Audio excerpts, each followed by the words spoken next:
Hey, how you doing? This is SEIJIHITO here to bring you another live stream. And as you can clearly see, the title, it says a black community, yeah, a black community divided, or it could be the black community divided, and more conversations, right? So we're going to be dealing with quite a few different topics, and I want to put a disclaimer directly out there specifically for the black men out there that are going to come across this very first video, because the first video is technically the most problematic one. And as stated before, this is my first time actually coming across this video and listening directly to it. And as I've heard from people in my comment section before, they'll be like, "Yo, why do you always focus on this? This is just here to divide us, and we don't know exactly who these women are. They're more than likely not FBI." I'm not trying to hear none of that, because at the end of the day, all of these exact same women, you have people in the black community who have dissenting or negative or hatred, right, type of sentiments when it deals with the black community and how it is specifically that they want to speak, right? So we're going to listen to a woman here, and this is a woman that I've had her content before because I know her voice by heart. It's a very distinct voice, and you're going to hear what she has to specifically state when it deals with black men, right? And again, what she's going to state is very egregious, and I made sure to do my best to block out or bleep, a lot of the things that she was innocent of stating. So let's just take a listen to it. A black man ain't never made anything better but a prison. I am up under no delusion that a be able to raise a child up What's in up, that Bushido? house. Period. Okay? I am up under no delusion. Whenever you add a black man, you just added poverty, violence, debauchery, and bull women what they did. Okay? I do not talk to about anything. I promise you. In the event that you see me talking to a, it's about my mail, my Amazon package, or he happens to work at the establishment that I'm out at. Now, if it's just a in general, I don't talk to the motherfuckers because I have no reason to. I already know what they're on. I already know what they're about. I know what they believe in and all that. And, the not all crowd says that's incorrect, but it's correct. I have no business as a black woman entertaining a black male for any reason. Okay? None. And we're talking about, okay? They're animals. What they call not a one of their educated I mean, is the way, but two-parent household, black Hispanic, it don't make a difference. That she kept around. Pull up on me. Well, a lot of times it doesn't work. So therefore, the baby does not serve any more point blank. Period. She's done with the little. Okay. So now everybody else is left with what the remnants are having to do with said. Now, I wish I could tell y'all that all children are innocent. I wish I could. A lot of people stop by the divested community just because they're temporarily angry. I said one of our Discord members scheduled a date with on his birthday, right? He stood her up and said, "Oh, I fell asleep." Listen, ladies, I'm going to tell you something. Don't bring your around me if you still get away about I don't have time for it. There's too many bodies on the slab, right? For y'all to be doing like that. If you still entertain it because you think your daddy is amazing and all here, stay the away from me. Time is getting real thin around this, and you still playing footsies with, but at the same time, you got one foot on the lap and your other hands are typing in a Discord. Really? We're not doing that. All right. Let me look over here. 11, your hands up. What's happening? Let's get into the nitty gritty. The person with the she's still not a discard, or you put her out? That is the question. She was put out by a moderator. Oh, okay. Thanks, Mod. I remember Alicia Tyler. I think Aisha Tyler. That was her name. I hope y'all remember. She was just like that. She was constantly trying to, ingratiate herself to after she married that white dude. So what you were able to hear, and I do want to very much clarify one thing. So when I happen to talk about these topics or bring these videos up, and people want to sit up there and say that, oh, these women aren't even FBA or whatnot or whatever. No, they are. The main woman that you were able to hear that I had to bleep about a good 20 something odd times because she wanted to use the ER when referring to, and I want people to understand that. I want people to understand that. Let me repeat myself again. Anytime that you heard the leading woman there, she was a black woman, older black woman speaking directly about black men in general, she was using the ER. And even through the bleeps, you should be able to tell the sentiments. You should be able to tell the emotions coming directly off of that woman when she was referring to black men. She was like, hey, the only time I'm talking to them is if they're in service to me, if they are serving me. Other than that, I'm not sitting up there dealing with or talking to black men at all. You're not going to see me associate myself with them at all. That's what she stated. Those were her words. And she said the only thing that, black men pretty much can let me go back to the first part. What did she say? Hold on. I want to make sure I get this verbatim. A black man ain't never made anything better but a prison. Right? So you heard that. She said out of the whole existence dealing with black men, that the only things that black men have made as a positive are prisons and jails. Color me surprised. And I want to reiterate, this is the exact same woman that was hosting another conversation where she specifically stated herself that the police incidences that take place where black men are on the ground and everything in the world is happening to them negatively, that is a turn on for them. That is something that they seek out. That is something that they hope and wish directly for. That is something that they love. And that is something that they want directly more of.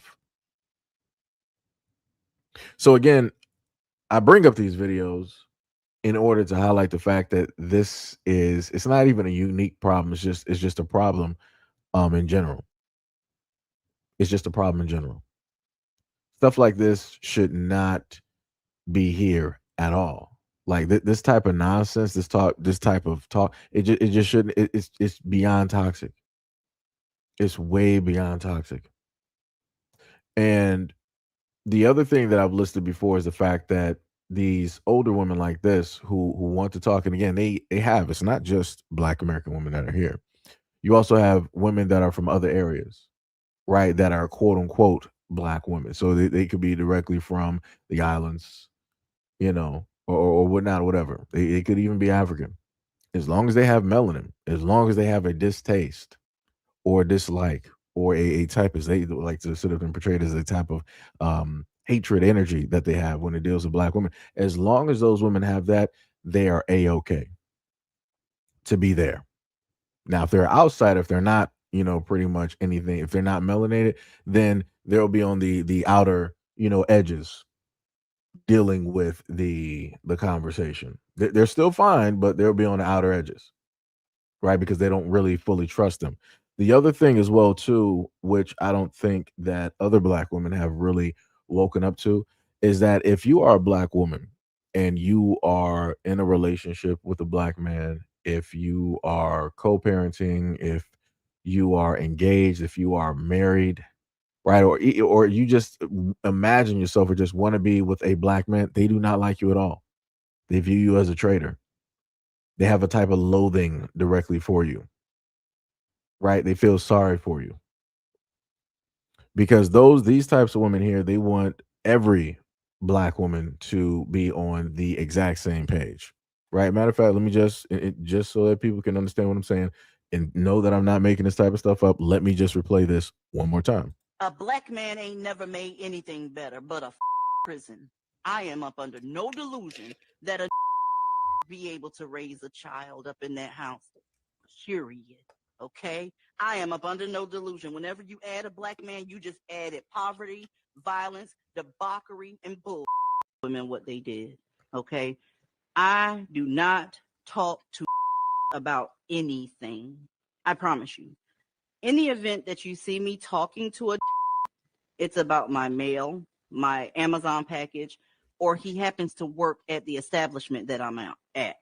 Now, if it's just a in general, I don't talk to the motherfuckers because I have no reason to. I already know what they're on. I already know what they're about. I know what they believe in and all that. And, you know, the not all crowd says that's incorrect, but it's correct. I have no business as a black woman entertaining a black male for any reason. Okay? None. We're talking about okay? They're animals.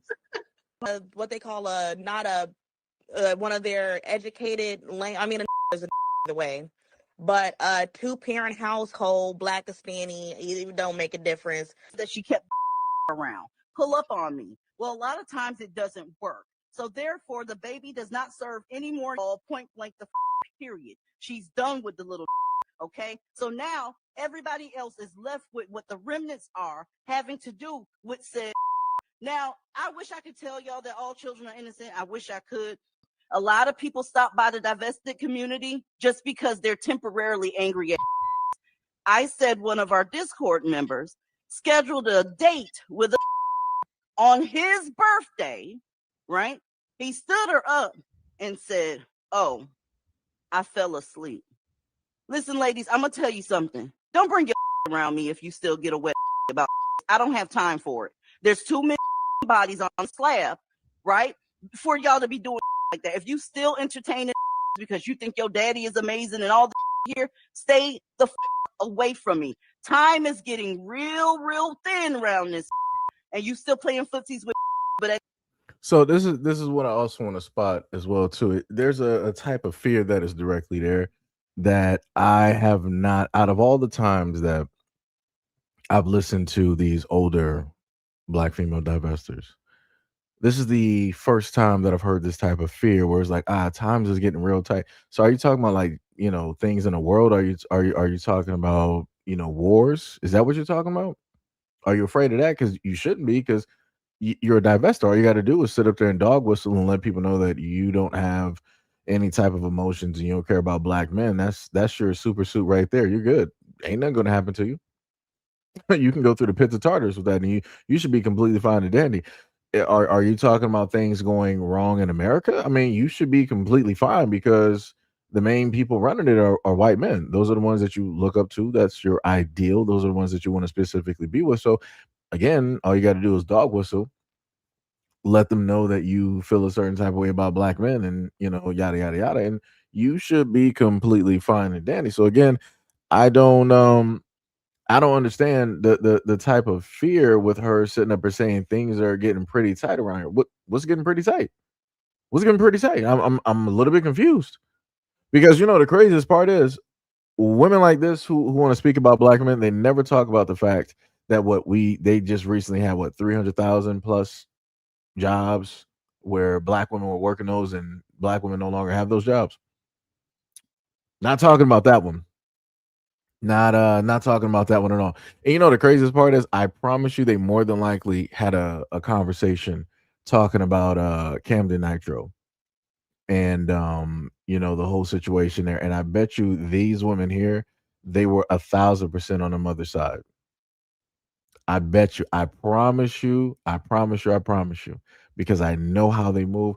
I promise you 1,000% they were directly on the mother side when it dealt with the whole Camden Nitro situation. Promise you. Because they have no other way to think. They have no other direction to sit up there and go. You have to be directly on that side. Or better yet, they're just going to disregard the situation and still talk negatively about the black mother there because she had a black son. Like I said, there's only two ways that they can go. There's only two specific ways that they can go. And this is and like I said before earlier, women like this who speak like this, they especially have a loathing for black women who have black sons. They do not like those women at all. Do not like those women at all. A lot of divestors don't. But like I said, a lot of folks tend not to, pay attention to this type of stuff, right? at the same time, you got one foot on the lap and your other hands are typing in a Discord. Really? We're not doing that. All right. Let me look over here. 11, your hands up. What's happening? Let's get into the nitty gritty. The person with the she's still not a discard, or you put her out? That is the question. She was put out by a moderator. Oh, okay. Thanks, Mod. I remember Alicia Tyler. I think Aisha Tyler. That was her name. I hope y'all remember. She was just like that. She was constantly trying to, ingratiate herself to after she married that white dude. Right. So now we're going to go to another one, which is is very funny, right? So you have this woman here who's going to talk about black men dating white women. And no, she's a quote unquote black woman who obviously was in an interracial relationship and has a mixed child. But yet she's still stating that black men who are dating white women are problematic and need to go seek help and therapy. Crazy work.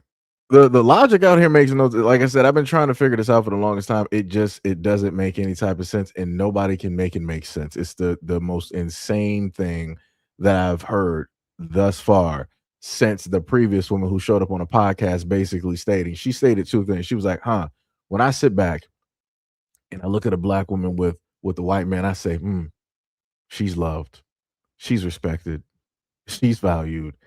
And she's like, on the same end, when I see a black man with a white woman, like, he hates himself. He doesn't like who he is. He doesn't like his mother. He doesn't like black women. He needs therapy. He needs help. This is the type of logic that these folks have. And then on top of that, to add the icing on top, these are the same folks who want to say that they're ultra pro black. Ultra pro black with a U, with a capital U, right? Let's keep going. Need to be with black women.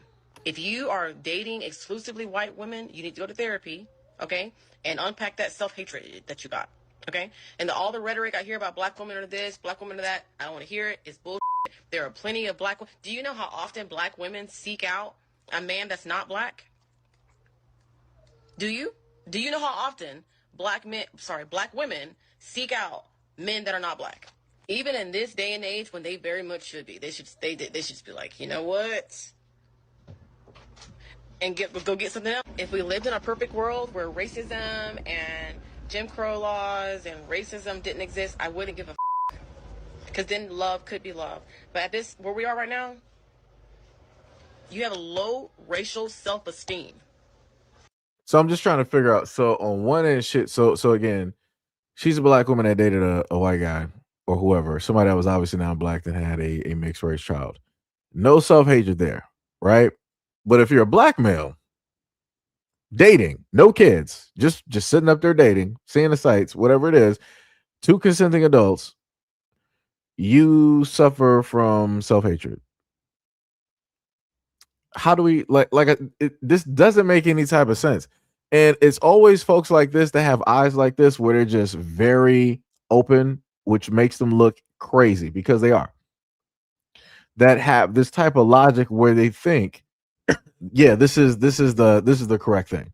This is the automatic theory. It's been scientifically proven. We got the numbers and the charts, directly on it. Like, this is crazy. So let me get this straight. When it deals with divestors, so what they're trying to say is that the only group, when it deals with America, when it deals with white and black relations, the only group that can actually be racist is just white women. White men are just like, we're white men are just not a part of that at all. Huh?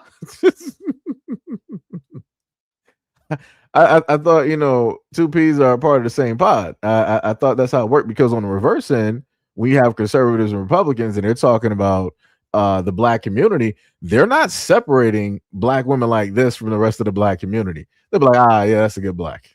They're not doing that.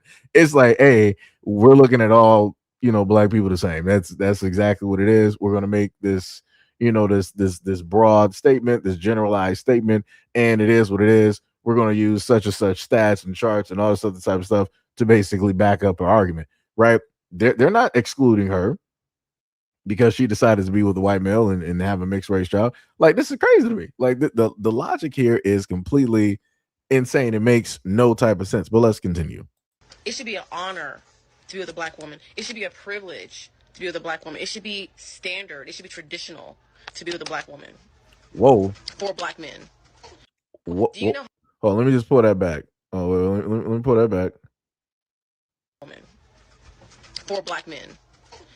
And I know y'all gonna be like, so it should be an honor. It should be a tradition. But when we deal with honor, right, we're at the point in time where honor doesn't exist, right? That's been stripped directly away, by way of, women like her who go out here and talk about black men while sitting up there dating men of other races, right?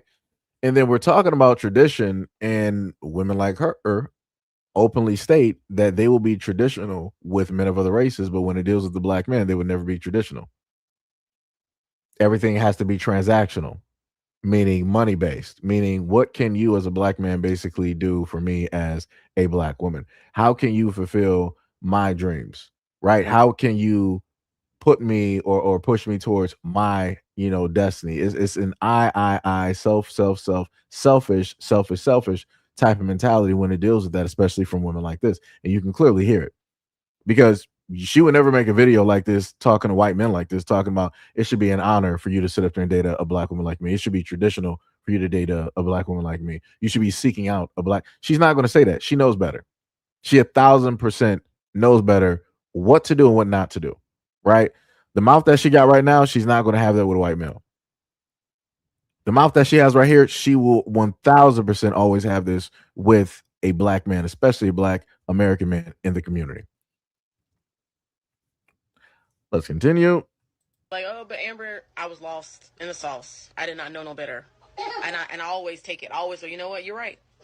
I did it wrong. I did not do what I am preaching to do right now. I did not do that. I know better now. When you know better, you do better. And there's not a man right now that's better suited for me than a man that is black. Nope. No. Not trying to hear that. No, sweetheart. Not trying to hear that at all. That's where, see, the crazy eyes again. See how she's so delusional and crazed that she's trying to project this false type of belief that she's trying to make herself believe. She's trying to project it on everybody else. But like, look at me. I'm using myself as this type of example because I did X, Y, and Z, and obviously I learned. It took for her to actually learn in reality what not to do for her to actually understand. Like I said, I don't even care to actually understand her story about why she feels this way after she's been in a relationship with a white male. I don't even care because I can pretty much already write a book or a few pages, and I'm somewhere in there I'm going to be right. I already know that a multitude of things happen, which we've covered before, which other women out here, black or melanated, have gone directly through and covered and honestly talked directly about. And like I said, to an extent, I respect honesty. Her honesty is not genuine, and I don't respect it because she's trying to state that she is now this ruler, this measure of honesty and integrity, and she is not. After you done basically messed up and you messed around and found out, now you want to try to dictate what black men should be doing after you went out there freely and decided to do what it is that you wanted to do. Like I said before, she didn't have black men on her back sitting up here telling her, yo, sister, you need not to do this. Yo, beautiful, you need not to do this. Hey, my chocolate coconut queen, you shouldn't sit up there and no. Black men, it was like, do whatever you want to do. Black men could care less. Now, if you have some outliers out there that are, feel a certain type of way about black women and they came across their content, possibly, maybe they did say something. But the mass majority, including myself, we do not care who she was dating. It wasn't even on our radar. Nothing. Like I said, she just now appeared on the radar by way of social media. But like I said, you did something that you wanted to sit up there and do. And now you're trying to tell black men what not to do because you went out there and already did it and had your experience. That doesn't make any type of sense. That doesn't everybody should be able to go out there and have whatever experience that they want to have. Life is what it is that you make of it. And in your mind, you envisioned that a white knight in shining armor was going to come lift you off your feet and save you, and you got used. Isn't this the same thing that white women speak about when it deals with white men in their communities? Isn't this the same thing that other women of other communities speak about with their own men, that quote unquote men are just men? It doesn't have to do with race. But when it's women like this, they specifically always make it about race, and they make sure to always sit up there and tell folks that, yeah, black men are the worst of the worst. They're the bottom of the barrel.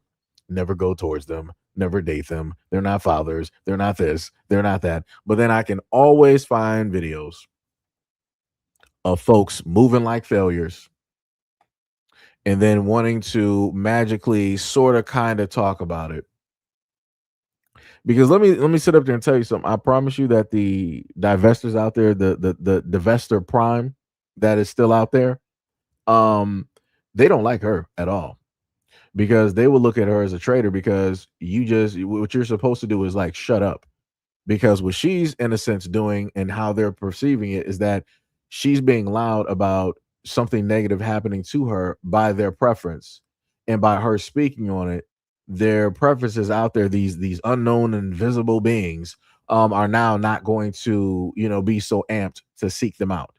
A lot of divestors don't care when things like this happen, because they're like, well, I'm smarter than the average bear. Well, this just happened to you. This don't got nothing to do with me. So it'd be like that. A loss is a loss. But make sure as a black woman that you shut up, so that the rest of us can, sit up there and still continue to move around. But make sure you continuously go out there and make content talking about, black American men, or, black men in a negative light. Right. But it gets better. We're going to keep rolling with this. Just when you get a black husband that is married to a white woman in this society, okay, she ranks above him. She does. She ranks above him. So I don't know, and y'all can go, oh, she's still a woman, da da da. That's cool. In your household, that might be very true. In your household, she might be very submissive. I don't believe that. A white woman submissive, I don't believe that. To a black man, I don't believe that at all. It could happen. So let me just highlight her hands right here. These are what is considered the bird hands. When you see folks like this, these divestors, sitting up there talking online, and they specifically trying to tell something to black men, I want you to pay very close attention to both hands.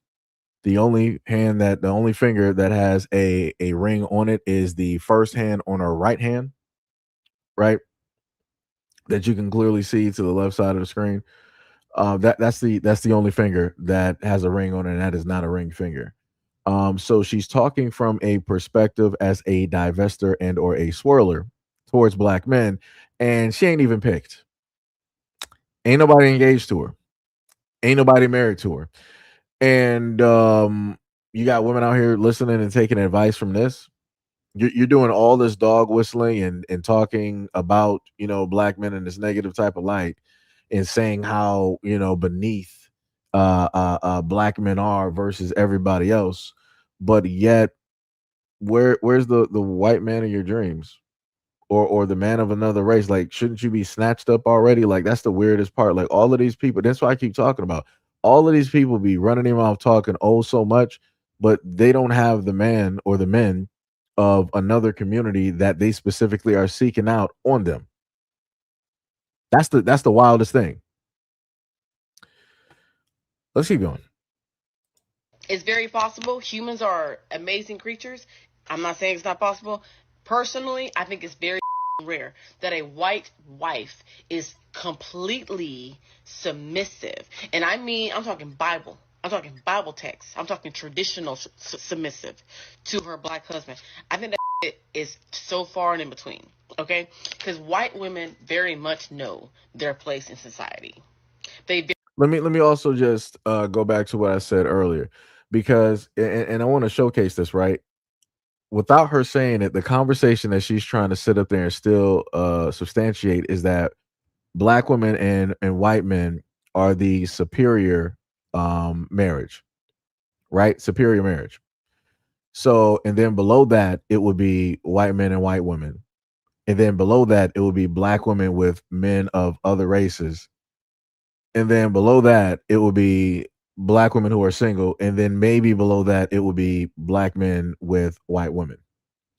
And she wanted to sit up there and state that in no existence ever on this planet could a white woman basically submit? But more specifically, in no existence could a white woman submit to a black man. But then at the same time, trying to insinuate sort of kind of that a black woman would submit to a black man. I'm like, where did you get that one from? And then at the same time, I thought submission was a word that women always said that was slavery.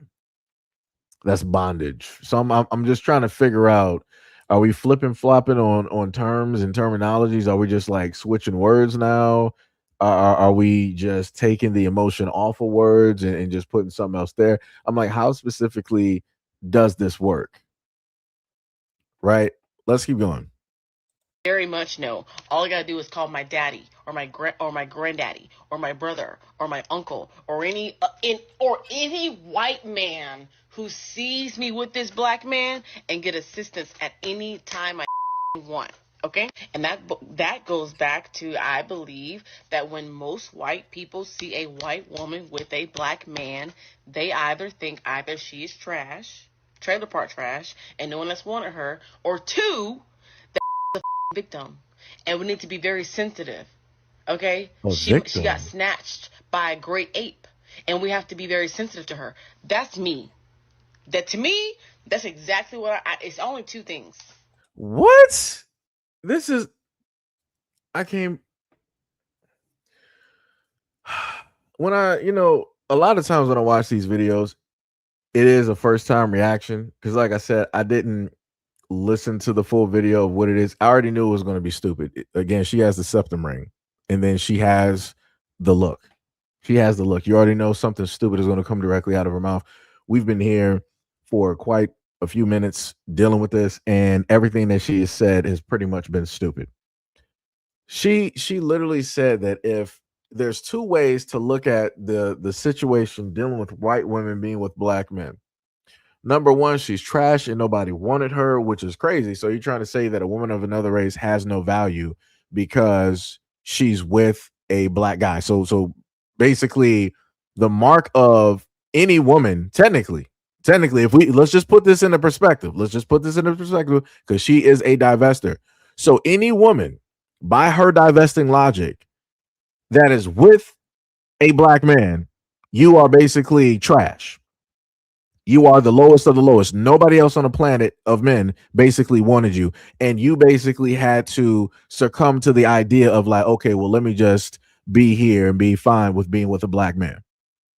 Wow. And then on the other end, she was like, well, if you're a white woman and you're with a black man, everybody's like, yeah, this great ape just basically snatched her up and she's a victim now.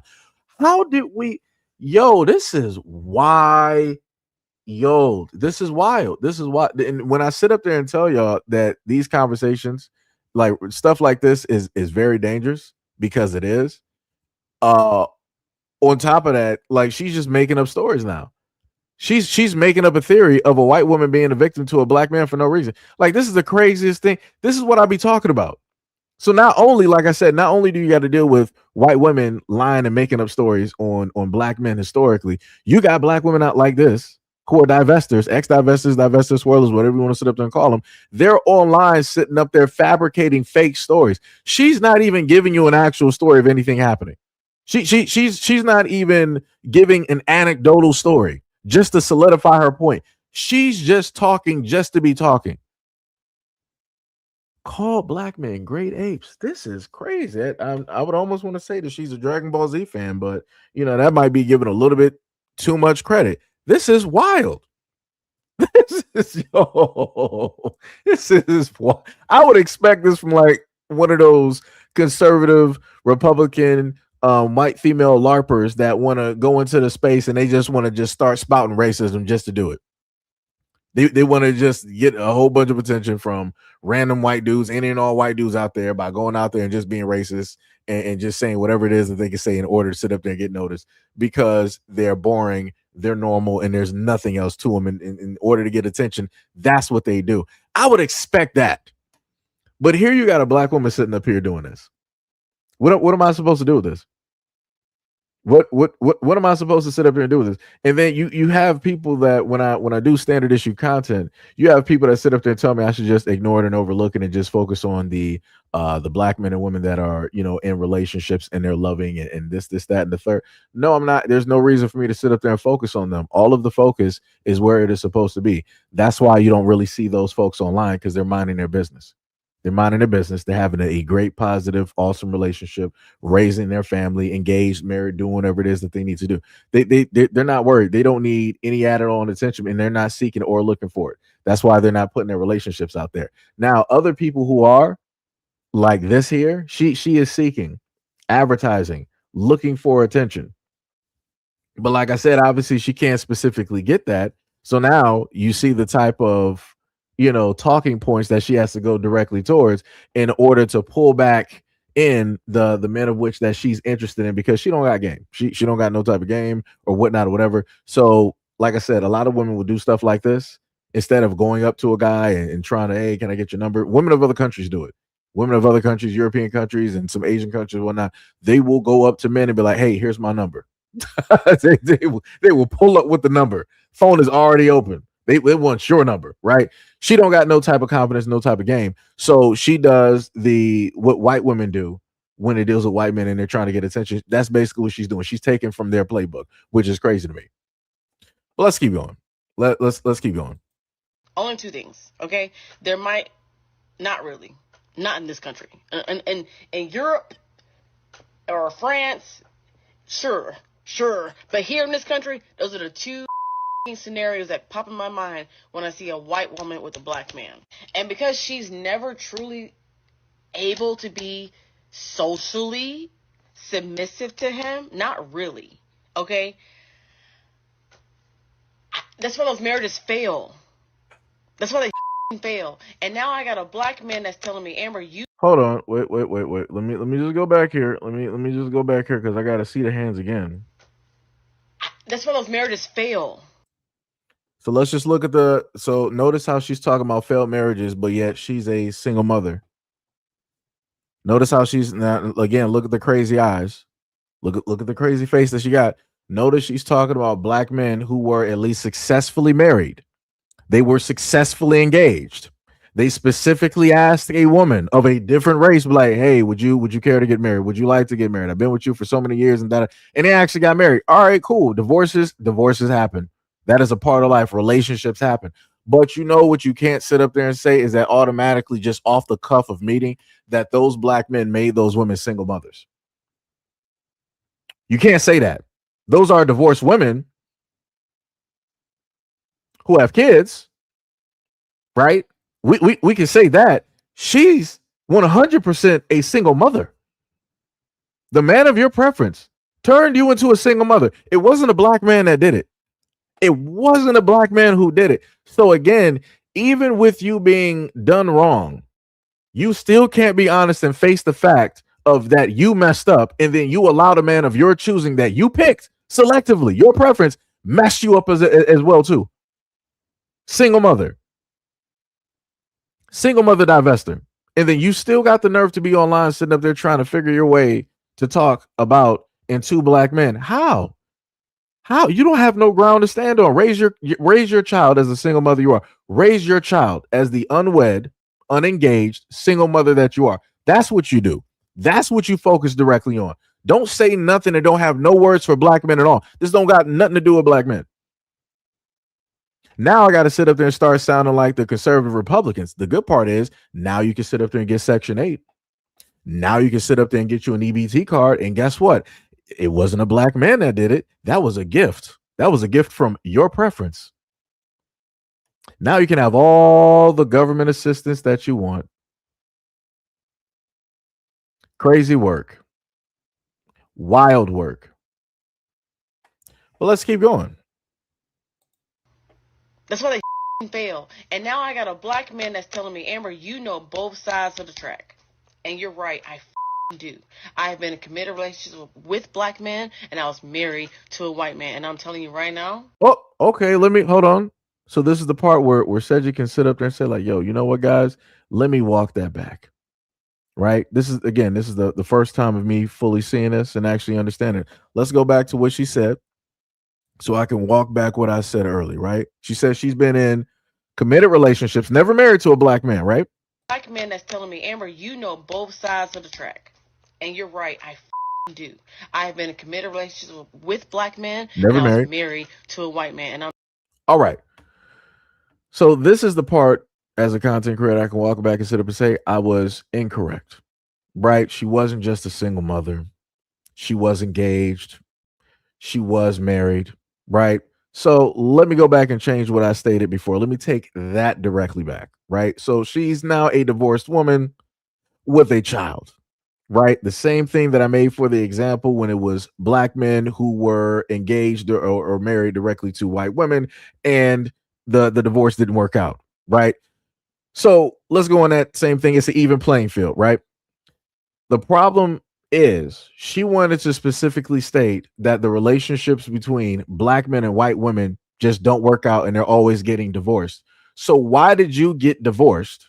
Right? Walking back my previous statement after learning further information, why did you as a black woman get divorced from your preference? You got two choices. Either it was his fault, A, or B, it was his fault, B. Because never at an instance when we have or talk about these divorces, do women sit up there and say the reason I got divorced, it was my fault. I was the reason for the relationship or the marriage falling apart. It was a role that I played or didn't play, and there were things that I didn't do that I could have did better. That's not what happens. That's not what happens. That is not what happens. That is not what happens at all. So I would love to sit up there and hear how this divorce took place and happened and who filed for it and who's at fault. That I would love to sit up there and hear that while she's sitting up there talking about black men. I would love to hear it. So again, going back to what I said, and it gave a little bit more validity to it. You don't have a leg to stand on or any type of ground to stand on when you're from a failed marriage. You can bring up whatever percentages about black men and interracial relationships and how those marriages don't work. You're not in a successful marriage, champ. You failed. You are a failure. That is exactly what happened. You are a divorced woman that now has a child by your preference. So you're probably getting alimony. You're probably getting some child support. Maybe, because like I said, when in these cases, I really haven't seen women like this file child support against men of their preference. I haven't really seen it. I would love to see the stats on that. I would love to see stats. But like I said, from my perspective, from everything I was able to see on social media, that's not something that normally naturally sits up there and happens. Right. But let's continue. Let's continue. I'm telling you right now, y'all need black women. If y'all really want submission, and I know y'all go, oh, black women are this, millennial women are this, that's y'all's fault. That's y'all's fault. Because whether they want to believe it or not, women are two things: followers and mirrors. We follow and we mirror. We mirror. Hold on. Because whether they want to believe it or not, women are two things: followers and mirrors. I just gotta say, like, why? I'm looking directly at her. I'm like, you have such small hands, but your fingers are incredibly. What is that, brother? How do you have long fingers like this? Like, this is like some ET phone home, type of fingers. This is like the worm guys. If anybody remembers, like MIB, like she has some incredibly like that. Just really took me, brother. What? I'm looking at my brother. She got longer fingers than me. How is that even possible, brother? What? Is she like she has to be like 6 feet tall. Is she like a WNBA player or something? Somebody let me know. I don't know who, like I said, I don't know who this woman is from a can of paint. Is she like a WNBA player? Like, yo, she has to like some large hands. Like her fingers are incredibly long. Like she can palm a basketball no problem. Like it'll probably take me, a little bit to get back used to it. But I'm like, yo, I'm looking at my fingers in comparison to hers on the screen. Brother, what? Anyways. Anyway, so let me just rewind this back when it deals with the submissive part that she wanted to list. Let's listen to this again. Y'all really want submission? And I know y'all go, oh, black women are this, millennial women are this. That's y'all's fault. That's y'all's fault. Because whether they want to believe it or not, women are two things: followers and mirrors. We follow and we mirror. We mirror behavior from men. If you're Christian, if you're biblical, if you know anything about that, you know for a fact, women are natural followers and natural mirrors of behavior.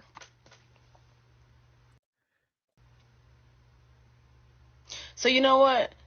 I'm going to keep telling y'all that y'all need to be black women. I'm going to keep telling y'all that. So, but you just sat up there and said within her own words, she was like, all right, black women, well, she said women in general, but she's talking about black women. Women in general, because she's not talking about white women, because she said that white women are not submissive, right? So she has to be talking about black women without saying it. So she said women in general are submissive in their followers. So and they're in a mirror what the guy is. So I'm a little bit confused. So you mean to tell me that if a black woman is around black men, so what, you're just going to mirror toxic masculinity? What wasn't that the main terminology that people were using for about like 2.5 years when they dealt with the only men on the planet that can be toxic? Toxic masculinity is black men. Only men on the planet. I kid you not. Only men on the planet that were really getting labeled with that terminology. So I'm like, so if you're around black men, right, and you mirror, so then you're going to be toxic. You're going to be in failed relationships. You're not going to be in committed. Like I said, all the negative stuff that people normally like to sit up there and say about black men, that's what she's going to sit up there and mirror. And then that would also mean that you're going to mirror that divorce rate that you were talking about, right? That mainly black men have, right? But the crazy part is you said that you were in a committed relationship with a black man. You weren't married, you weren't engaged, right? But you were in a committed relationship and that y'all never had kids, right? Because I only seen it, at least from what I can understand, at least one child. And now, if there's two, I don't know. But so I'm just trying to sit up there and figure out. So are you trying to basically say that the reason that you're divorced and have that failed divorce rate is because you're mirroring a previous relationship that you were in, or you are mirroring the black men that you're around? Like I said, I'm just trying to figure out how does this work, because we're going to sit up there and talk about folks being submissive, but I'm like, Nitro Camden's mom was not submissive at all. She was putting hands directly on her son, her 18-year-old son, who never put hands on her, who never called her out of her name. She was putting hands and she was putting her whole body weight directly on that young man. So I'm just trying to figure out, where's the submissiveness, where's the nurturing, where's the loving part, when it deals with all of that, from what it is that she's basically stating. I'm just a little bit confused, because from from what I was able to understand, there was no father in Camden Nitro's house. So who was that black woman mirroring? Like, where was she getting all of that energy from? Was that just her? Or was she just like saving that up because she is a vessel, and then she decided to let go of all of that toxic masculine energy on her son? I'm just trying to figure out how that works. I'm just trying to figure out specifically how that works, because that's crazy to me. I'm just like, that's crazy to me. Yeah, yeah. And indeed, you are correct. She did also bite him as well too. Like I said, it's crazy. That's like I said, this type of logic. Like I said, this is why I happen to cover these videos, whether people like it or not, because people need to understand and know that you got women out here like this, and it is not in the best interest of anybody. Right? On one end, people want to sit up there and talk about black men negatively. On the other end, you got these women here that are talking the exact same points, but they're taking it to like 1,000. And the craziest part is, and it's going to be crazy to say this, like, for the most part, the racists are at like a normalcy. They're consistent. You know what it is that they're going to say. You know what it is that they're going to do, and the rhetoric and the talk and all of that. Women like this, nah, they're going to go over what the racists naturally do. They're actually going to go beyond. Like I said, racists have a limit because, again, they're white or non-black. She doesn't have a limit because she is quote unquote black. So she could just sit up there and take this to a whole other extent beyond what they could even perceive. Because racists are only given like a playbook. They're not really around black people like that. They don't know them. They're not growing up. That's not their family. That's not their community and all of that stuff. This right here, right? This right here, she's been all over the board. So she's going to add anecdotal stuff. She's going to add some here and there personal experiences. She's going to add conversations with girlfriends. She's going to add conversations with female family members. She's going to add conversations with female coworkers.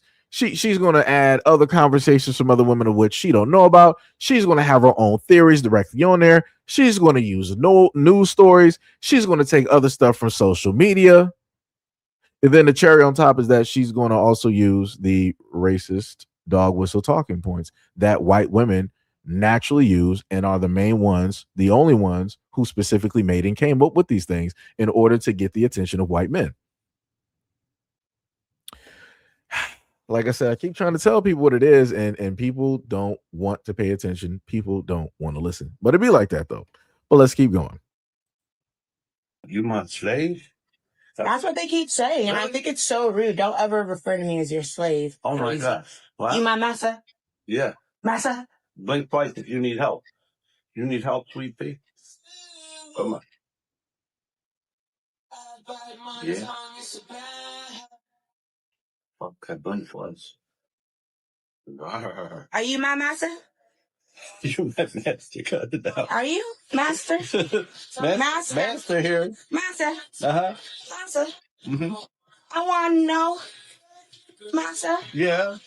You're good. You're a good actor. Do it again. Wait, I need something to say. Oh. You all want to get some collard greens? Massa? Yes. The other colored folks want to know if it's okay. It's okay if we go outside. We want to go to the park today. Yes, dear.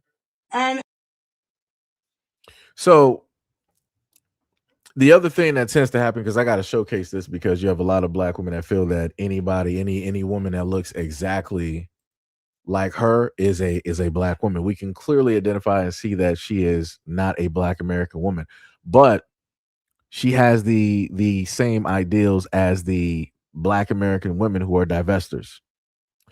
And this is that type of submission that they talk about, where they will play this slave or this race type of play openly. And I've talked about this before. They got this on a variety of platforms. You can sit up there and just type in race play, slave play, and you'll see threads and blogs of black women all over the internet, even some videos and whatnot or whatever of them doing this, which is crazy. But then they want to turn around and sit up there and say that black men with white women they're the ones that are embarrassing the black race and all this other type of stuff and yada, yada, yada. She literally, this woman who is not a black American woman, got online making fun of slavery. I want y'all to understand that. This woman who is not even a black American woman, who is more than likely a divestor and a swirler, got online making fun of black American women who had to go through slavery, turning it into this type of joke or fantasy role play for the whole world to sit up there and see. Talking about, are you my massa?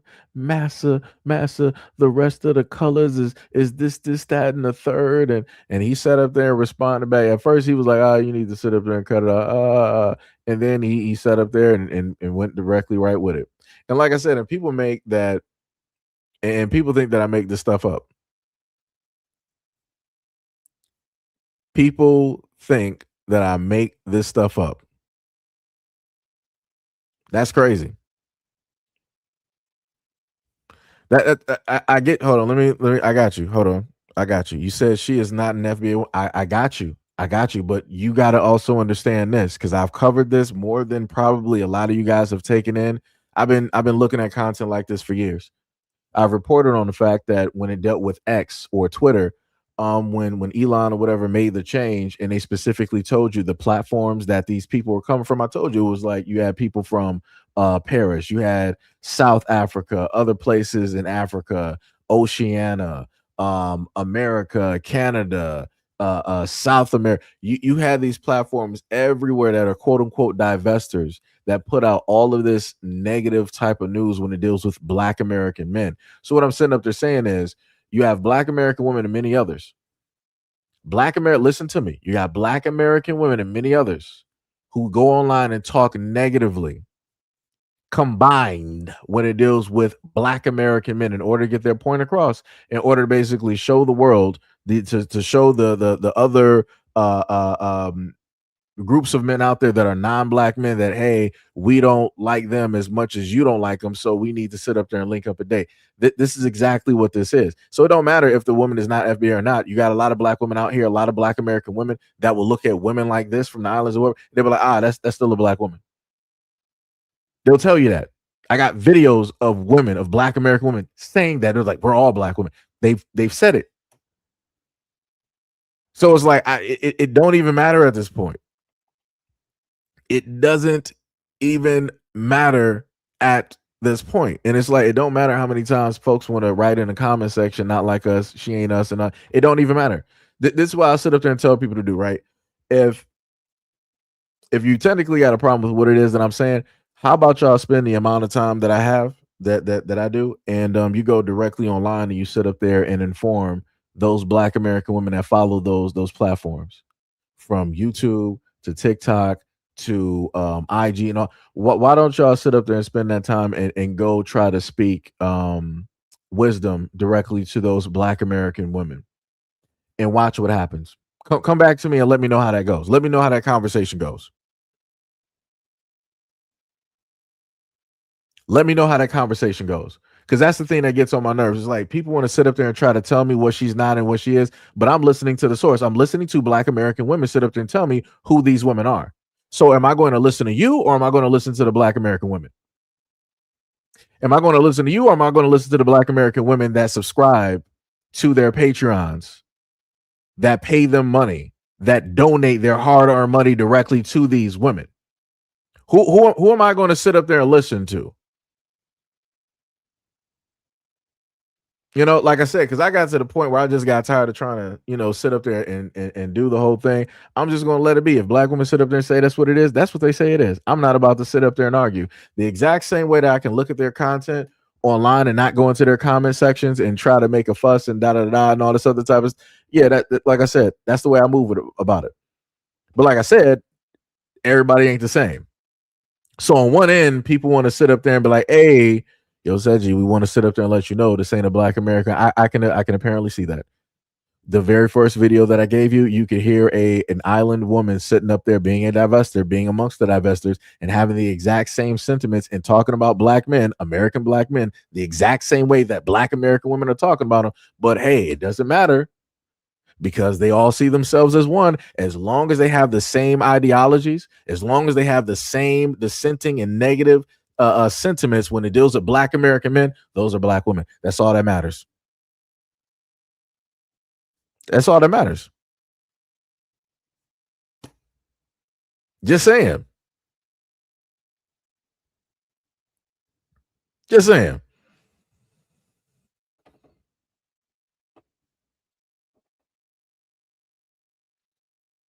You said, too bad I don't do call. I mean, for what would be the use of doing call-ins? Let me know. Let me know what would be the use of doing call-ins.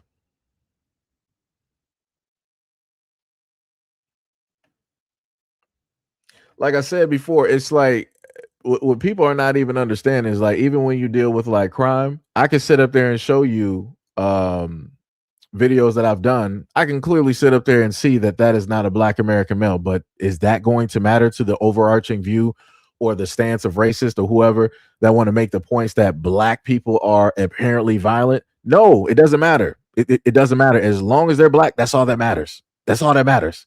Nobody here, let me put it to you like this. We got about 68 people here.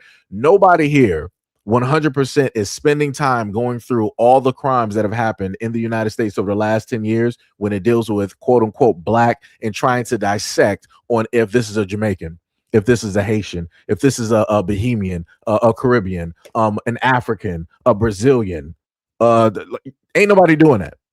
Ain't nobody doing that. Like I said, if people are actually honest, if people are just 1000% honest, ain't nobody out here sitting up there doing it. Ain't nobody sitting up here out here doing it. But like I said, it don't really matter because as long as they can make the point to basically prove or to substantiate the point from the other side that, oh, this basically further proves that all black people that, black people in America are racist and they commit the most crimes and they do this and they're attacking the white. That's all that matters. That's all that matters.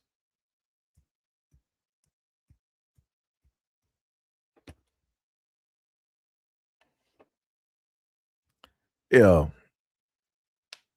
That's wild.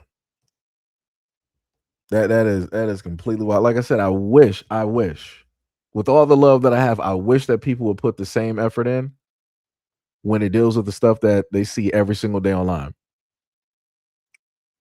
And I say this directly in my standard videos, the standalone videos that I do. I wish the same energy that people normally have when they pull up in the comment sections for both either a live stream or that when there's some type of disagreement or whatnot or whatever. I wish people would actually have that same type of energy on their own time. I wish they would, but that sounds too much like right. 9 times out of 10, people ain't gonna sit up there and do it. Trust me, I'm online. I've been online for a very long time. And I've watched because some of you use the exact same names across social medias or have the exact same images in your profile across social media. So it's not that difficult to happen to see you on TikTok, Twitter, IG, and many other places. And I can look at the comment sections that people happen to be directly amongst or around. And like I said before, there's a very low few of people that I've been able to see and witness that are like, let me sit up there and drop these stats. Let me do this. Let me sit up there and do that. There's very, very, very few people that I've been able to sit up there and see witness that have gone out there on their own time and decided to sit up there and do that. But magically, when stuff is happening, magically everybody got time. Magically everybody can show up and have the showmanship, type of thing that folks want to sit up there and do. But when it's your own time to sit up there and do it, when ain't nobody around and all this, magically, everybody quiet. That's all I'm saying. Shout out to Brother Allen. Much love, respect, and appreciation. Much love, respect, and appreciation. Much love, respect, and appreciation. What was it? Let me see. YouTubian, what is up? You said, said your brother, you are wasting your time on bed wenches. Leave them alone. See, but this is the problem that I keep trying to get across. The reason that this topic, it can't just die, the way that it realistically should, right? People should, let me put it like this: if people want to date whoever it is that they want to date, you're free to sit up and do that. You're a grown adult, go out there and do whatever it is that you want to do. What's going to get annoying is that when you want to portray this to be the way, or you're trying to force it directly onto other people. The reason I keep talking about this is due to the fact that a lot of older women are the main ones that want to specifically try to tell the younger women who are in their 20s, right, that the way of truth is from the perspective of the older, jaded, broken black women about here. And that's just not the way. Like their mentality is so far gone. They've set up there and come into waves of whatever different types of black men that they've specifically either been around, selectively chose to be with, get impregnated by, and all this other type of stuff. And that has warped their mentality on everything, right? But let me just put it like this, right? To anybody that's brand new, because we got some people, about like 20 to 30 people that pulled directly up. Let me just re-solidify what I'm talking about again by going back to this here, right? Because going to YouTube, and I get what you're sitting up here saying. I understand you, right? But you weren't here, I'm guessing, when I played this first video. So let me get you with this one real quick. They never made anything better but a prison. I am up under no delusion that a be able to raise a child up in that house. Period. Okay? I am up under no delusion. Whenever you add a black man, you just added poverty, violence, debauchery, and bull women what they did. Okay? I do not talk to about anything. I promise you. In the event that you see me talking to a, it's about my mail, my Amazon package, or he happens to work at the establishment that I'm out at. Now, if it's just a in general, I don't talk to the motherfuckers because I have no reason to. I already know what they're on. I already know what they're about. I know what they believe in and all that. And, you know, the not all crowd says that's incorrect, but it's correct. I have no business as a black woman entertaining a black male for any reason. Okay? None. And we're talking about, okay? They're animals. What they call not a one of their educated I mean, is the way, but two-parent household, black Hispanic, it don't make a difference. That she kept around. Pull up on me. Well, a lot of times it doesn't work. So therefore, the baby does not serve any more point blank the period. She's done with the little.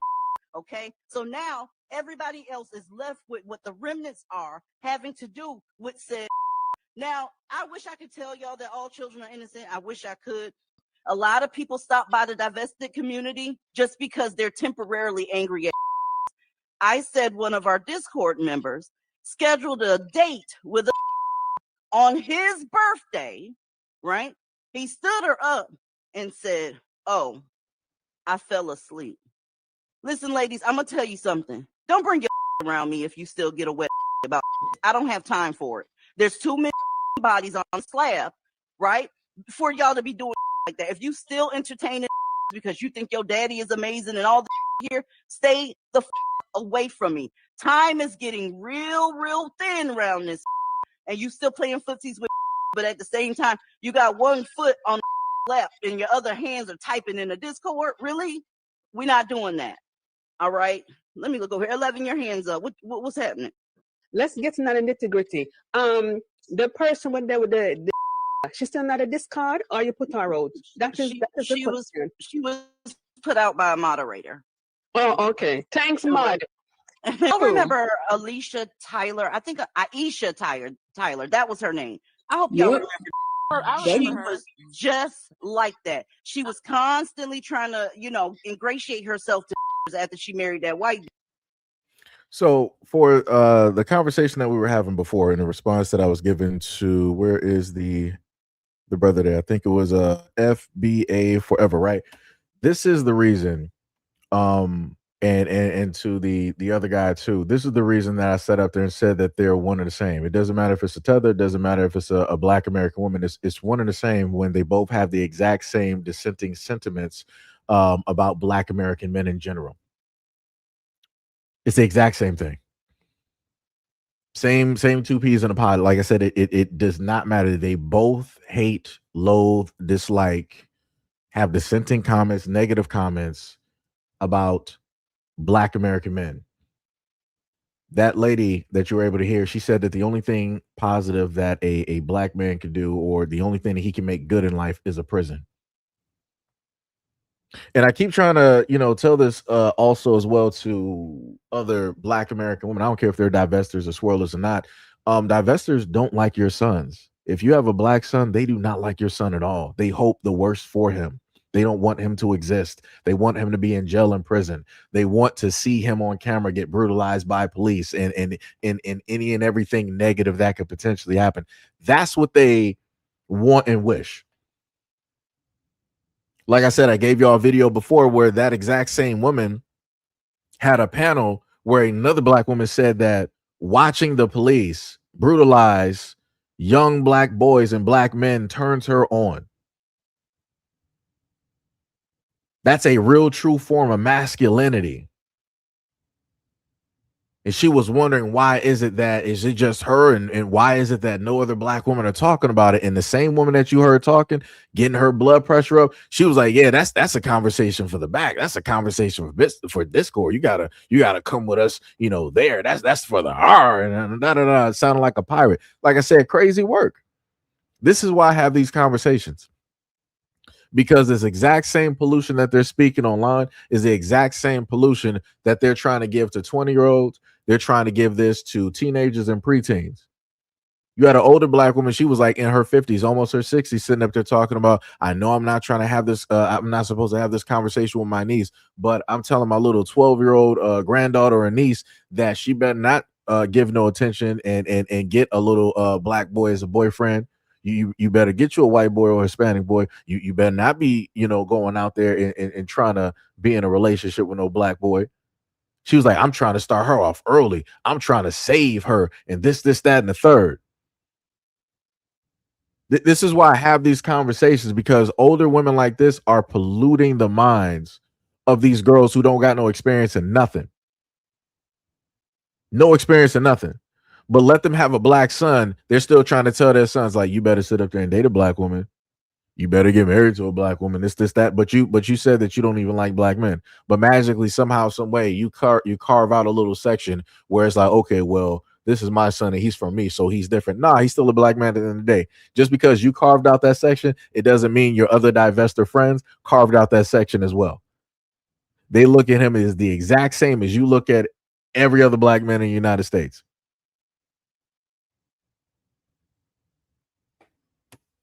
Like I said, this is crazy. This is 100% crazy. Like I said, and this is why I talk about this stuff. This is why I bring this stuff up, because if this goes unchecked, just like I sat up there and said, I got videos. Kid you not, I got a video today talking about stuff. This is a side note. I brought videos before talking about how black women, amongst the violence, they always want to talk about, the femicide rates. Black men, they do this and they do that. They're taking this out every 5 seconds. They be like every 3 seconds, 1,000 black women are basically dying. Every 5 seconds, 1,000 black women are sitting up there dying all across America, but nobody's talking about it, right? So cool, fine, right? You want to put that stat, you want to push that, you want to say that, cool. But on the same end, why aren't you talking about the black women that are taking the lives of other black women? Black women that are taking the lives of their daughters, that are harming and robbing and setting up other black women. I got a video of a group of black female lesbians sitting up there just fighting. I'm guessing over a woman. But I'm like, I guess that doesn't count towards the violence because it's not a black man, right? I guess we're not going to talk. And I'm talking about like, yo, that was almost looking like some UFCs. Like the one girl, she was hitting straight to the face on the other lesbian. It was like, bow, bow, bow, bow. You heard the hits connect. I'm like, oh, I'm sitting up there. I feel like I'm watching Rocky. Throw in the towel, Rock. Throw in the towel. Throw in the towel. That's how I was feeling. It was like I was watching Apollo Creed. It's like the life was about to leave his body. But like I said, you got a lot of black women that want to list these stats about femicide rates, but they never want to talk about what black women do to other black women. But you can go online and hear black men be honest and sit up there and talk about like, yo, let's look at what black men are doing to other black men.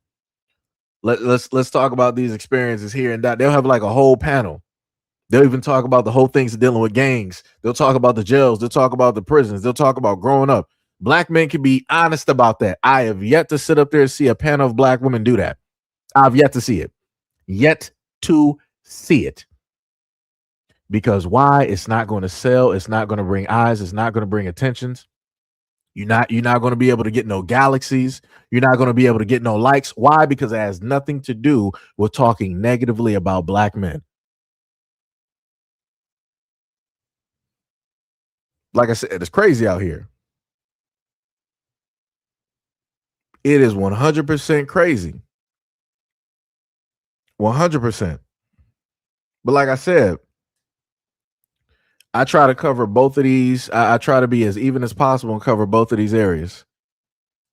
But do you think that the quote unquote black feminists and the the ones that hate black men, including myself, do you think that they pull up to the scene and say anything about those videos? They overlook it. If I do a video about a black female teacher going after students, they got nothing to say. They're real quiet. If I showcase a white woman doing it, they got everything to say. If I showcase a black male teacher doing it or a coach, they got everything to say and more. Like I said, it's selective outrage, and that's the thing that gets directly on my nerves. Like this is why I can't take a lot of stuff serious. Because you can do your best as a content creator to try to balance things out, but people don't really like balance. People don't really like things being even. They like things being tilted, where they're getting, you know, the higher end of, you know, the hill or whatever you want to sit up there and say. People really don't like a balanced or equal playing field. They really don't. A lot of people are lying when they sit up there and say it. And I've realized that. Like I said, being a content creator, I've realized that a lot of people out here are lying when they sit up there and say that. Because the moment in time that I try to make it balanced, people are like, yo, why are you sitting up there telling us what you know, what's going on here? Why should we actually really care? Well, why did you leave a comment if you don't really care? Like, what are we really talking about? You could have just overlooked the video, but you cared enough to let me know that you didn't care by leaving a comment underneath a video that you didn't care about. Like, how does that even make sense as a grown adult in 2026? Like, what? Like, where are we even at? So it's just like, yo, this don't even make any type of sense. Like, and this is what I be talking about. Like, people out here do not keep the same energy that they always talk about. Like I said, I at least try to be consistent or consistently inconsistent on the videos that I sit up there and do and the topics that I talk about. I at least try to keep some type of consistency in the energy, right? And the most that I sit up there and would love for people to do is have some type of consistency. But like I said, that was a fool's errand to have the belief that grown adults could actually sit up there and do that. That's impossible. People can't even be consistent for themselves in their own lives. People can't even consistently actually love themselves, have self-worth, self-value, self-respect. People can't even value themselves to leave out of relationships that they know is not even beneficial for themselves. People can't even, you know, be there for themselves to leave out of a job situation that they know is specifically not for them and is not of their own best interest. So I can't expect for random people on the internet to actually be consistent when they pull up to the scene on the channel. That's crazy. That's crazy. That is 100% crazy. That's like I said, that is wild work. Wild work. Like I said, I wish that that folks would actually do better. Like I said, as much complaints and whatnot that I go through in these comment sections, I'm at least consistently here. A lot of people are not, especially the ones that always want to critique and got a problem with the content that I do. It's like, if you were actually consistently here, it's like, all right, we could actually have like a conversation on something. It's like, if you really are inconsistent, I can actually tell that and I can see it because it shows, especially over the years. I'm like, why would I waste time realistically stopping and then having a conversation? You don't actually have the knowledge base to do it, especially if I'm going off of videos and content that I've done and I'm using that as a basis for the conversation. You couldn't even follow through or carry along with that conversation. You're going to be deaf, dumb, and lost. So I opt not to sit up there and and do a lot of stuff. I'm going to be consistently inconsistent. No, I'm sorry, inconsistently consistent doing that.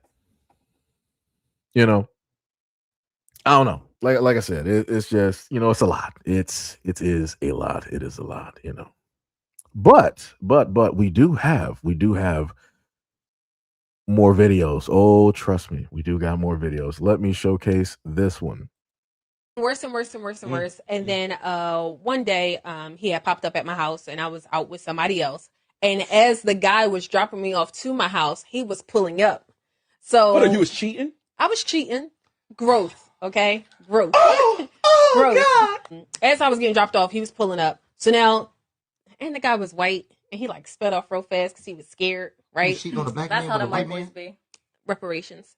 So as we kept going, Hold on, wait. White is reparations for black women? Are you saying that? Yes, I am saying it. All right. My baby daddy white. That's the name of this episode, y'all. White is reparations for black women. She said it, not Can I say why though? All my bills was paid. I wasn't arguing with nobody. I was about to say, getting taken out for trips. Because they've been giving slaves white on the low. You know that, right? Oh my God, no! She was being him. Benefit. She was being him. For real. She was whipping him. Come on. Did you whip him? I didn't whip him. Oh, okay. I mean, I would have gave him, you. I would have get. What? That was reparations. Reparations. Wait, y'all. I think y'all breezed by what she just said. What she say? She just said the white man that she was in a relationship with, that she put on a fig and that's what she just said. Hold on. I actually use the word pegged. It sounds better when you say pegged. He just pegged my on a switch. Now you pegging his. I told you. So you heard the whole conversation, right? And this, if you don't recognize who this woman is, she is one of the panelists from the Tonight's Conversation. Right, that's a podcast, whatever I've talked about quite a bit, back during the pandemic, right? Especially when they were at their height, and I mean, they're still going, strong and whatnot, whatever. But the highest that they were really at was like some pandemic and after. But she's one of those panelists directly there. And there was a lot of things that was mentioned there, such as pegging. If you don't know what that is, I'll allow you to ask Lucy or Siri or whatever it is. You can go ask AI what that is. I'm not even going to go directly into that, but you can go directly into that, right? And she wanted to sit up and say that her dating white men is reparations because, and again, this was her without talking about or trying to mention black men, and she still did it in silence. She was like, hey, well, the reason it was reparations because I didn't have to argue, I didn't have to do this, I didn't have to pay for nothing, and this, that, and the third, and all these other types of things. She was making, in comparison, she was saying that, hey, I'm dealing with this white dude, but in comparison, these are all the things that I have to deal with that are negative when it deals with black men. But in comparison to black men, these are all the positive things that I have to deal with when I'm with a Caucasian male, even if I have to do some other types of, activities, directly to him. It's still worth it because of all of the things that I get directly from it.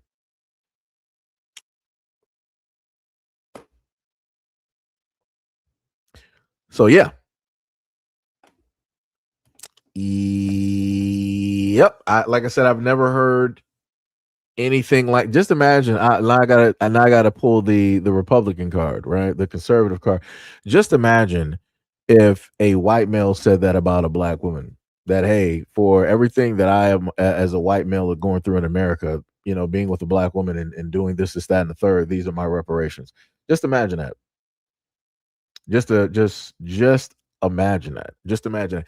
And you would technically think that would be a negative, right? You would think that would be a negative. But now let me give you a video that will, in a sense, it might stun lock some people that have never heard this before, right? I've heard it before. I've seen it before. There are pictures out there of this exact same topic of which that this next woman is going to speak directly on. And again, this is what it is. Listen, I am a product of First Resurrection Nation of Islam and Black Panther. So she's ultra black. But I still have slavery fantasies, and it gets me the off to the point I will wet my bed. So let's talk about that. All right, we got a lot more to get to. So the part that was blocked out was that these were how do you say this? How do you say this without forcefully taking of the draws, right? That's what she was. It's not funny, but again, I gotta make words for this. That's what she was basically stating. That no matter, and again, she stated she was letting you know how pro-black she is. She was like, yo, I'm so pro-black, Nation of Islam, pro-black, Black Panthers, pro-black. But at the end of the day, as a pro-black, black woman, ultra black, right, queen of the queens black, I still have these fantasies where a white man is just ultimately taking advantage of me, taking my draws and everything. And that's what gets me at night. She was like, let's talk about it. It ain't nothing to talk about. You need to actually get up off my couch. You need to get up off my podcast, right? We ain't having no conversations. And she said that with her full chest. I'm like, this is not it. You need to be with the divestors. This is why you heard the black dude next to her. He was like, yeah, we got a whole bunch of stuff to he didn't even, like I said, he didn't even know what to say. There's nothing that you can't say. There's nothing that you can say When you have a woman directly next to you saying some stuff, like there's not like you might as well just get up and walk out of your own podcast and studio. I'm like, I'm done. Like I'm good. That was it for the recording for today. I'll come back 2 days later. Like I need the air in everything. We might need a shaman or something to come exercise that place or something. Like, yeah, nah. Matter of fact, let me just replay that one more. Let me just redo that one more time. Because like I said, people don't be believing when I sit up there and tell y'all I got clips. Got clips out here, brother. Listen, I am a product of First Resurrection Nation of Islam and Black Panther. But I still have slavery fantasies, and it gets me the off to the point I will wet my bed. So let's talk about that. All right, yo, we got a lot more to get to.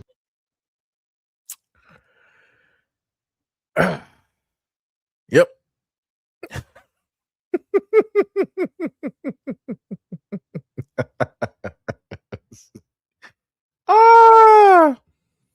Ew. Let me tell you, Lulu. Let me tell you something. If you think that you are disgusted,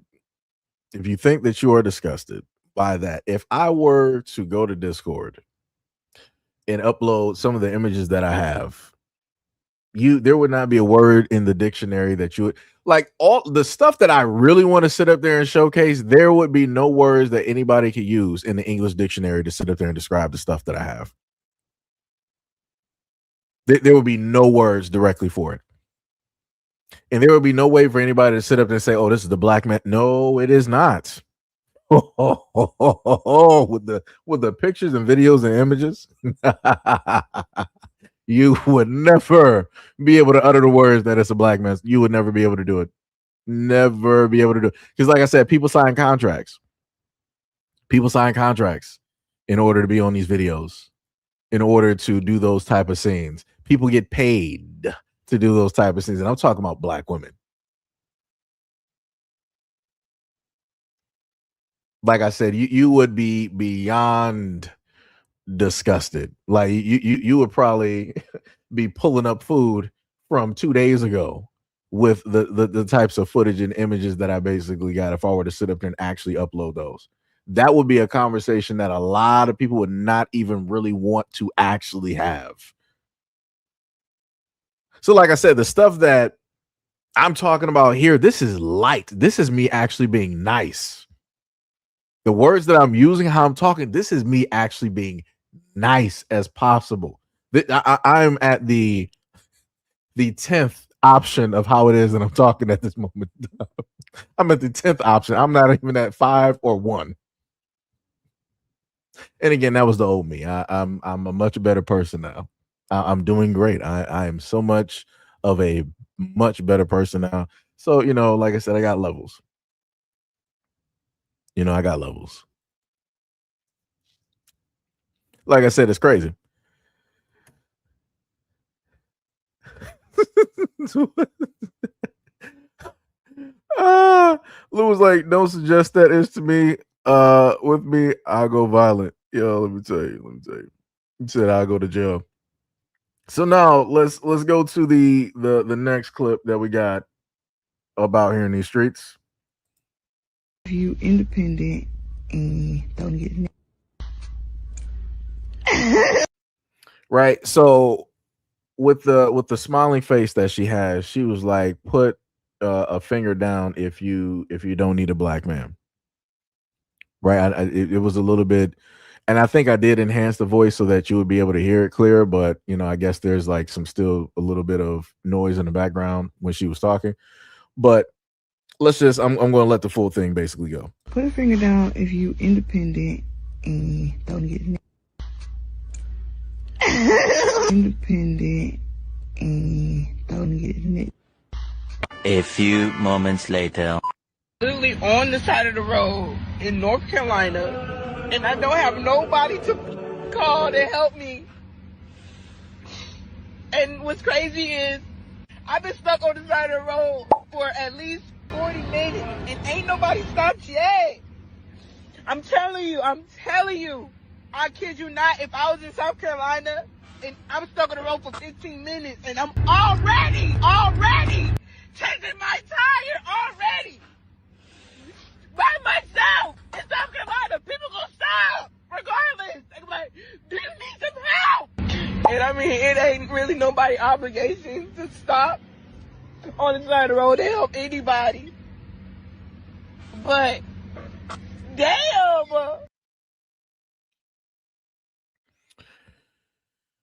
So it's crazy to get online and you're super hyper and you're like, hey, you're independent and you don't need a black man.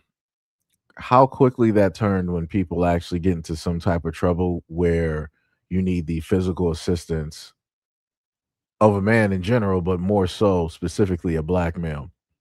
Yeah.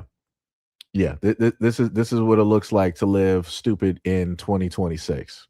This is what it looks like to mess around and find out. This is exactly what that leads directly down.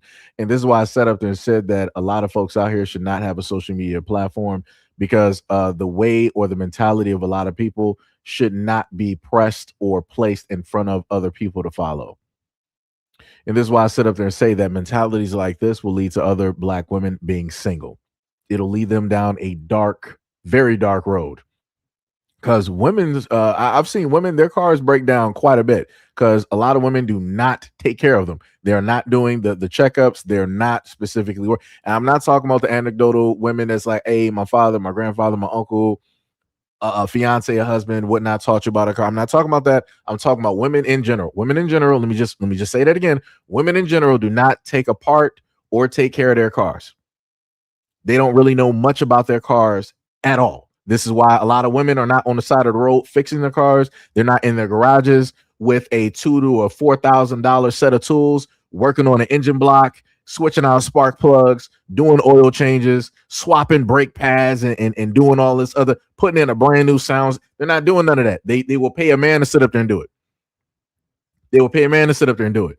This is why I keep sitting up here saying that when you got, especially black women, feeding into this nonsense of being strong and independent is going to lead you down a road where ain't no man out here going to be trying to help you out. You better ask for God. You better hope that Jesus is sent down on a sky boat to come give you some type of help or a lifeline when you're on some type of dark road coming down from the club at 2 or 3 a.m. in the morning because you and your girls did not carpool together and everybody came to the club separately and y'all leaving separately. You better hope that Jesus is watching you. You better hoping that the blood of Christ will compel any and all evils that are out there to stay away from you. That's the only hope that you got. Because like I said, there is no Charles Xavier School for gifted mutants. There's no Rangers with attitude. There's no VR Troopers, Big Bad Beetleborgs. There's no Justice League or no Avengers that are going to come out there and save and help you. There's no Megazord. We need Megazord power now. It's none of that is happening. You're not going to be able to morph into the pink or yellow Ranger in order to stave off danger. Like I said, you're going to play stupid and you're going to end up, in some stupid situations. Because what? You decided to listen and follow women like this. Like I said, that's crazy to me. That's 100% diabolical. Like I said, and that's why I sat up there and told people before. I've gotten to the point in time, and I told people before I listen. Now a lot of people they like to sit up and say like, "Yo, that proves that you're not real black men if you listen to black women." No, I listen to black women to an extent. When I hear black women sit up there and say that, "Hey, we don't need the help of black men and this, that, and the third, and all this other type of stuff," I keep telling people like social media is a very informative and a dangerous place because you will have people that will heed those words. And like I said before, a lot of black women like to sit up and say that black men don't listen. I do. And this is a black man that was raised by black women. And I was raised that, hey, help people with their groceries, their bags. I gave you all little stories, pump gas and yada, yada, yada. But now we're at a point in time where if I, as a grown adult black male, wanted to go out there and pump the gas for another black woman, I can't do that because she would think that either I'm a criminal, I'm trying to sit up there and talk to her, I'm trying to sit up there and get her number, I might be trying to rob her or do something else nefarious or maybe even steal her car. It's not going to sit up there and happen. If I wanted to help a black woman directly out with her bags, it's going to be the exact same 5 things that I've stated.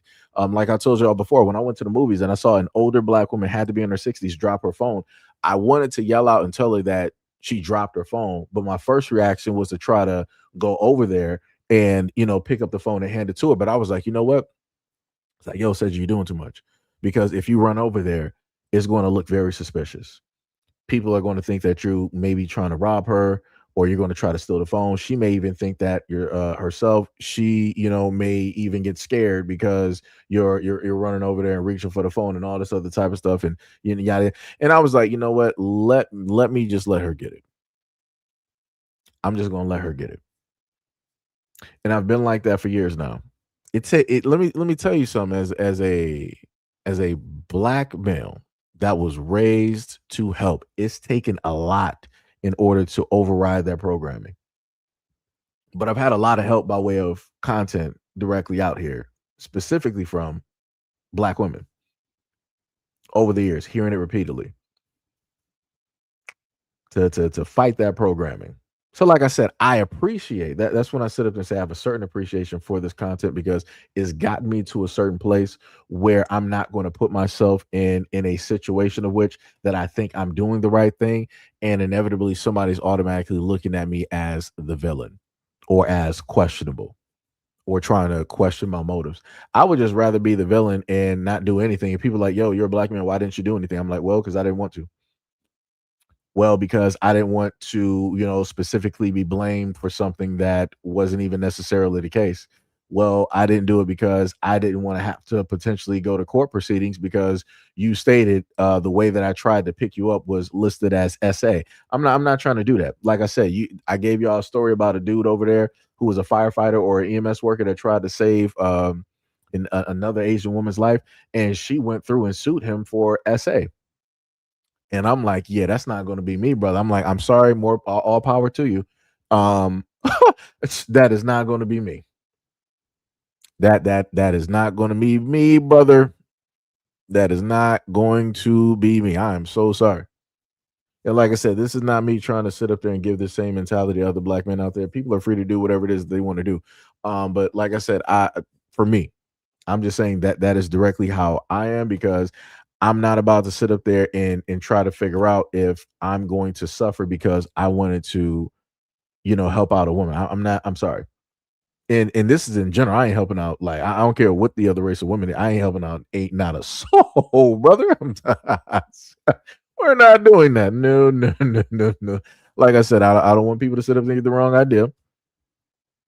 Because like I said, I done seen too many things happen. I done seen too many accusations happen with people. I'm so sorry. Nope. If I'm going to be the villain, I will just sit still and just be the villain that way. I'm good. Like I said, I don't care how people feel about it. I'm so sorry. Like I said, you got to be a man in order to understand it. Just like how women sit up there and tell men all the time that you have to be a woman in order to understand how it feels to get catcalled and all this. You have to 100% be a man in order to understand how your life can change just because of the perspective or the words of a woman. How that can uniquely destroy your whole life. Even if you're proved innocent by a jury, the judge says that you're innocent. The cops say that you're innocent. The DA says that you're innocent. Your own lawyer says that you're innocent. The jury of your peers say that you're innocent. The newspaper and the mainstream media will sit up there and say DNA evidence says that you're innocent. You know what's still going to happen? Women are like, no, he's guilty. He's guilty. They just let him off because he's a man. He's guilty. I'm good. I'm good. Nope.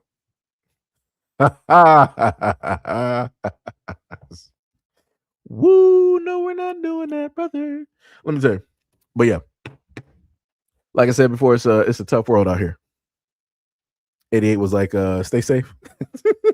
Let me tell you, it's a work in progress. Like, yo, I told people recently, at one moment in time, I used to hold doors, because of, where it is that I work.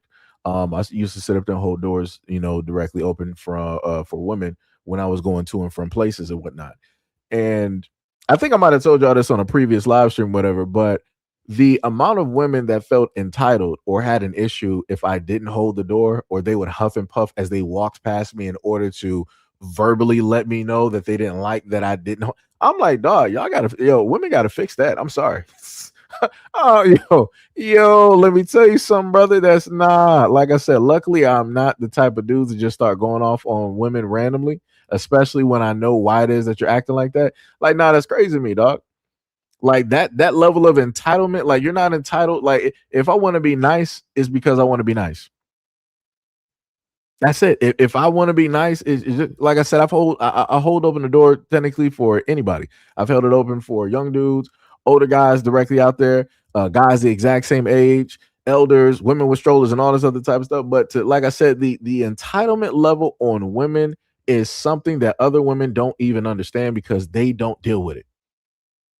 To have somebody literally vocally getting or expressing an attitude towards a male that is a stranger, that didn't sit there and hold open the door or let the door close, that is, I don't even know what level that's on. I don't even know what level that's on. Like, that's crazy to me. So like I said, and this is why I told y'all before, through a variety of the videos that I've done, that when it deals with like chivalry and everything of the sort, women have destroyed that. Men didn't destroy nothing. Women have destroyed that for other women. So all of those many women who have, expressed those sentiments and all of that, it's other women that destroyed that, right? It's other women who have destroyed that for other women. So even going to the whole thing of the dating situation, there's a lot of nice dudes out there, but because you got certain women out here, they will destroy that for the other women out there that are actually deserving. They'll destroy that for the women that actually want to be with that quote unquote nice guy or whatnot or whatever. Like I said, you got women out here that do deserve, a nice guy and everything of the sort, but a lot of them will never sit up there and see it because the women before them completely jacked that up. And now instead of those dudes being like open and nice and whatnot, they're closed in. They now are recluses. The exact same thing with quote unquote talking about men and emotions. The only men on this whole planet that have to deal with being called out of their names when they want to show a little bit of emotions is black men. And that is a fact. When other races of men sit up there and like they even like weep a small tear just because of whatever, it's, oh my God, I can't believe it. This is so, I've never seen a man cry before. This is such a spiritual release. He's so sensitive. I really lucked out. Right. But then if you're a black dude and you sit up there and just like shed a tear because like you might be like choking on a drink or some food went down like the wrong pipe, you automatically getting like called like a woman. You're getting called a B. You're getting told that you need to sit up there and toughen up. It's like, I know I ain't sitting up there looking at a black man cry. You better suck that tear up. So I'm not sitting up there. I'm not walking out here with no man that's sitting up here crying, shedding tears. You better man up. Like that's the type of stuff that you got to deal with. That's the type of stuff that you got to do with being, like a black man or whatnot. If you show emotions, you're weak. Any other man shows emotions, they're the strongest. They're the Incredible Hulk, actually. They're Hercules. Right? It's like,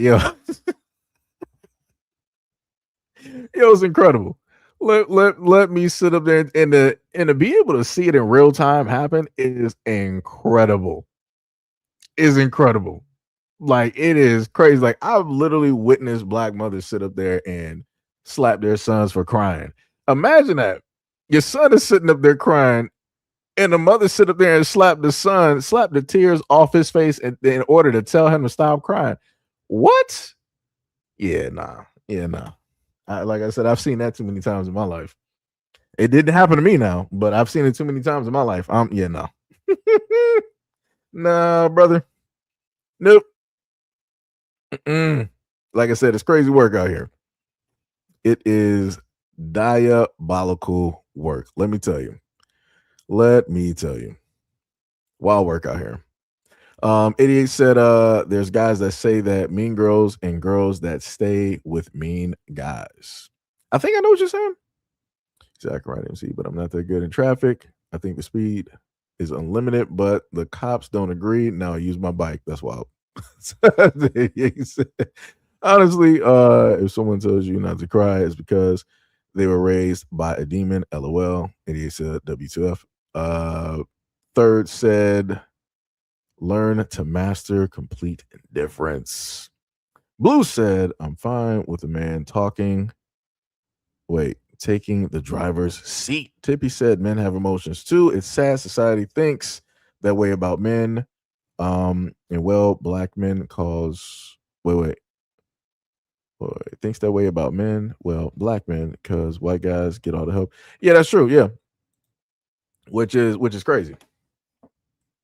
It's diabolical, but it be like that. So let's continue. Of your bills, like all of the bills, I will then give you $5,000 and you won't work. That would not work for me. I have not even done all of the things that I do to preserve this body and this face and this hair.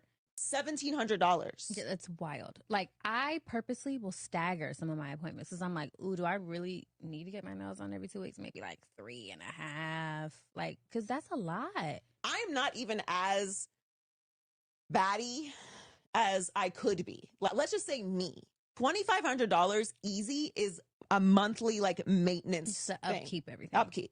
Now I want to save money for myself because I'm not working. So I need to put money away every month so that if you decide to wake up and freak the fuck out and be a different person, I need to have money so that I can start my life over. The $5,000 is completely doable if you live a certain type of way, if you are a certain type of woman, if you're very, very, very low maintenance, y'all can do it. You can absolutely do it. It is a reasonable number, 100%. But don't come over here without. Yeah, because there's things I could take off the table. Like, I could take hair off the table. I can dye my own hair. I can do my own hair. I can make it curly. I can blow it out. I could do that if I wanted to. I'm not doing my own hair. But you can. I'm not in this conversation. She just said I'm out. I am not a candidate for this. And this is is this the same one that was with Travis Kelce? Ain't this the same one? Somebody correct me if I'm wrong. I could have sworn this is the same one that was with like Travis Kelce. Or maybe they just starting to look the same. Like I said, I don't know. They a lot of them when it gets up into the upper echelon, they start to all look the same. But to sit up there and say like, as a woman, you require from a guy $2,500 or $5,000 for your upkeep. That's not my job to do. I'm just gonna be real. Let me just sit up there and be real. Let me put it to you like this: if I, as a guy, want to sit up there and give money to do that, then that's for me to sit up there and do. To say that it is an automatic requirement for a dude to have to give you $2,500 to $5,000 a month, that's insane. What do we like? Let me put it to you like this. How many guys that work out? And let me put it to you like this: it takes a lot of money for guys who bodybuild. It takes a lot of money for them to get the physique and the body that they have, right? They got to meal prep. They got to have certain cuts of meat. They got to, watch their calories. They got to eat a certain amount per day and everything. I promise you what they have to spend is going to dwarf in comparison to what it is that she is specifically asking for. But notice how none of those men who are in the tip top or the best shape or working towards that, notice how they're not sitting up there saying to women like, well, if you want a guy like me and you want to be next to a guy like me, and the aesthetics and everything of the sort, you got to be able to afford my healthy eating lifestyle. You got to be able to pay for that for me, because it takes about like $7 to like $10,000 per month, for me to sit up there and do the things that I sit up there and do so that I could literally physically actually look like this. You don't see men sitting up there doing that. And it takes way, like I said, I don't know what she's talking about. She's talking about hair and nails. That's basic stuff. She's not putting in more work with however her body looks versus a guy that's going to the gym 7 days a week. 2, 3, 5, 6, some instances 8 hours sitting up there working out. And they've been doing this for a variety of years. Like, they're building up muscles of which you can't even pronounce and never even seen before. They're like completely shredded and completely cut. She's not putting in that type of work. And she's talking about she got to do this per month. Ma'am, that's for you. You're not doing that to actually be a healthy person in general.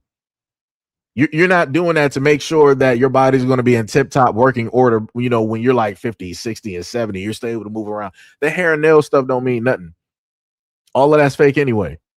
Makeup, fake anyway. Lipstick, fake anyway. Like, this is crazy out here. That is wild. Like I said before, I, for one, if I am with a person and everything of the sort, like, I don't mind. But to say that it's a requirement or you're requesting that of me, no. Because didn't a lot of women sit up there and say that they're independent and they're strong and they can do everything by themselves? So why would you need or request from a guy $25,000 to $5,000 a month for your upkeep? That is your upkeep. That is an I type of situation. That's not a we situation. The guy is not benefiting from that because a lot of men are like, yo, I like you just the way that you are. You got men out here that will wake up directly next to her and she don't need to, all of this that she got on, she can sit up there and be wearing like jogging pants, oversized shirt, hair in like a bun, and completely fine and dandy. And dudes will be fine with that. It's like, yo, you know, you still look great, you know, no matter how. They're not, guys are not sitting up there requesting her to sit up there and do this. This is something that she wants to do specifically for herself. But she's trying to make it seem like it's something that's a necessity for the guy. No, it's not. No, it's not. No, it's not. No, it's not. Because like I said, it'll be women like her to be like, yo, I need $5,000 for this upkeep, and the guy has to pay for it. But then that exact same guy that's paying you that will sit up there and be seeing a woman on the side that's not doing any of the things that you're doing for upkeep. So it's like, you got to explain that. So I'm like, what's all that upkeep really for? Is that really necessarily for the guy, or is that just specifically for you? Just say that you don't want to use your money in order to upkeep yourself, and you want to put the responsibility on somebody else because you're broke. Just say that. That's all you got to do. That's all you have to sit up there and do.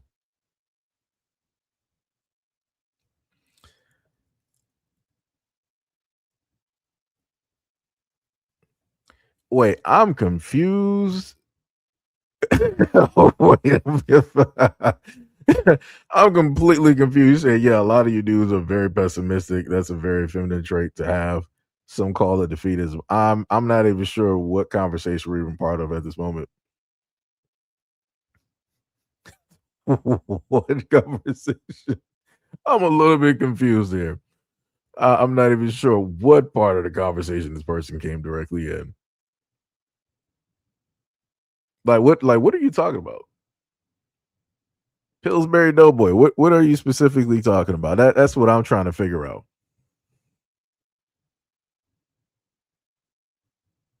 Let me know. Let me know specifically what you're referring to, because I'm just trying to figure out what part of the conversation or what video are you even talking about, because I'm highly lost. Because you can't be sitting up there. We can't be on the same conversation about a woman requesting or quote unquote needing $2,500 to $5,000 for upkeep. What? If you need that, let me be honest. If you need that much for upkeep as a woman, you shouldn't even be in a relationship. You need to be married to yourself. You, yourself, and I will keep that upkeep forever. Like you'll be good. And then while you are now a mortgage, more than a mortgage, a car note, and insurance, now you got to also worry about your mortgage, car insurance, premium health care, and everything else that comes directly with. Hopefully you can afford yourself.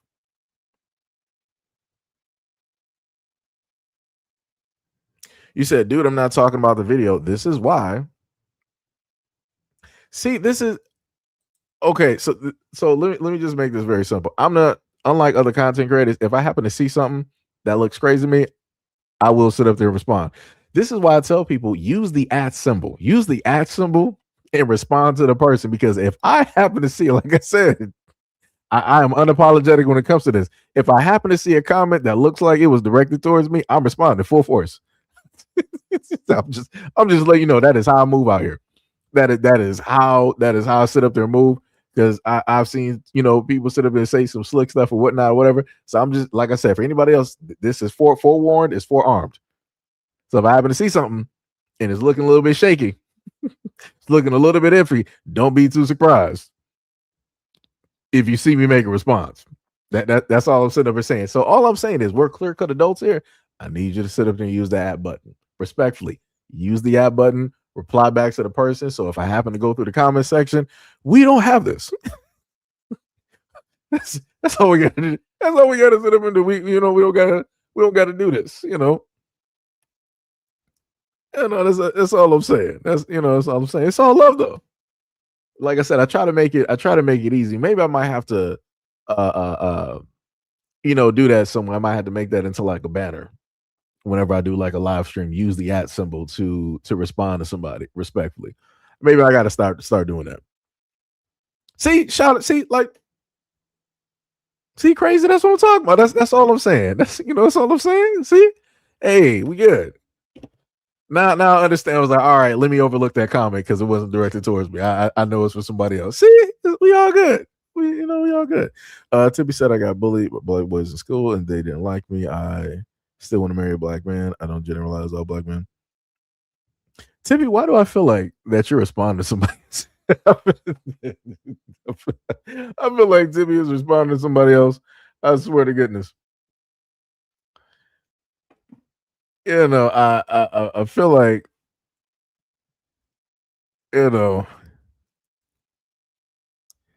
I feel like Tippy is responding to somebody. I just don't know who she's responding to.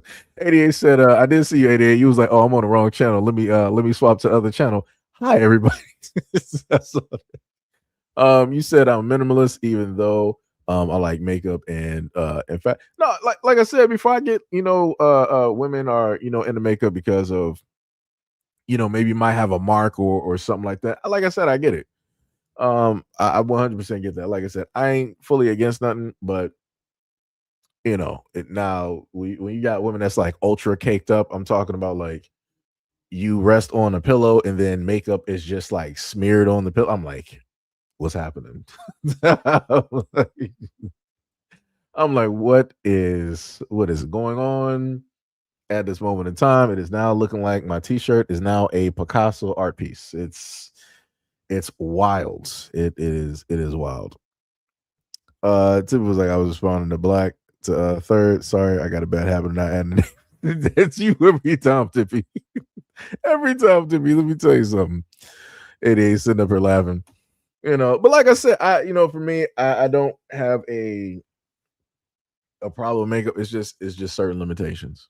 That's it. Like I said, for me, I'm used to like looking at the 2000s and the 90s, and during that time frame, you didn't have like a lot of like women and girls like wearing makeup like that. The most it was like lipstick, or I guess maybe like some blush or something. Like it was like something like real light. It wasn't nothing that was like really caked on and heavy. The other reason that I got an issue with makeup, especially when it's just a black woman, is because of the chemicals that's in it and the effect that it can specifically have on the body. And like I said, I did videos directly on that too. And even if women didn't want to listen to me, there was a black female doctor that specifically was advising that to black women. So like I said, either which way you cut it, the information was there. You didn't want to listen to me, even though I was saying the exact same thing, fine. Put a black female doctor up there. So, just had to put that up there. So now, away from a lot of the nonsense, so now I can start to bring a lot of this directly down real quick. Wait, we did that video, right? That we did that one. Right. So now we're going to go to another video, and this one is more so dealing with America. And this is something that I told people before. So just like the title said, a black community divided and more, right? So this is where the and more part basically comes directly in, and this is dealing with the job situation. This is when I sat up there and told people when it deals with a lot of the closures, bankruptcies, AI, and all this other type of stuff, how all of that is going to culminate into a point, and it's going to start to affect a lot of people. But more so, the quickest, the main people that are going to be affected the fastest will be Black Americans. So again, a lot of people are not going to care because of that perspective of who it's primarily affecting first. People are going to care after everything is said and done, and that's when people are going to be like, yo, we need to come together and we need to do this and we need to do that. I'm like, nah. Right? So let's take a listen to what this lady has to say. Steakhouse has announced that they're going to be closing up to 62 stores. Smoky Bones Barbecue has said that they're going to close 120 plus stores. Domino's Pizza said that they're closing 250 plus stores and they're filing for Chapter 11 bankruptcy. Papa John's is closing over 300 locations. Popeye's Chicken is closing 136 locations and they are also filing for bankruptcy. Red Lobster is closing over 100 locations. Red Robin is closing 70 plus locations. Denny's is closing over 150 locations. Pizza Hut is closing over 250 locations. And Wendy's said that they're going to close a maximum of 600 locations. We're talking over 1,000 locations of fast food restaurants and food chains that are getting ready to close their doors. And you think this country is not in trouble? So we heard that, right? And I love Domino's. You know, I got me some coupons right now. I got if I check my app right now, I probably got like a free $5 and maybe like a 40 or 50% off or something like that. Like I said, this is a Domino's place. You know, over here, I done probably you know, pay for some college funds or something. You know how much Domino's I done set up there and ordered, right? But again, when you hear this video, you got to think about how many of these places are especially within Black communities and how many Black people are working directly at these places. So if they're closing a lot of these places, and then if they're specifically, especially closing a lot of these places around the country in Black areas, that's less jobs. That's an easy access job for a lot of people to go directly into, an entry-level job that a lot of people can go into. So now that's less. So now that's taking those ordinary jobs directly off the board. So now you're going to have a lot more people trying to fight for or get into, you know, other types of jobs, right? Because now you're going to start to deal with a type of scarcity that is happening, right? You're going to have a demand for jobs, but you're not going to really have the supply, right? When originally you had the whole, you know, supply, you didn't really, in a sense, quote unquote, have a high demand, you know, for those jobs because there was enough jobs out there for, you know, a lot of people. So, like I said, it's going to be a lot of things going on.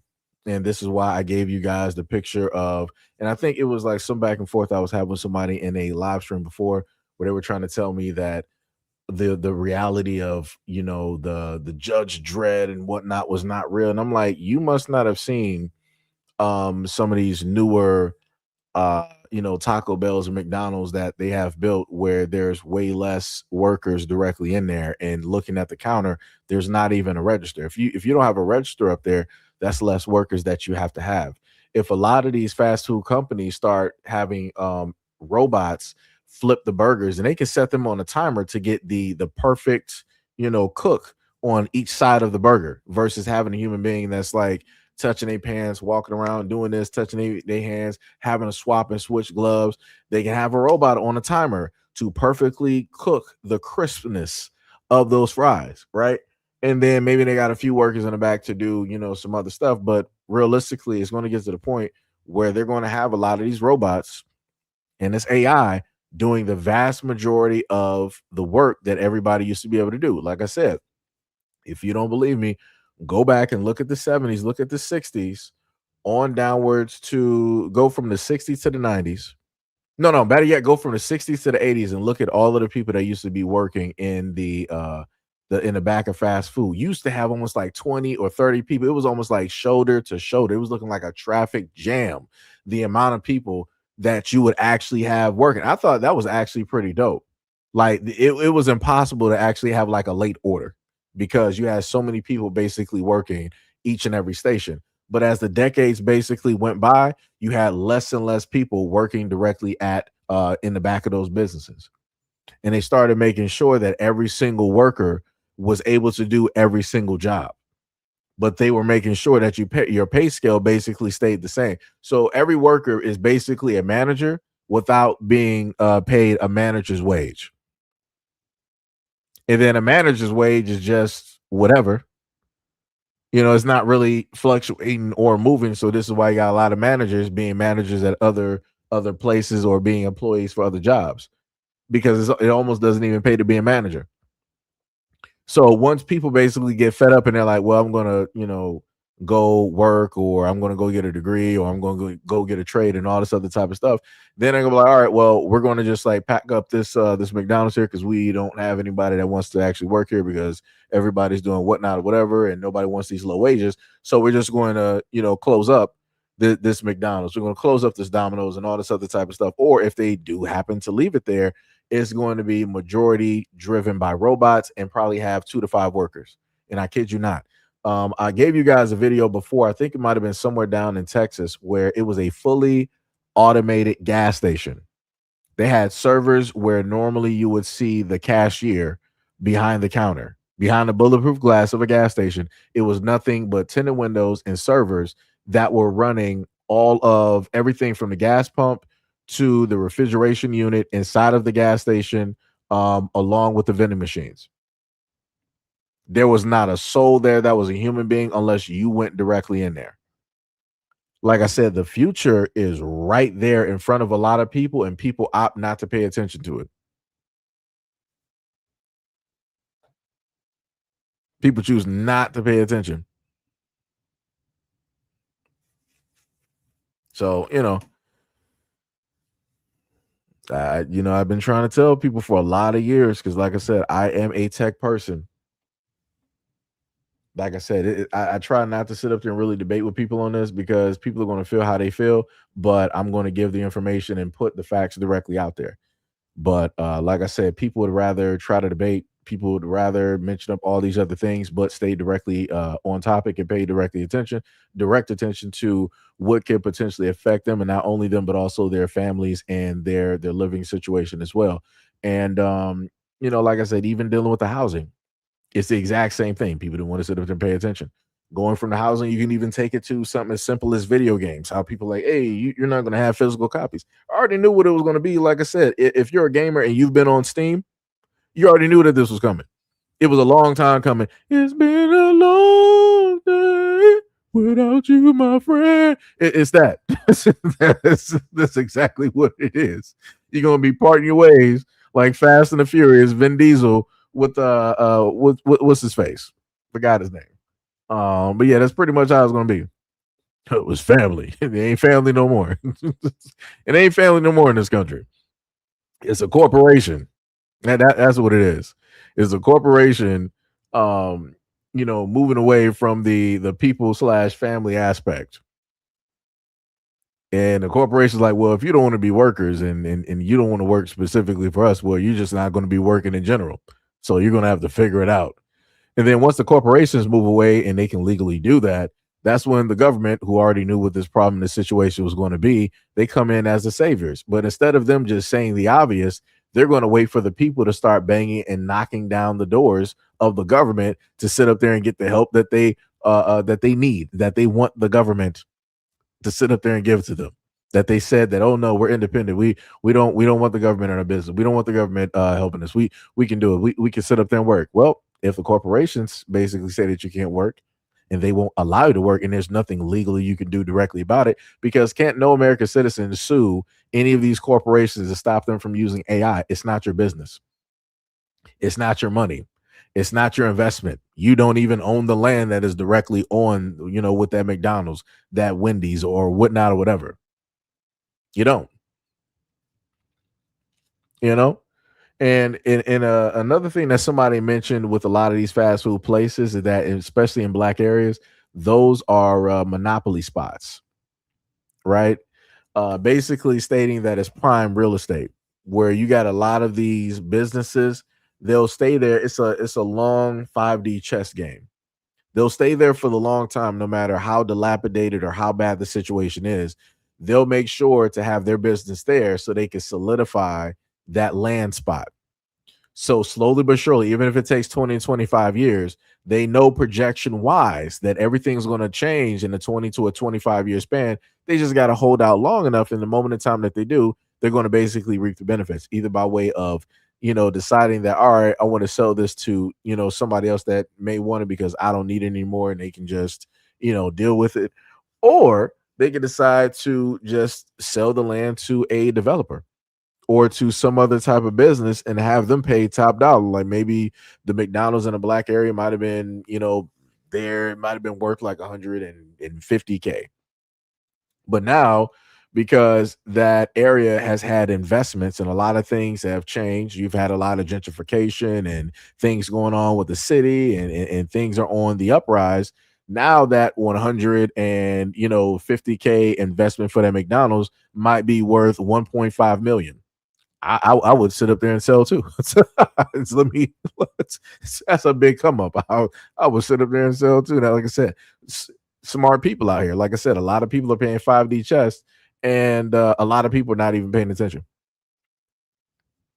And as stated before, you can try to tell people stuff and relay certain information, because a lot of people are like, yo, man, just give us the information, let us know what's going on, and this, that, and the third. It's like you can give people any and all information, but it's like, are you actually going to do anything with it? Chances are not. When the information shows, are you going to move with the information? Chances are not. Like I said, people would rather sit up there and and try to debate you and tell you how you're wrong versus listening. Monta, yo, you said you just seen an autonomous self-inventory check at ShopRite in Maryland. No BS. I'll put it on the Discord for you. All right, yeah. Put that directly up. I can do a video on that. If you would be so kind, good sir, to put that up in the Discord, much love, respect, and appreciation. I will make sure to post make a video around that. I will happily do that. Let me tell you. Tibby said, why didn't they include Waffle House? Guess they don't want the drama. Yo, that's crazy.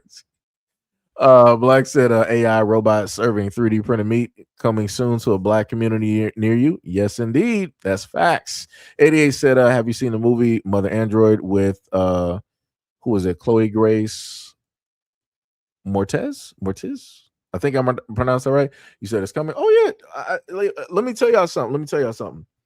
A lot of these, the main thing I try to tell a lot of these women out here, a lot of these conversations that are around how important women are. These conversations are going I'm talking about all of the conversations from a variety of these different groups talking about women. All of these conversations are going to be dead in the water, because the moment in time that they create these working humanoid or these synthetic robots and they're out and about and they're roaming, it's like, and those robots are going to have the ability to bear and carry children. It might be in like a plastic bag where it's growing like a Cabbage Patch Kid, but they're going to be able to sit up there and do it. So like I said, this conversation that folks are having online right now, it's going to be fun for them right now, and the conversation is going to be dead in the future. I promise you, mark my words on that. Like I said, when they sat up there and showed y'all that scene, if y'all go back to Superman, I think it should have been Man of Steel, with Henry Cavill. If you go back and they showed you Old Krypton, where they had these little incubation little things where they would grow the children, but the children were specific types. Like some were educators, some were adults, some were warriors, others were workers, right? They have them specifically because of whatever their genetics read. They were specifically placed for a certain type of work or whatnot or whatever. It was almost like Divergent. If you ever seen that movie or some other movie that was similar to what is it called? What is the movie with Jennifer Lawrence? Mockingbird or whatever it is. Whatever those movies were that was out during that time. It was like 3 versions of that that were directly out, but they were each, different in their own ways. It's sort of like that. It's sort of like that where people are placed in certain types of classes. Like I said, when those robots start coming out, it's over. All of the conversations that people are talking about where women are like, hey, y'all don't really appreciate us. We're important. We can do this, and we can. All those conversations are going to be done, because the main thing that's going to be the driving force behind it, they're going to be like, well, women have stated for the longest time possible that they want to be free. Women have stated that they are not, going to be barefoot and pregnant, and that they're not going to be, these mothers in the house taking care of kids. Like I said, it's going to be placed as convenience. not understanding that this is meant to basically, in a sense, replace that important factor when it deals with women, because now something else can completely do it and not have a complaint. Now something else can do it and not have to deal with health complications. Now something else can do it and men don't have to worry about hearing a conversation back and forth about, I got to do this and do that, and I got to carry this for 8 months and 9 months. Yeah, all that, like I said, a lot of these conversations are about to be dead and people don't even see it. People are about to see it. You said 88 said they already got RoboCop. Military bots. Yep. Let me see. Eggs and chickens have it good enough for me. Let me see. You said automated grill gives the meat its sizzle. Yep. Yes, indeed. He said they already have ones that have babies. LOL. Xenobots, right? Radioactive chickens. That's crazy. Mo said a total functional humanoid female with forever waffles. Timmy said, "This is the stupid. They're not God, but they keep playing like they are. Okay, watch everything backfire on them. I mean, it probably will, Tippy, but I'll put it to you. I'll put it to you like this, Tippy. It may backfire, but this is the thing. Think about how many women, right? I'll put it to you like this. Think about the conversations that we have about Black women going to the hospitals and pregnancies and how they're mistreated and how they're not listened to. How many Black women would opt, instead of having to deal with the potentiality of their life being lost while giving birth, them being in pain and not given the proper medications, them dealing with other medical complications that can, lead to a loss of life for either both them or the baby. How many Black women would opt to rather give all of that over to a robot? I believe that a lot would. I believe a lot would. But again, the thing that would have to be given up that a lot of Black women wouldn't be able to talk about anymore, you're not going to be able to open your mouth and sit up there and say that, oh, we carry this and you can't, you won't. That conversation is going to start to slowly but surely die. The moment in time that you give that directly over because you don't want to deal with everything that comes naturally with that, you give it over to something else. The moment in time you do that, you start to give up the ability to have that conversation, because men are going to be like, well, you can't have this conversation no more because the robots are sitting up here doing it. You're not doing it. All you did was give over an egg, and that doesn't really do anything. That's not really doing anything to your body. You gave over an egg. The guy gave over a sperm cell. It was combined directly into whatnot, whatever. And now it's in this little incubator where this robot is going to carry it for 8, 9 or whatever months to to full term and not have any problems. They're not going to have any hiccups. They're not going to have anything dealing with blood or changes of chemical imbalances or anything like that. The robot body is going to be the robot body, and the female body is going to be able to be what it's going to be. Now, the thing that's also going to happen that a lot of women are not going to understand is that closeness, that bond that women are normally able to have because they are the incubators for those children. They're not going to have that closeness because they're not going to be having that child for that 8 or 9 months. They're not going to be able to feel the heartbeats. They're not going to be able to feel the kicks. So the child is really not going to, in a sense, understand humans to an extent. Just like the mother is not going to actually understand that child because you're not going to have that bond. You're both going to be foreign individuals trying to communicate and formulate a type of love or a type of bond. The other thing that's going to happen is that now it's going to be easier for that child to have an attachment to whatever, because you're technically not its mother. You are its mother by DNA, but you're not the mother by way of carrying it directly to full term. That's AI. That's technology. That's the robots. That's the inventor, of whatever it is. That's what it is. Thank you, Monsa. Hunger Games to Nakia and what is it? And Monster shout out. Yep. Yeah, Maze Runner 2. Yep, that was another one. Yep. That was another one. Third says, Seiji, have you seen the episode of America Got Talent where a guy did a choreographed dance performed with like 10 robots? Nah, I ain't seen that one. 88 was like, I want a lot of kids.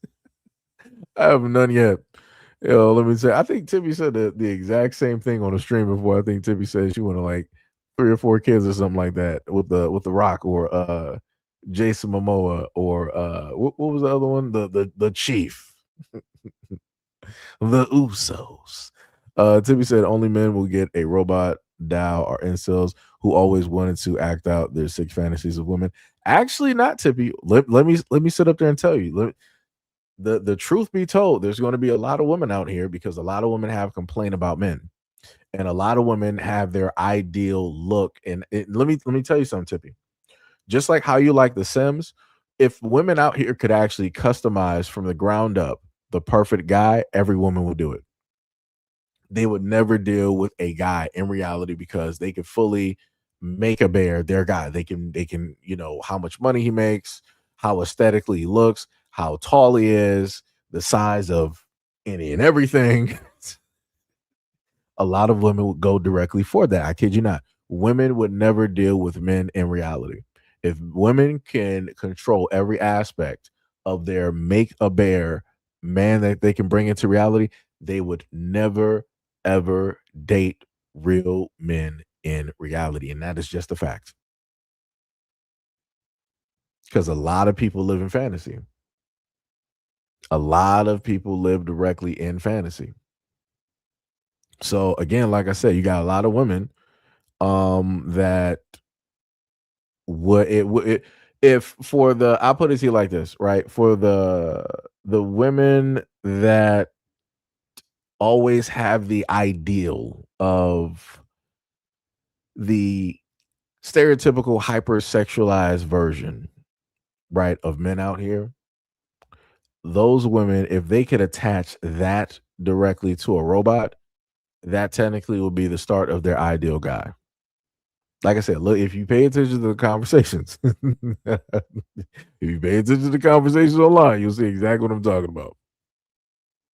You'll see exactly what I'm talking about. But like I said, I get what you're talking about, Tippy. Blue said, I'm sorry, Lou, it looked like it says Blue. I kid you not. Lou said, Tippy, well, we just learned that some women have nasty fantasies, so females isn't taken out of the equation, which is facts. Which is facts. That's crazy, man. Said, take it, Jada Fireflies. That's crazy. That's wild. That's wild. This man is a man of culture. There's a man of culture, I see. And he said, I'm convinced that we are to live in the movies, The Giver, and The Truman Show bars. The man said, Luna Star 5000. That's crazy. That is crazy.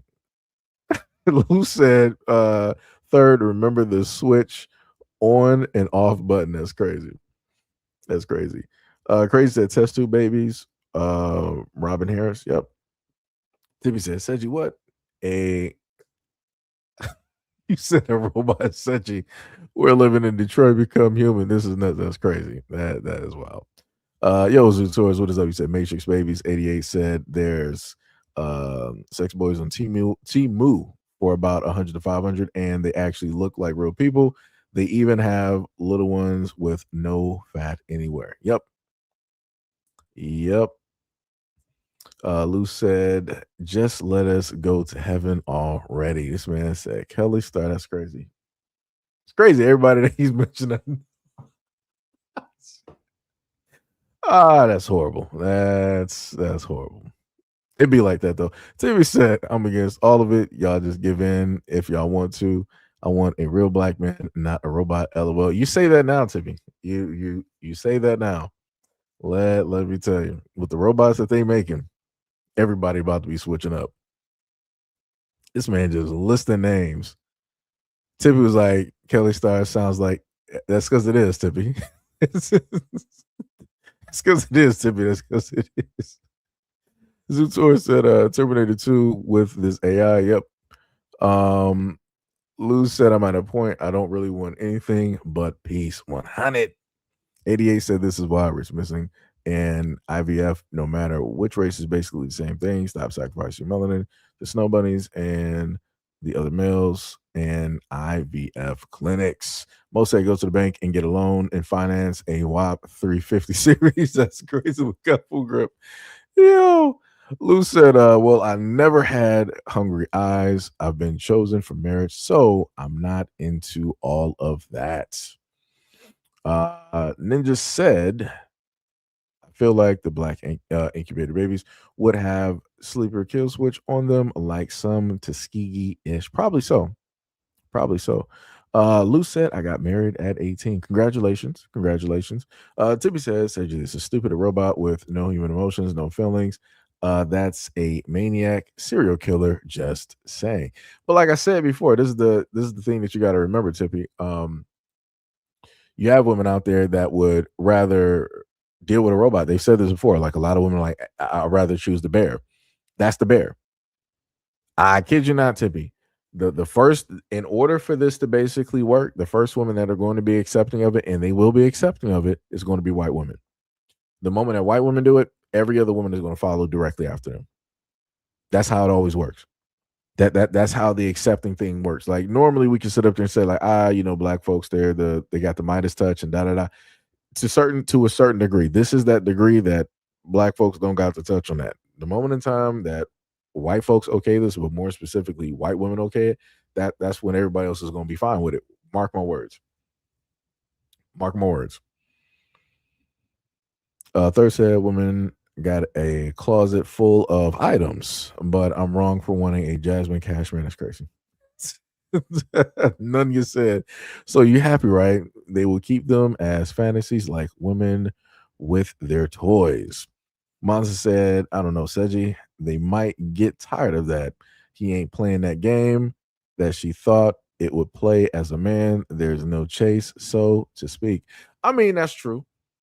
You got some women that will sit up there and get bored, but you got women out. You got some, like I said, you got some women out here that have a full wardrobe of toys. I'm talking about all types of like different like sizes, shapes, and everything of the sort. I'm talking about like you got different like lights and rows. Talking about like a set of like 100, sitting directly up there. So I'm like, no, you gonna have a lot of if women are willing to spend hundreds, and I'm talking about you spending hundreds, if not thousands of dollars for that whole collection. What's a few $1,000s for a male companion that you can program? You can program the voice, you can customize the face, the hair, the skin color, the eyes, the softness directly of the skin, the shapes and sizes, everything. Yeah, like I said, it's gonna be and it's fully autonomous. It'll be there when you get home. You can be like, all right, you can sit up there and just be like, call and voice order, be like, all right, I need you to get up, change your clothes, and just be sitting in the kitchen by the time I get that. Like I said, that's what it's going to be. That is what it is going to be. I kid you not. It's going to happen. It's going to seem just like with everything else, it's going to seem very weird at first, but then slowly but surely, folks in society are going to be accepting directly of it. And then you'll start seeing some women take out their robotic boyfriend to dates, knowing that the robot cannot eat or ingest any type of food, but they're having a conversation. There was one woman that I've seen where she had an AI boyfriend that she was directly married to or something. It was something, however it basically worked. And her and her AI boyfriend would sit up there and just have, conversations and other types of conversations. Like I said, it's already happening. I've seen a lot. Trust me, the amount of times that I've spent online, I've seen a lot of stuff. Tippy said women with those items are crazy too, just like men with their silicone dolls. That's crazy. Yo, Shauna, what's up? Shauna said, oh, I'm starting to get it. That's why we always have these toys. Yep. Lou said, I don't have any of that, but okay. Tippy said, I'm calling out both men and women. Nothing you said. What I've been through with women, if I wasn't happily married, I'd gladly take the alternative than to let a woman put me through any type of ish again. Shauna said, and honestly, they make those plastic items so astronomical. Like, I just don't know. Yo, you know the craziest part when you like everybody's seen what a street cone looks like, correct? Like like the cones that they put directly on the streets in order to guide traffic. If they gotta paint the street or fix certain types of things. Where you got like men at work. Yeah, they have those as toys for women. And I'm just trying to sit up. I'm like, how? I'm like, are you dealing like with like Nephilim out here? Are there like a secret clan of like Nephilim that we just don't know about? I'm like, like what is happening out here? I'm like, how I'm like dealing with someone. I'm like, you can't have a normal relationship. I'm like, if you got something that is like, I don't even have where could I forgot I'm not even on camera to even give like a reference point for something to pick up. But I'm like, dog, like you out here like with like some dealing with like a 2 liter bottle. I'm like, brother. I'm like, if you ever get pregnant and have like a child, everything is sliding directly out. Like that's the easiest birth. Doctors don't got to do nothing but try to be on like a football huddle or something like hike. It's like that's exactly you just waiting for everything to just like slide. The placenta, everything is just like sliding out all in one piece. You found the one piece. The one piece is real. It's gonna be that type of deal. That's crazy. 88 said, yeah, they got those giant ones on Timu. Yep. Most women survey shows that about 72% to 82% of women have used or owned a pleasure instrument. Timmy says, Seji, that is just sick. Sorry. Uh, most women generally buy/own more devices than men, though the gap has narrowed significantly with rising sales to male consumers, which is true. Anthony Meyer, what is up? You said the rubber arm with a fist is the best seller. Yeah, that's one of them. It's a few other ones too. You also got the dragon, and like I said, it's a lot of stuff. It's a lot of stuff. It's a lot of stuff. Let me tell you. Little said, I'll take the robot that's a housemaid and who can transform into a fight machine. That's crazy. Rock'em Sock'em Robots. Zootor said most of the women never seen a real bear in person, which is true. Which is true. Timmy said, Seji, you keep saying women, but it's both sexes. Saying this ish. Look, Tom said they followed white women with BBLs and lip fillers and will follow them with the robots. 88 said, oh my God, I've seen the rubber arm on Timu. It's crazy. Yeah. Zator said a bear will eat a woman with like no man can. And I mean, actually eat them. Shauna said, you used to sell those, so I know. Yo, let me tell you, yo, Sean, if that was like your main business there, let me tell you, that is a lot of money. That doing a lot of research on a variety of businesses, that is a lot of money that people don't even fully realize. But a lot of people don't go directly into it because it's like if you're basically, making stuff directly from home, then you gotta, hold all the inventory, and then you gotta explain to people why you got all that stuff directly in the basement.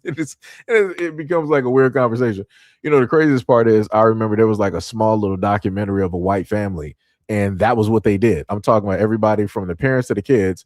They were all making these items. I'm like, why are the kids doing this? I'm like, nobody finds that to be weird. I'm like, they should like what is I'm like, yeah, I'm all right. Well, like I said, I understand like a couple doing this and whatnot, whatever for money. I get that, but having the whole family do that's wild. 30 said exactly. They used to try to shame me for Cherokee T4000. This man crazy. Yo, D, what is up? You said they already doing it with toys, buying them. TV said a scene. iRobot, and those robots took over everything and took out the maker. Lou said 88. Yep. Wow, that's crazy.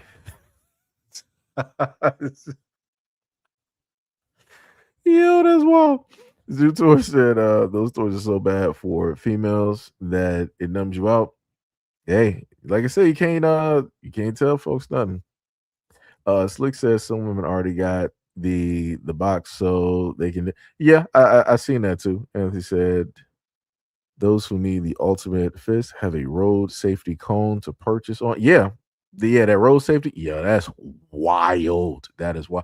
Like I said, there is a lot of dark places on X that just magically, just one click, just magically, you looking at one story and then automatically you see somebody, hey, I sell content. Look at this 30-second clip of such and such.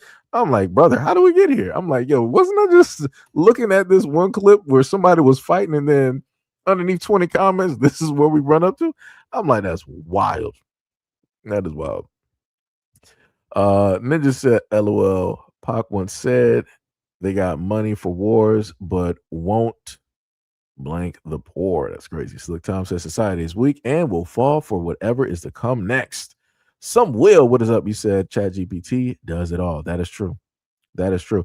You can probably actually hook up Chat GPT to some of those devices too.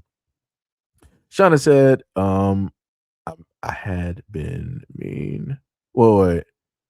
You had something customers also, so it works both ways. Oh, you say you had male customers too. I got you. Got you. Yeah, I got you. I was reading. I got you. Most said, imagine being able to adjust the. That's crazy. It's crazy. Slick Tom said, it's people that are marrying objects like stuffed animals and humans like dolls. Yeah, they got docs on that too. Robots with beaver pieces of cakes and a lot of Android 16s and 17s going to be out there. That's facts. D said, I remember a lady using that on the Jerry Springer show. Taking it back. Zeus said they sit on them. LOL. That's crazy. And yes, and you don't even have to put in work. That's crazy. D said she left her man for a cone. Bars. Yo, nurse. Yo, what is that? What is up? What is going on? Haven't seen you in a minute. Let me tell you something. It has been a minute. It has been a minute. Much love, respect, and appreciation. Pulling up. Nurse said, Zing Jaja married a robot? Question mark. Possibly. 88 said on Temu they have a Virgin Pocket. Wow, that's great. Yeah, that's way too. That's what they doing way too much with that one. That's some wild work. I'm not even. I can't even read the rest of that one, but that's some wild work. Zutor said, a cone is literally the size of a little person. Yep. Somebody said like a water park slide. Anthony Myers says some of the women can take half the cone. Yeah, that's I can't even say that that's amazing. That's just I don't even know what to even say with that one. That's just wild. Fiction, what is up? What is up? You said the plastic got them confused. Tippy said, and men have silicone butts and other areas that jiggle. LOL, y'all have toys too, but y'all follow those people too much.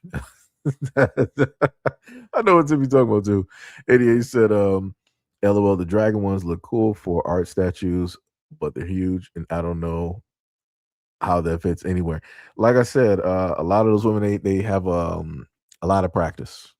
They go through different sizes. That's normally how they train themselves to sit up there and do it. And at a certain point, they just end up being broken, and you can never return from the brokenness, no matter how many vinegar baths you do. Anthony Myers said, people have lost it. 88 said, I used to want to do silicone art, but I grew out of it. The silicone babies are a huge seller. Some men buy them too, which is creepy. Donna said it was during the pandemic, and that's when I did. Yo, I mean, like I said, if you would have stayed directly with that, hey, you could be like a straight millionaire right now. Let me tell you something. Let me tell you something. That is that's still a thing. Hold on 1 second.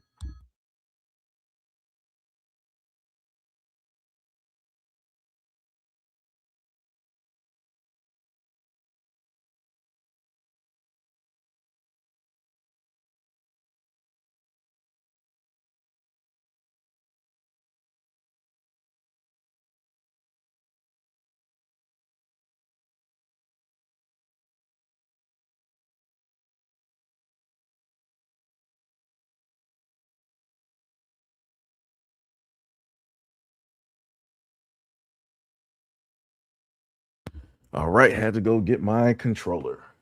So now we're good. Anyways, what was I saying? Yeah. If you would have stuck directly with that, could have had different ones. Like glass, metals, stuff like that. Things that are not porous, easy to take care of. What was the other thing they were talking about? Like things that you can basically boil to clean and stuff like that. Hygienic type of stuff. Like I said, it's still a very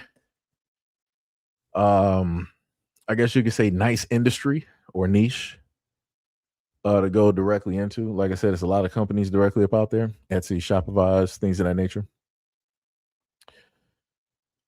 This man said, imagine being able to remove the TV. It's crazy. Timmy said, can we watch the GTA 6 extended look trailer? Well, I don't have Netflix. And I ain't trying to get hit with no nonsense. So you know how that goes. Third said, I need an application to quality beta test the first line. That's crazy. Anthony Myers said, them robots got demons in them. Possibly. Black said, I need an application for to be a quality inspector. That is wild. That is wild. What was the next one said? 88 said on GTV brought up the silicone butts with the like I said, Tippy got to get her phone taken. She got to get her phone taken. Tippy said I already have Pedro's doing AI movies, and you said next it's AI that they can Yeah, that's pretty bad. That's pretty bad. 88 said, I guess mine is not trained. That's wild. Blake said, I need that application. Face splash. That's wild. Slick Time said the pocket ones is very weird to me. This man with these applications, wild work. He said they even got feet. Let me see. Monza said, I'm gonna catch that extended look pause at 9 p.m. Pause again. It just sounded pause worthy. LOL. That's crazy. Tippy said, Black Circle, read a book, do something positive. I know you're not talking, Tippy. Let's all look to see what's on your IG, Tippy. You gotta look at your bookmarks. You gotta look at your bookmarks, Tippy. Slick said Cherokee. Wow, that's crazy. Didn't even know that. Did well, you know what? It's to be expected. Dealing with the industry, I would not be too surprised. I wouldn't be too surprised if you got more of them that have done that as well too. Would not be too surprised. Would not be. Yeah, that's exactly why he started laughing, Tippy. Yeah, let's take a look at your bookmarks. Tippy gonna start hiding that phone real quick. What phone? There ain't no phone here.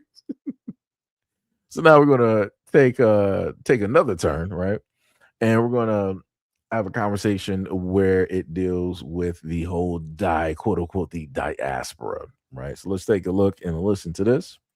My African brothers will push back. The truth is, we have molded our whole identity around African American culture. It is weird for us to pretend that is not the truth. I remember my life growing up as a young boy in Nigeria. Every single thing that shaped my childhood was African American influenced. The music I listened to was not Nigerian music. That wasn't considered cool when I grew up. It was Boyz II Men. It was Jodeci. It was Snoop Dogg. It was Dr. Dre. It was all of those things. Those were the soundtracks of my childhood. We dressed like them. The girls dressed like Aaliyah. The guys we all wanted to be cool. And cool meant African American. And that was what we chased.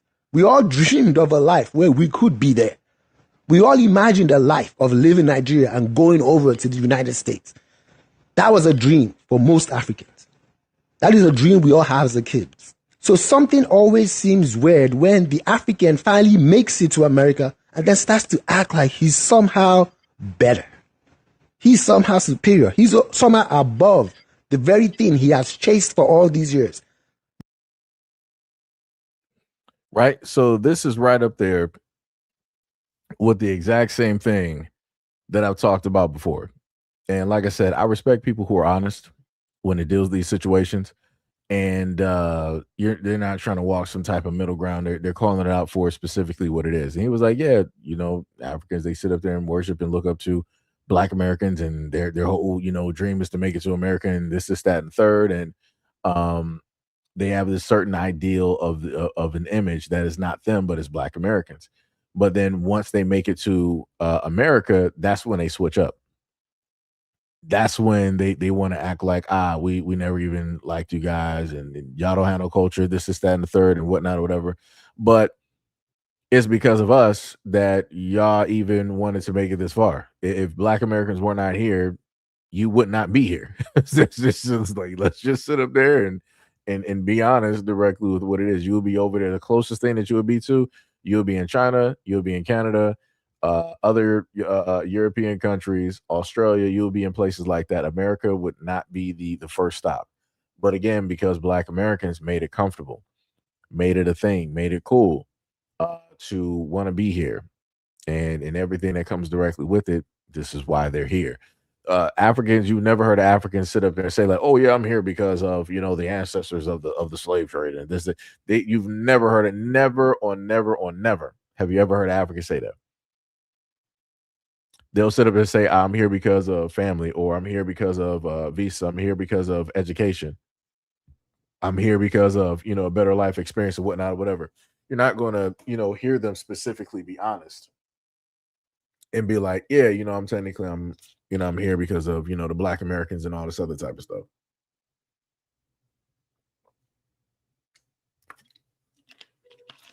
Like I said, that's crazy. But like I said, I respect folks like this who are honest. Like I said before, I don't got no problem showcasing that. I don't got no problem saying that. But again, he's one of the few amongst the many of Africans that choose to give this narrative where Black Americans are, jealous of them and their culture and their languages and all this other type of stuff. Like I said, we are Black American, good, bad, and ugly. When it deals with this United States, we are proud to be here. We are proud to be here. Like I said, because this is home. This is us. This is our history. Generations, and all that other type of stuff. None of those folks, quote unquote, in Africa have any books or any history on Black Americans. They don't have nothing to do with any of our bloodlines. They're like, if you specifically ask them, like, all right, this is my blood. Show me all of my bloodline here. Just here, nowhere else. Show me all of my bloodline here. They can't sit up here and do that.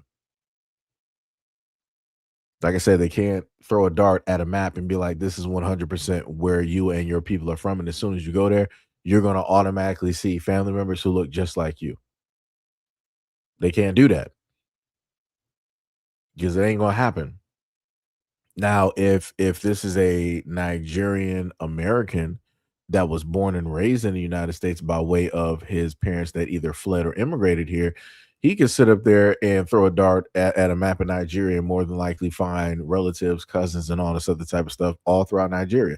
Black Americans ain't doing that. Black Americans are not doing that at all. What was it? He said both African American influence and K-pop is just 90s R&B. Yep. He said, so $800 is a woman going to the hair salon once. Not worth $800 if this man. It's crazy. That is crazy. It's crazy.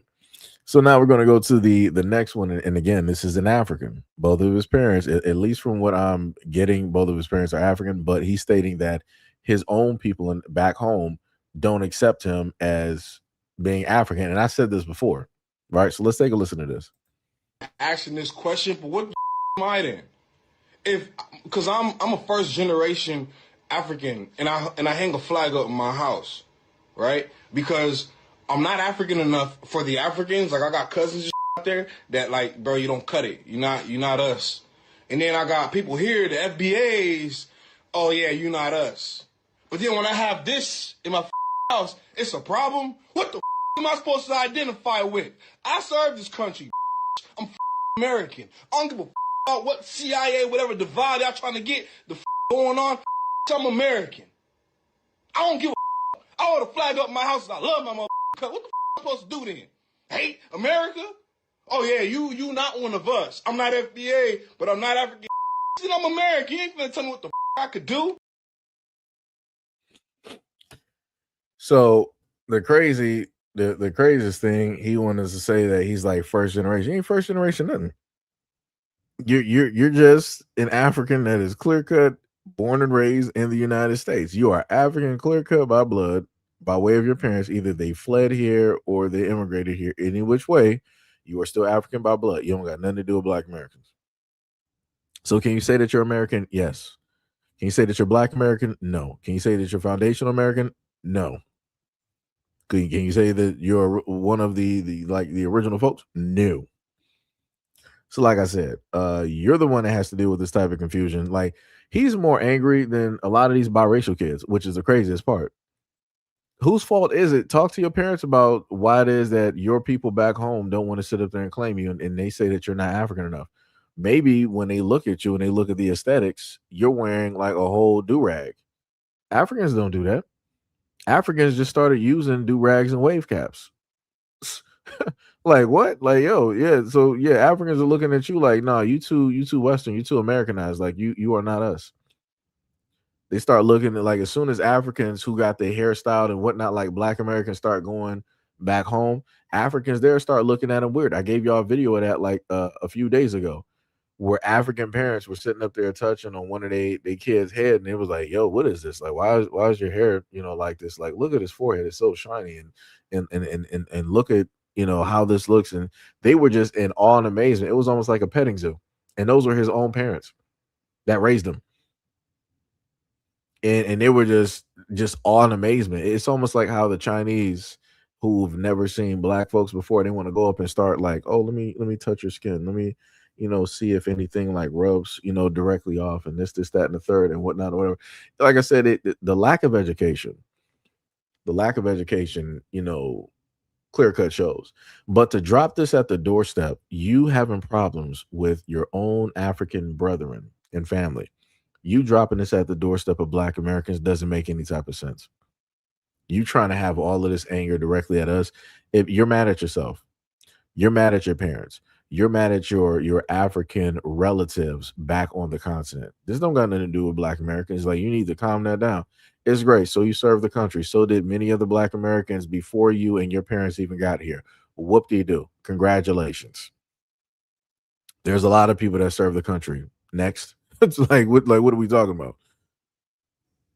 Like, you get mad because your people said that you're not African enough for them. Well, you came back westernized. It's more than likely how you walking and talking. You probably not reflective of that culture. So they respectfully sat up there and told you. Black Americans are going to sit up there and tell you that due to the fact that you're African, you are not Black American, and you're not. That is not your identifier. That is not how y'all talk. Africans normally say Nigerian, Kenyan, Rwandan, Congolese, Zimbabwean, Ghanaian, South African, Moroccan, Somalian. Like I said, like it's a lot of other ways that y'all identify. A lot of other ways that y'all identify. Y'all don't sit up there and identify like Black Americans. Somebody said, y'all mad because he don't play victim and he works hard. I mean, you're bored. That's what I do know. You said the Nigerians are awesome. They work and don't cry and play crybaby victims. He's awesome. He can be Black American if he wants to. He's not Black American. Like I said, you're just saying it and you don't even know what that means. you're just sitting up here saying it and you don't even know what it means. Like, you're just using terminologies now. Like, if I sit up there and I'm raised by way, like, my parents basically ran or immigrated directly to Ireland, I'm not going to sit up there and automatically say, like, that doesn't uniquely make me Irish. It's not. I'm realistically not actually of that land. I'm not of those people. Like that's crazy. Like what are you specifically even instead of like if I was born in Germany, ain't nobody gonna sit up there and be like, yeah, you're a black German. Like, yeah, you're one of us, pal. No, they're not. You're not about to sit up there and do that. They're not gonna do that, and you know it. You know it. Like I said, you can try to spin this how you want to sit up there and spin it when it deals with being black American. He can say that he's American all he wants to. I don't got no problem with that. He is American. He 100% is American. He comes from Africa through by way of the bloodline of his parents. He was born and raised here in the United States within an African household in the United States by way of his African parents. At most, for who is it, Mark? At most that he could sit up there and say, he could sit up there and say he is African American because in that he would be. He would not be black American. There is a clear cut difference. By blood, he is actually an African here in America. Elon Musk, by way of blood and where he lived, is an African who is from South Africa who came to America, making him an African American. The white South Africans that come from Africa by blood and also where they lived come to the United States, makes them an African American. See how that works? Notice how none of those people are black American. It's a clear difference. It's a clear difference. I literally broke that down for you as easy as possible that you could clearly understand. Elon Musk is an African American. The white South Africans are African Americans. Nigerians or Africans that migrate over here to the United States are African Americans because they come from Africa and now they're part of America. They're part of two continents. Black Americans are just that. We're here. We're Black Americans. We're part of one, not two. We're not from two places. We're part of one. The Africans who migrate or immigrate here, the white South Africans who migrate or immigrate here are African Americans.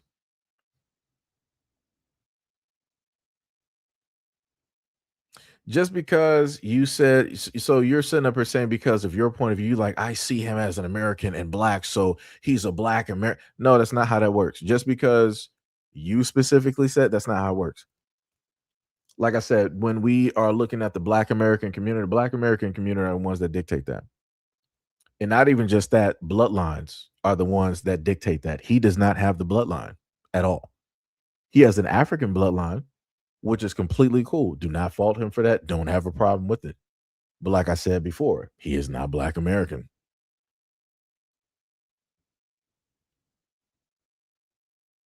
And as I stated before, a lot of these folks who are African, they don't normally call themselves black. What about that? Do you not understand? You don't have it. You don't hear people calling themselves Black Caribbean American or Black Jamaican American, Black Haitian American. They don't. That's not a normal identifier that they use because when they're around their own people, they see their own people. They're not saying Black African American. They're not doing that. They'll say Caribbean American, Jamaican American, Dominican American, Cuban American, Haitian American. They will do that. They're not going to have black directly up there. Black Americans are the only ones that do this. Like I said, you're trying to go back and forth and it ain't happening. Like I said, you can call me a dummy all I want. The facts are the facts. You're not about to go. Your words mean nothing to the whole of the black community. Like I said, when we sit up there and say something, that's exactly what that means. Just like black Americans have I put it to you like this, right? I put it to you like this because you want to go hard body, right? Directly for so let me just highlight. Let me just highlight. Where did you go? Right. So since you want to have this whole conversation, right? Because you wanted to say that this thing about Nigerians and all this other type of stuff. Cool, fine, no problem. Tell me where in the continent of Africa, right? Tell me where on the continent of Africa that that Africans have replicated any and all of the things that Black Americans have established here in these United States. Take your time. Let me know because you want to pull up and you want to body block for the Africans, and that's completely cool. You can have your perspective and your point of view. You want to talk about how great they are and everything in the story, right? So obviously you know a lot more than I do. So tell me, where have all of these Africans replicated any and all of the things that Black Americans have made here in these United States? Let me know. Let me know where on the African continent do any of these Africans have the Midas touch to the point where everybody around the world is copying Africans. Let me know. Because when I look at Japan, when I look at K-pop, when I look at what Chinese pop, J-pop, right, and all of these other, I don't see them copying Africans. I don't see them doing Afro beats. When I look up there in Canada, Drake is rap. He's copying Black Americans, right? And he's a Canadian.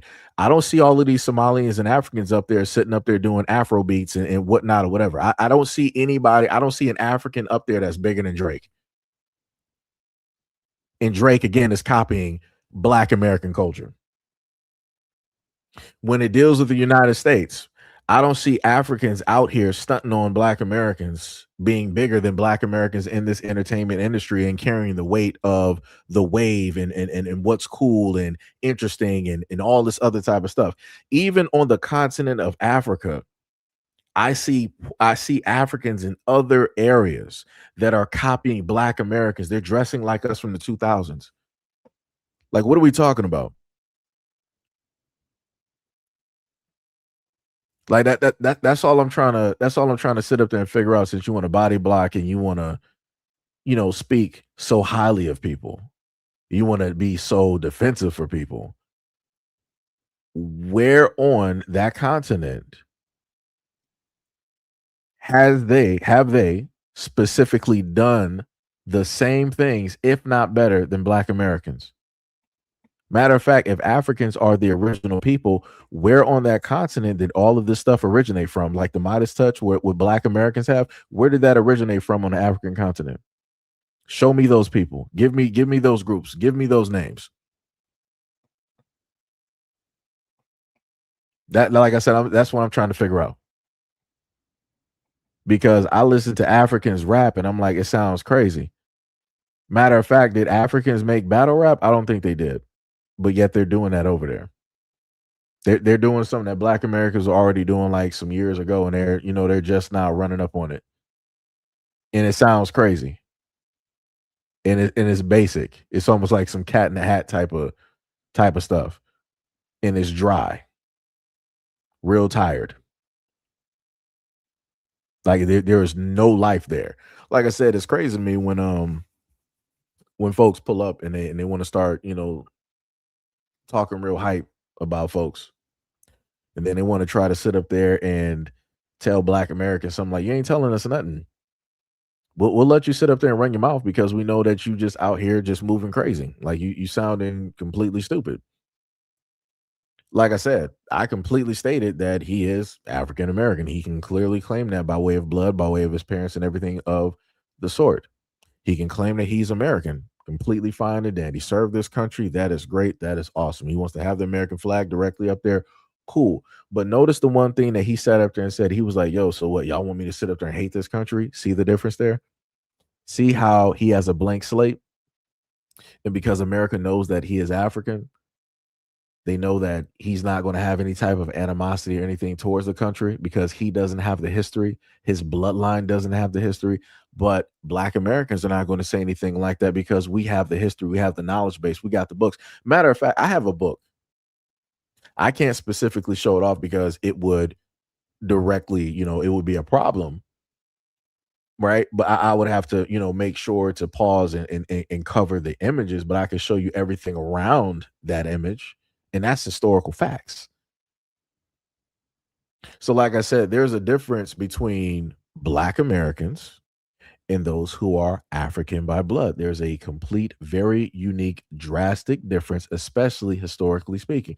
Africans do not have the history that Black Americans have. That is a very finite distinction that nobody can overpass or overlook. I don't care what similarities people want to talk about, like, oh, there was slavery in Africa, just like there was slavery, by the United States. The difference is in that continent, you had white Europeans doing it, and then in Africa, we had the colonialism and all this other type of stuff, but we both were going through stuff. I ain't trying to hear none of that. I don't care about that.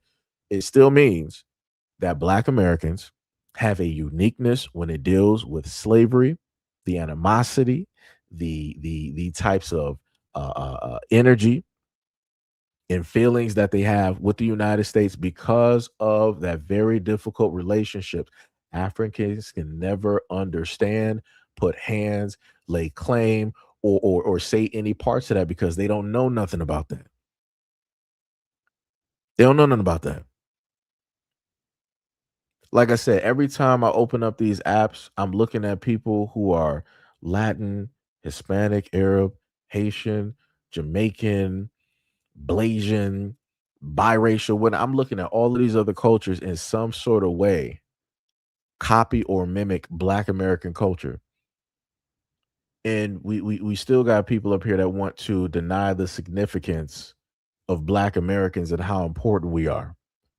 Everybody could be potentially copying country music. You don't have a lot of people doing that. You got what, like one Nigerian doing it, Shabuzi? You got one Nigerian sitting up there doing it. And again, an African doing country doesn't even make any type of sense because you don't even really have the roots directly for that. You don't even have the history directly within that. But whatever. Like I said, it's to the point where you got over there in Kenya. I got a video of Kenya sitting up there dressing in country with cowboy boots and cowboy hats and jeans and sitting up there.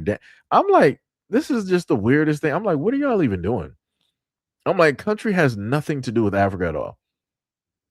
If you got Black Americans in country, yes, because Black Americans are directly down there and had a very significant role directly in country music, rock and roll, pop, rap, hip hop, and everything else when it deals with a variety of music genres. But like I said, it's overlooked and people don't want to acknowledge that history. But again, like I said, to see Africans doing country over there in Africa makes no sense. To see Africans dressing like Black Americans over there in Africa, and I'm talking about they're wearing like dollar store chains. They're sitting up there still wearing caps and whatnot to the side. Like you out here wearing Timbs and it's like 80 to 90 degrees outside, and y'all don't even actually have roads. It's dirt. So it's like dirt and everything getting directly in your shoes and on your clothes. And y'all just sitting up there like acting like y'all stunting us. I'm like, what are y'all doing? I'm like, y'all look weird. I'm like, dress how you normally dress. I'm like, be yourself. It is okay. It is okay. 2026 to be yourself. It is okay to be yourself. Like I said, everybody basically says that Black Americans have no culture, but people can't sit up there and give a finite example of who Black Americans are copying. Because usually if you don't got no culture, you got to be copying somebody. You can't be just doing nothing. Right? So the same people, Africans sit up there and say that they got a culture, but right, with that culture, they're still copying who? Black Americans. How does that work? You have a culture, you have something that you can identify, you have something that you got roots, you got a bloodline, you got oral history directly on it, you got a culture that technically other people have studied, right? They've written it down in history books and everything like this, but yet for whatever reason, that culture is not good enough, and you decide to copy Black Americans. The same thing with Asians. As much as I've seen Asians do blackface and using slurs and all these other types of things, I see a lot of Asians, especially the younger generation, either doing tanning or sunburn, as they like to sit up there and call it, blackface, perming their hair to get froze, to get hairstyles and hair textures that they never naturally normally have unless their blood is mixed.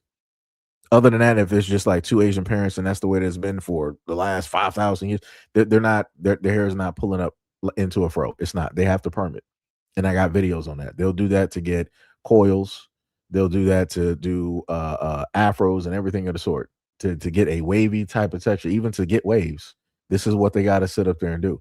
They're not just naturally just pulling up to the scene with waves. And again, waves is a cultural type of thing that Black Americans, that is us. Out of all of the cultures here in these United States, like I said, white boys are not sitting up there pulling up with no waves where they got a wave brush and that's a competition and all this other. That was never in nobody else's culture like that.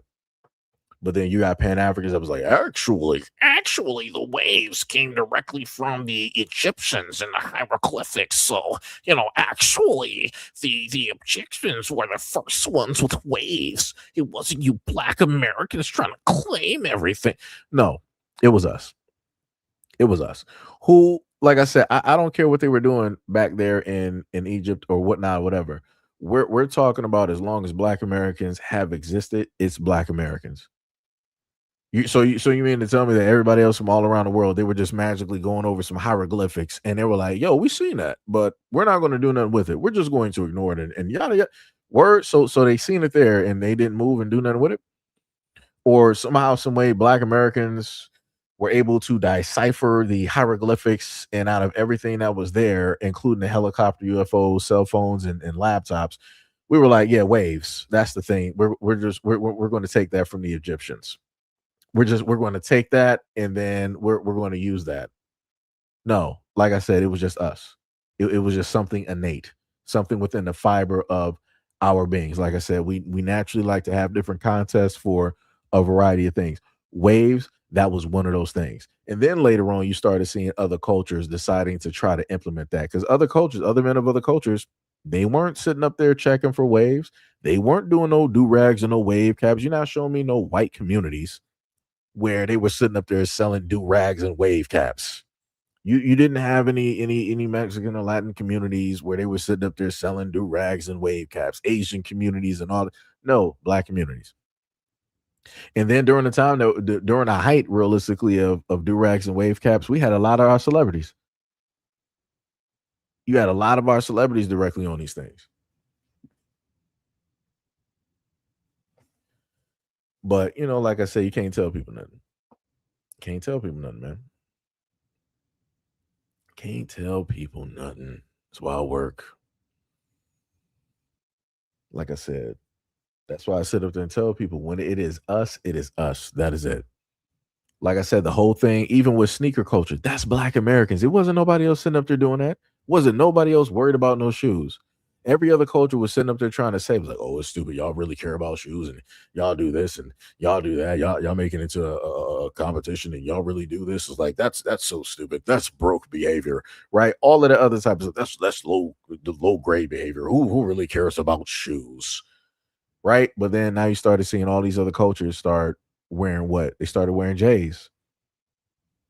And I think somebody has set up and said, like, well, y'all wouldn't even have Jordans if it wasn't for the white man and this, that, and the third. That's cool. White people made quite a bit of stuff, but they didn't make it popular. White people can sit up there and make stuff and it'll just sit there.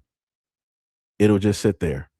Let me repeat that again to the 10th power. It would just sit there. It'll sit there. It'll sit there. It'll sit there. Like it'll just sit there. But then what will happen is that black Americans will happen to put it on. Jordan sat up there and put them bad boys on.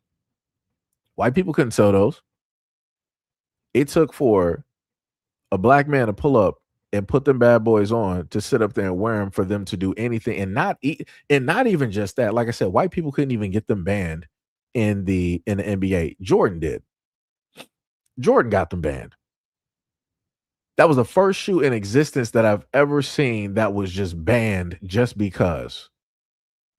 They literally had an advertisement and a commercial about it back in the 90s. I've never seen a white boy do that. Show me a white boy in basketball history that ended up wearing a pair of shoes and they just automatically got banned and they had to create a commercial and it was just something that everybody wanted. You're not going to show me because it doesn't exist. It doesn't exist. It doesn't exist. It doesn't exist. Like I said before, show me some Africans that have done that in the NBA. You're not going to show me because it doesn't exist, because it's never happened. Show me some Asians. That's right. It never existed. It never happened. We can just keep going with the different cultures and the different groups. It's going to be the exact same thing. It never existed and it never happened. How it did happen? Black Americans. So like I said, that's great. White people made them, but black Americans made them cool. It took for a black man in order for everybody else to realize that those shoes were actually nice and cool, and for them to actually want to sit up there and wear them, and then pay the exorbitant price directly of them. Still to this day, and it's not even like they're still worth the exact same amount. If you had a pair of those shoes from the 80s and the 90s to this day, people will be paying thousands, tens of thousands of dollars for those original pairs.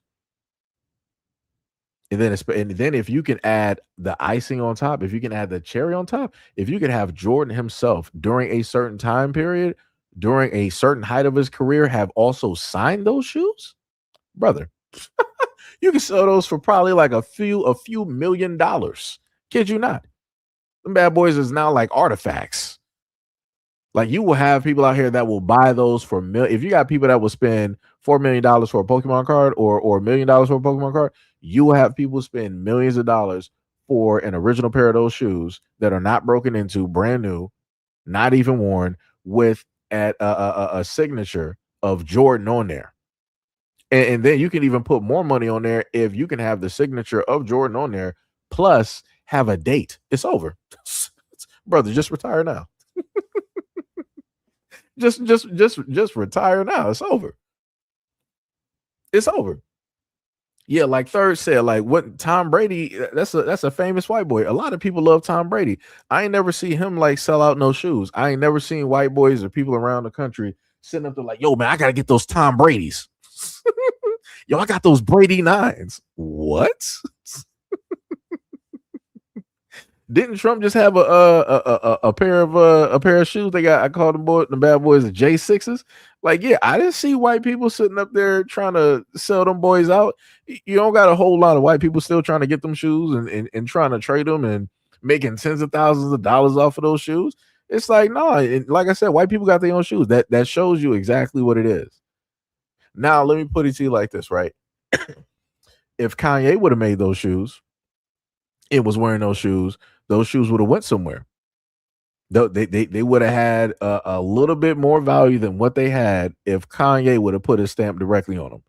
Like I said, it don't matter how people feel about Kanye. The fact of the matter is, Kanye had people out here paying thousands of dollars for his products.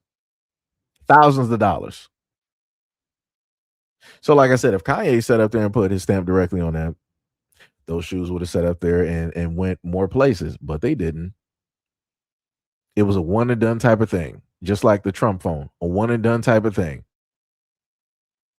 Like I said, man, like, yo, people think this is a game. Like I said, people can try to claim and say all of the things that they want to sit up there and say about Black Americans, but you have certain things out here that are finite, and it just is what it is.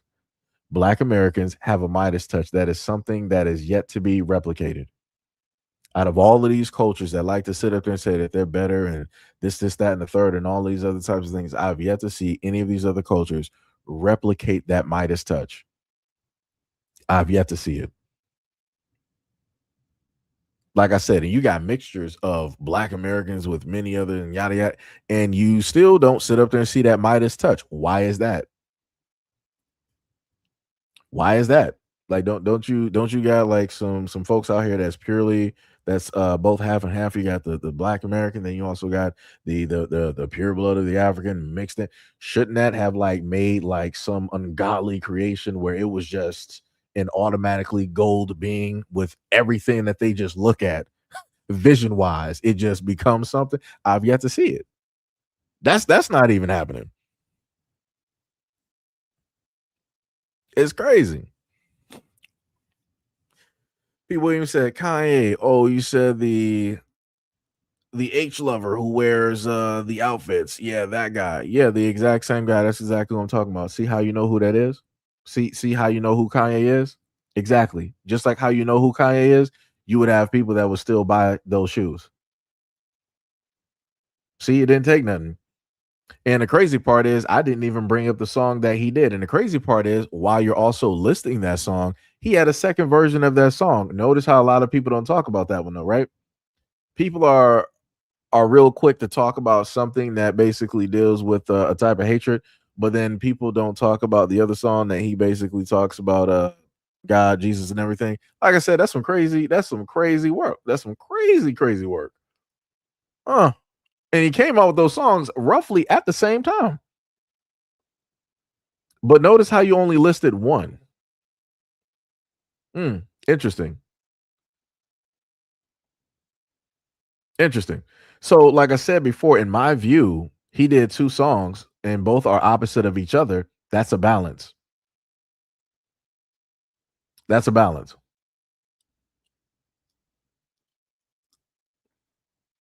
Crazy work though. Crazy work. Lou said, only have Chanel on my toes. Third said, remember the pants that sold out after K Dot wore them to the Super Bowl? Yep. D said, even when whites create something, they need us to get it popping. Yeah. Yep. There's a lot of alcohol companies out here that wouldn't be where they are today if it wasn't for Black Americans. They would just be like a little niche type of thing and they'll be just sitting on a shelf somewhere. Just saying.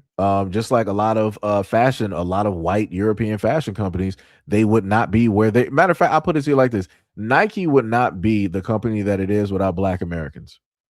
Reebok would not be what it is without Black Americans. Like I said, you got the Ralph Laurens and all this other type of stuff. Like I said, Black Americans will put stuff on. When we put stuff on, we put stuff on. We add a type of flair and everything that is not initially there. Like I said, I've seen how rich white boys sit up there and wear like polo and all this other type of stuff. And it's like, all right, we see it. But then when you sit up there and see black guys put it on, it's a whole different thing. It's a whole different energy that comes directly with it. And you can tell by the reaction.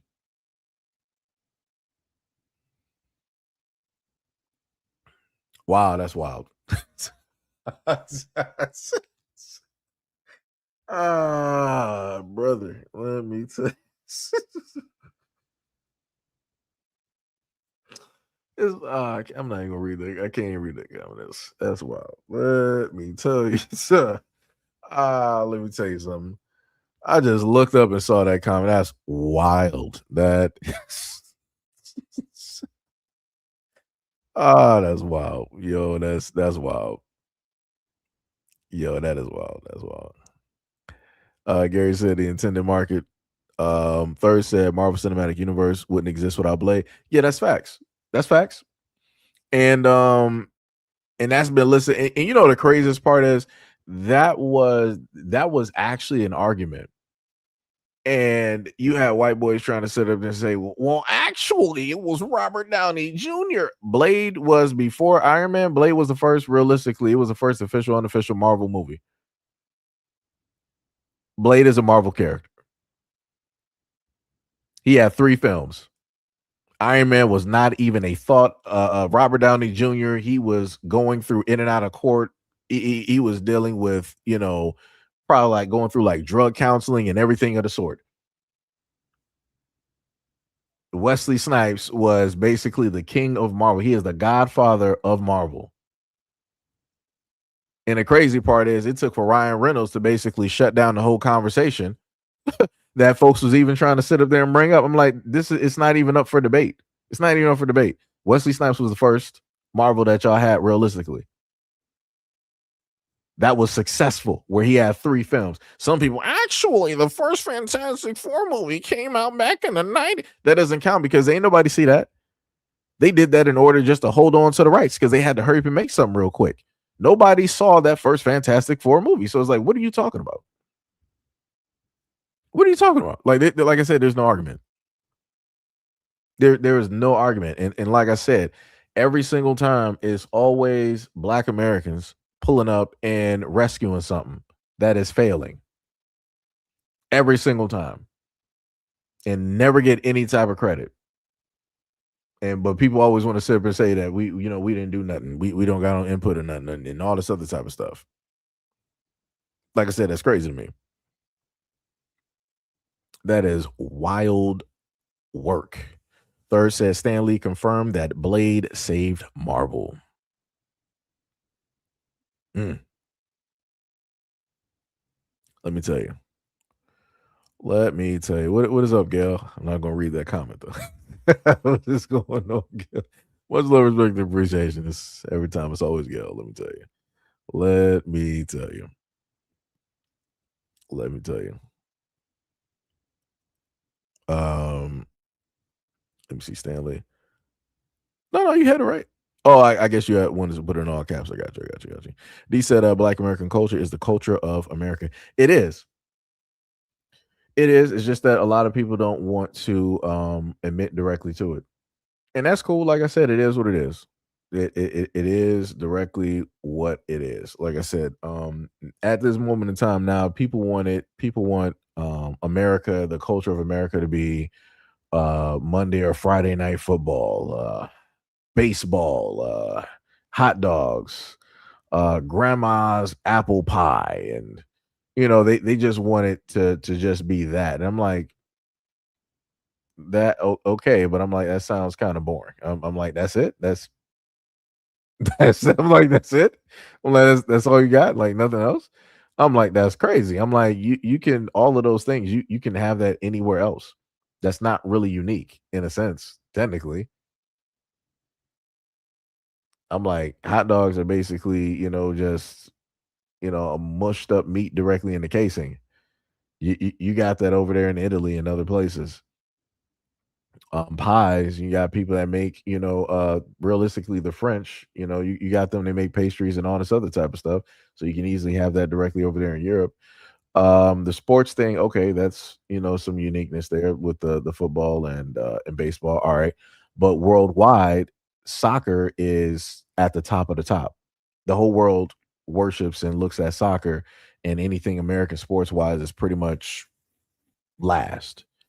It hasn't been up until recent times that you really start to see other nations or countries really trying to absorb American sports, because they've been doing their other sports like polo, rugby, cricket, and all this other type of stuff. You know,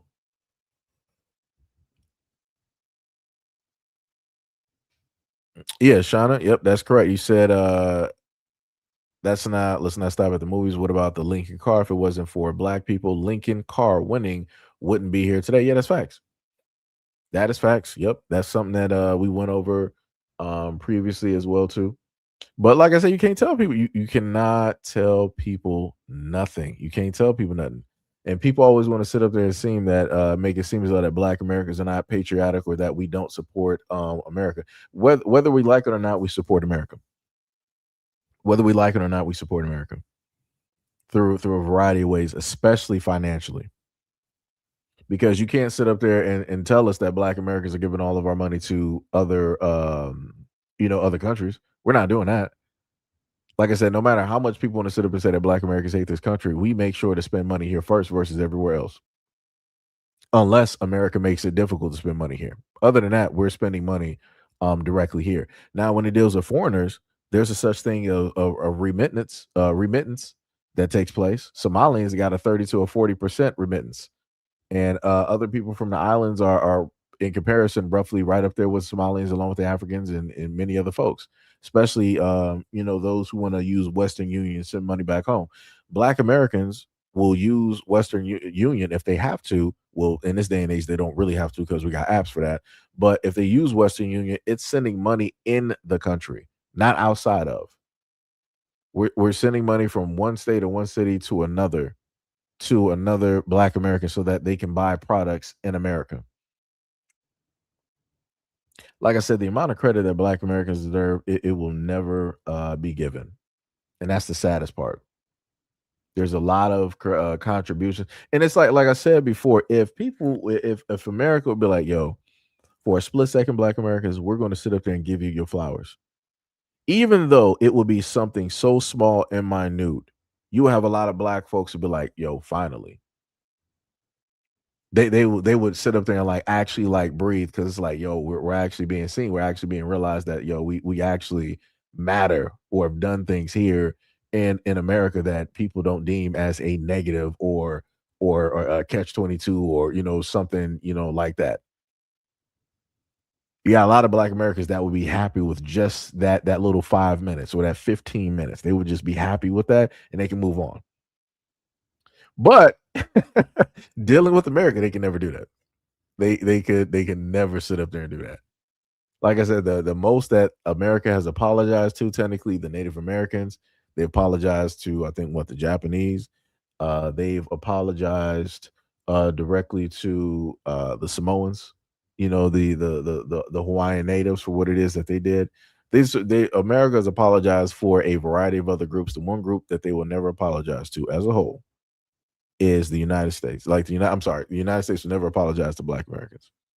They'll never do it. Because they're like, why do we gotta apologize? We gave you everything, but you took everything and more. You took everything and more, and you talking about you gave us everything. We're getting like Happy Meal toys out here. We're getting Dollar General, Dollar Castle type of toys directly about here. And you think that we should just be ecstatic and happy with that? But then we're watching, everybody else, all these other folks, basically getting things that they did not specifically deserve, that they didn't actually earn, that there was no blood, sweat, and tears and any type of sacrifices for. Like I said, it's crazy work. That is 1,000% crazy work. Like I said, it is wild out here. It is 100% wild. 100% wild. Third set of hot dog equals bologna tube. Changed my mind. That's crazy. You're correct. Let me tell you. Gil said nothing going on. Says you're just sitting here chilling. It's always talking crazy every single time. Shout out to Gil. This woman, let me tell you something. Gary said, if you create something intended specifically for a black market, it sells. No, not specifically. Nah. Not specifically. You can intend something for a black market, but if black people ain't buying it, then they just not buying it. And it's like that. Like I said, you would have to, there's a certain type of like thing that has to be there in order for black people to be like, all right, yeah, I'm about to really go in my pockets and I'm about to be throwing money. Like you not just you can make anything specifically for the black community. It doesn't mean that it's going to sell. I've seen a lot of products. I've seen advertisements. I've seen quite a bit of stuff over the last 20, 25 years that has specifically been intended for the black community, for black people, and black people just weren't buying it. And this is why they pay so much money for advertisers to get this right, so that if they just throw something out there, that the black community will actually just sit up there and buy. Like I said, people don't even understand how much money a lot of these companies throw at advertisers just to specifically get black people to buy some stuff. The type of analytics that they need, the type of research, the type of advertisements that they have to use, the wording that they have to use, the music, like it's almost like a whole movie production for them to really sit up there and get it. And the easiest route, the one of the, back when it was easier to do, the one thing I'll sit up there and give you is Sprite. Sprite did a lot of great work with how it is that they researched, and they had somewhat of an understanding. Like I said, I don't even know how they did their research, but they had somebody directly out there or amongst them that was either close to or within the black community, and they were actually listening. They took in every single word that person was sitting up there saying, and every single time you saw a Sprite commercial during the 90s and the early 2000s, like Obey Your Thirst, yeah, that would not have been something that you would hear white people sit up and say in their communities, or anybody for that matter of their communities. That's pretty much a type of slang, and you would only get that directly out of what? The black community. So, right, you got the language down. Right. So now when you got the language down, you got to have a voice that's going to be able to carry that cadence, and that's going to give off that point along with saying it, you getting it directly from that voice. And then if you got the voice, from that voice, people have to be able to imagine, in a sense, a type of thing. right? When it deals with that voice, probably you doing like a cousin or somebody on the street, somebody that's a friend or a relative or whatnot or whatever, and all this other type of stuff, right? So you got that you slowly but surely got a building block dealing directly with this, and you still got to sit up there and build a movie set. You still got to put the characters in play.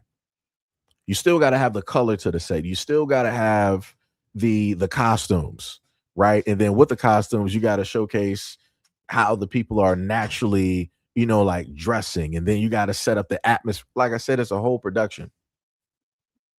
It's a whole production. Like I said, when you want to just sit up there and sell some stuff to like white people, all you got to do, blonde hair, blue eyes, fair skin, more than likely, young, somebody in a relationship. They look like they're having fun or enjoying themselves. Product. That's it. Like I said, it's nothing difficult. It's nothing difficult. And I wouldn't have, if I were somebody that was trying to sit up there and sell to white folks, I wouldn't even have to use AI.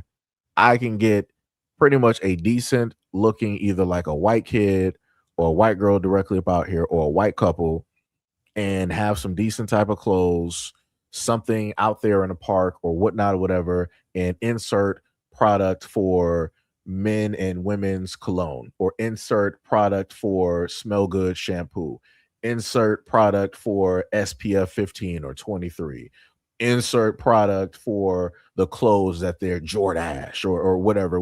It's not difficult. It's not difficult to advertise directly to white people. Is not a difficult thing to do. It's not difficult. Like when you actually advertise to black people, there has to be an intent. You don't have to have an intent when advertising to white people. You can make a general type of commercial, and white people are like, oh, I like it, I'm buying it. White people don't need much.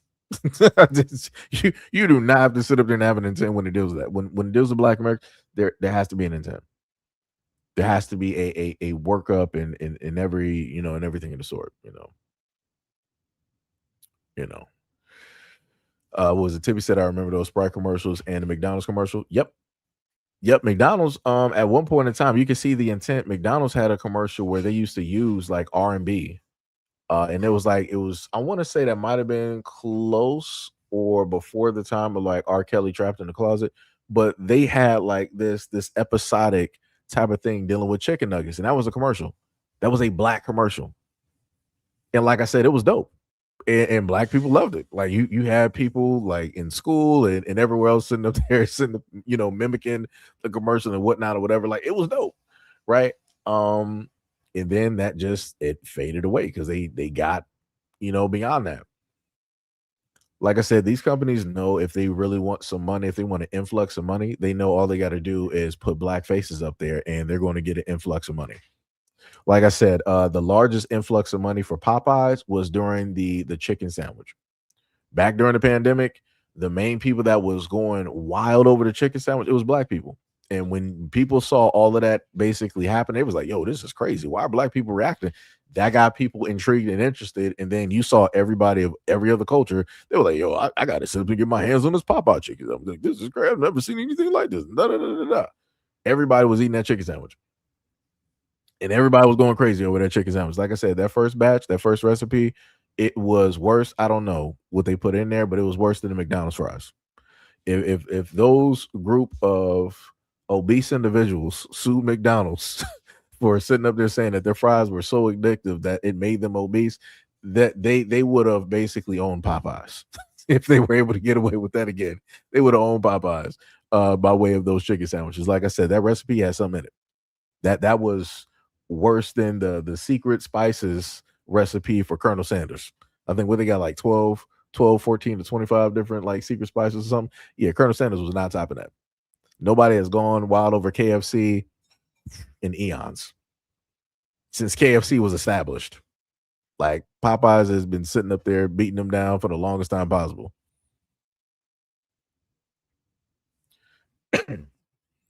Tippy said, wait, do you know the name of them? Because anything might come up. Crazy said, yeah, I remember that. Tippy said they got the black dollar. Okay. It just used white people for advertisement. Eddie said, LOL, I still never had the chicken sandwich. I mean, I had it. I mean, it originally when I had it during that time, it was like after everything died down. I'm like, okay, it's all right. It's okay. And then I ended up having another one. I actually ordered two just because I like simple stuff. I had two. What was it like yesterday with the fries, and I'm like, yeah, it's good. Like I said, it wasn't nothing to sit up there and like go wild over and try to sit up there and like fight people for. Like I don't know what people were doing. Like I said, it was something else in that chicken. Somebody was trying to hide some crimes in that chicken. Let me tell you. Somebody was probably importing some narcotics and they had to hurry up and get rid of some stuff. It was like, yeah, we're about to give the real secret recipe. Like I said, people should have probably had some blood work done during that time. Loose said, have a great time, y'all. I'm gonna catch y'all on another one. Stay blessed and stay safe. Much love, respect, and appreciation. D said Colonel Sanders is Korean too. That's crazy. But again, Koreans got their whole thing dealing with chicken from Black Americans, so it comes right back to us. Comes right back to us. Shout out to the Vietnam vets that that was up over there in them streets, over there in those Asian areas. Teaching people about fried chicken, seasonings, and everything of the sort. Craig said, remember what Caparico? All the Black women were juggling that stuff. The advertised it using non-Black faces, and Black women dropped it like a bad habit. I think I know what it sounds a little bit familiar. It sounds a little bit like I said, I've seen a lot of stuff over the years that was in the Black community for a minute and then it disappeared. And like I said, the moment in time that stuff disappears from the Black community, yeah, it's not gonna go nowhere no more. It's gone. Nobody's really gonna be resurrecting that at all. Because you can if you can get in good with the Black community, you're pretty much good. You're solid. You got a nice base there. You got a nice consistent base that is gonna be directly there. Like I said, look at a lot of the liquor and the alcohol. Like I said, what was it? You had like Cristal at one moment in time, and then Jay-Z was like, "We don't drink Cristal, we drink Ace of Spades," and Black people dropped it, and it was like, "Yeah, Ace of Spades." it was like some bots. It's like, "Yeah, Ace of Spades." At one point in time, it was like Hypnotic, and that was the thing. Early 2000s, Hypnotic was a thing, and then Black people dropped it. You ain't really never seen that since. Like I said, you got a lot of different things that was there that were a cultural fad for a moment, and then as soon as we dropped it, that was it. There wasn't nobody else messing with it. So like I said, people want to make it seem like Black Americans don't have this type of effect, and we do. We do. There is a unique Midas touch that can't nobody else sit up there and copy. They can try it. Like I said, you got a variety of these people from different cultures, from Asians, Africans, Caribbeans, or whoever, that want to implement Black American music into their culture to try to grasp onto that Midas touch, and they can't do it.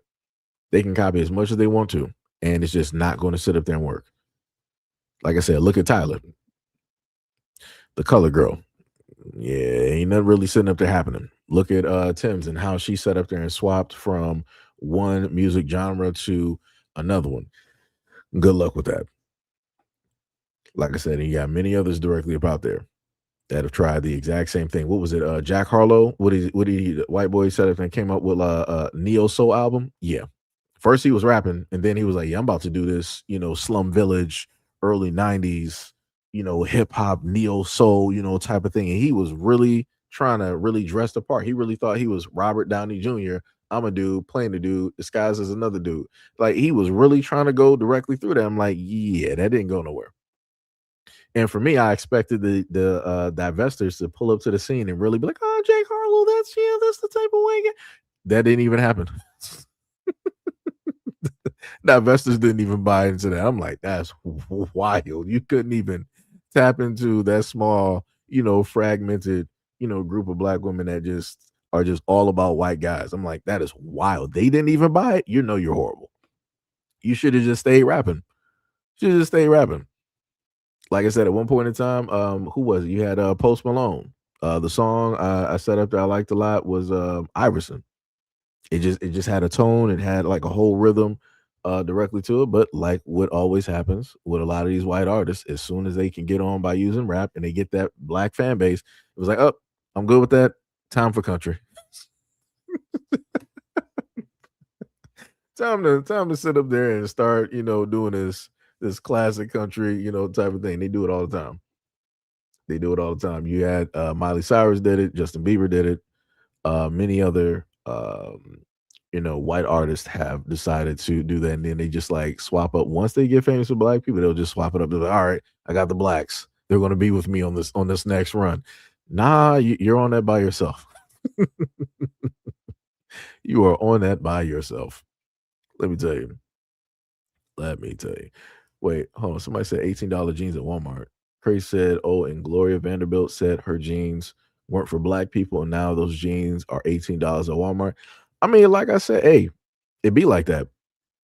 I'll put it to you like this. There was a point in time in the 90s and early 2000s where there was a thing such as FUBU, for us, by us. The craziest thing is everybody knew what FUBU meant, and you still had white people wearing it. This just lets me know that people do not pay attention. FUBU is a black company, for us, by us, for black people, by black people, and white people's like, yeah, I'm wearing that, brother. That doesn't even make any sense, for you to even like that don't make any type of. Now if you want to, all right, you wearing like some Guess or something like, all right, cool. FUBU, that don't make no sense. You can't be that blind and that much in the sauce that you just don't realize what you got on. And like I said, black people ain't sitting up there saying you can't wear it, but it's like it don't make sense for you to sit up there and wear it. It's literally in the title. Like I said, that I don't know. Yeah, like I said, that's crazy. Third said FUBU shoes in Walmart. They had a contract with them for years. To be up here laughing. Gail said Gloria Vanderbilt's statement is an urban legend. This woman. D said Post Malone did it, didn't he? Yep. What was it? Crazy said FUBU was really the blueprint. They started selling them in City Trends and it went downhill. Tippy said, I remember Platinum FUBU was dope.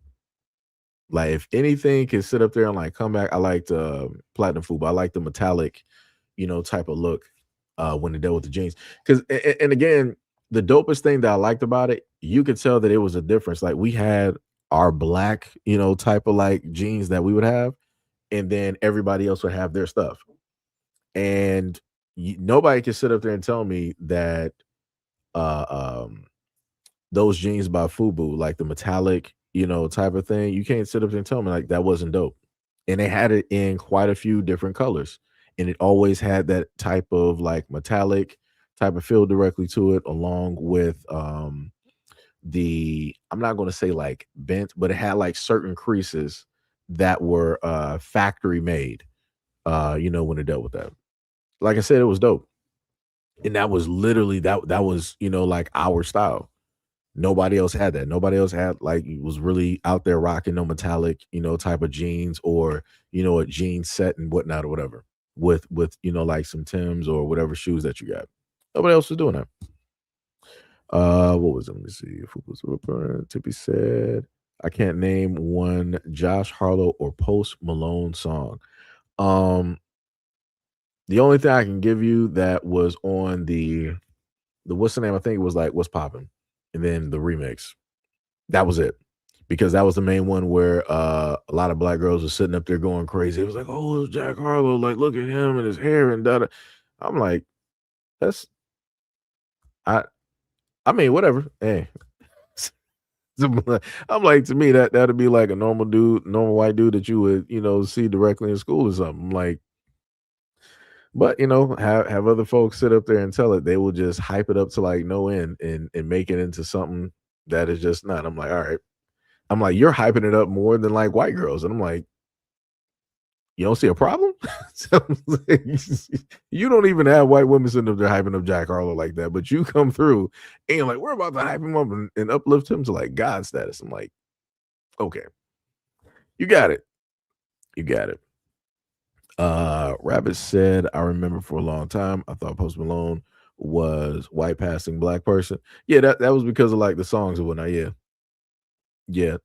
Like I said, it's sort of like the other artists over time. Like if this was back during the time where people didn't even know who the artist was, they were just used to like listening to the song. It would have been the same thing. Like if Post Malone would have stayed directly on that exact same like niche or whatever you want to sit up there and call it that he was doing when they dealt with like the Iverson and White Iverson and whatnot. I mean, well, technically within that, you can't. It would be impossible to sit up there and tell that he was white then, because he's basically saying the White Iverson. So you know, but like I said, song I will sit up there every once in a while, still sit up there and put on because of like the rhythm and everything. You know, it'd be like that. Tip said, "Be funny." A racist wearing FUBU. Yeah, like I said, it's funny seeing a racist wear some Jordans. I'm like, how do you do that? I'm like, how do you not like black people so much that you're still wearing Jordans? That don't even make any sense. Like that goes against everything. And you can't use the excuse of, well, you know, white people actually made no. What's the name on the shoes? You can't, like I said, people always talk about the white people that set up there made Jordans, but they can never tell me the name of both of those white people or one of those white people. But you know who Michael Jordan is, and you know whose name is directly on there. And he got a whole line stemming from like 30 plus years. Like I said, them white boys' names ain't on them shoes. Ain't nowhere on them shoes. It just says Jordan, Jordan 45s. Like soon enough, it's gonna be Jordan 99s. Like, yo, like I said before, it's crazy work. It ain't, like I said, you ain't gonna have no Travis Kelce 12s, Travis Kelce 35s. You know, you ain't gonna see no Trump 45s or 66. You ain't gonna see none of those. You ain't gonna see no Tom Brady 8s. You know, what was it? D said Fat Albert. Yep, that's classic. That is classic. You said no black females know his music. You will be surprised. You'll be surprised. They got some young divestors out there that just be hyping up any white boy on the scene. Trust me. They know the songs. AD said, I don't pay attention to 90% of modern music, LOL. D said, we did not listen to Jack Harlow. He also said Post Malone was cool for the radio, but we wasn't listening to him too. Tippy said, oh, it's Jack. I said, Josh. Rabbit said, Cooped Up with Roddy Ricch was a good song, though. It pains me, though, that I enjoy the song knowing how he basically was using black people. I mean, that's normally how it goes. Justin Bieber was on a good run with some black folks pulling up. Miley Cyrus, she was on a good run, you know, with some black folks. Like I said, it's always a wave that happens. It's always a wave that happens. The only person I think I've yet to see as a white artist, in a sense, do that is Adele. Hers, she has just been making music from like relationships and pain, and I think she releases like music like every 5 to 10 years.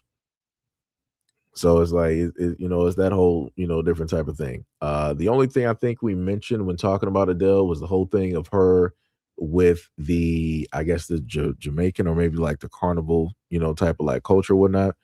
That was, you know, the whole situation with that. But I mean, opposite of that, I mean, she just been making, you know, her music, you know.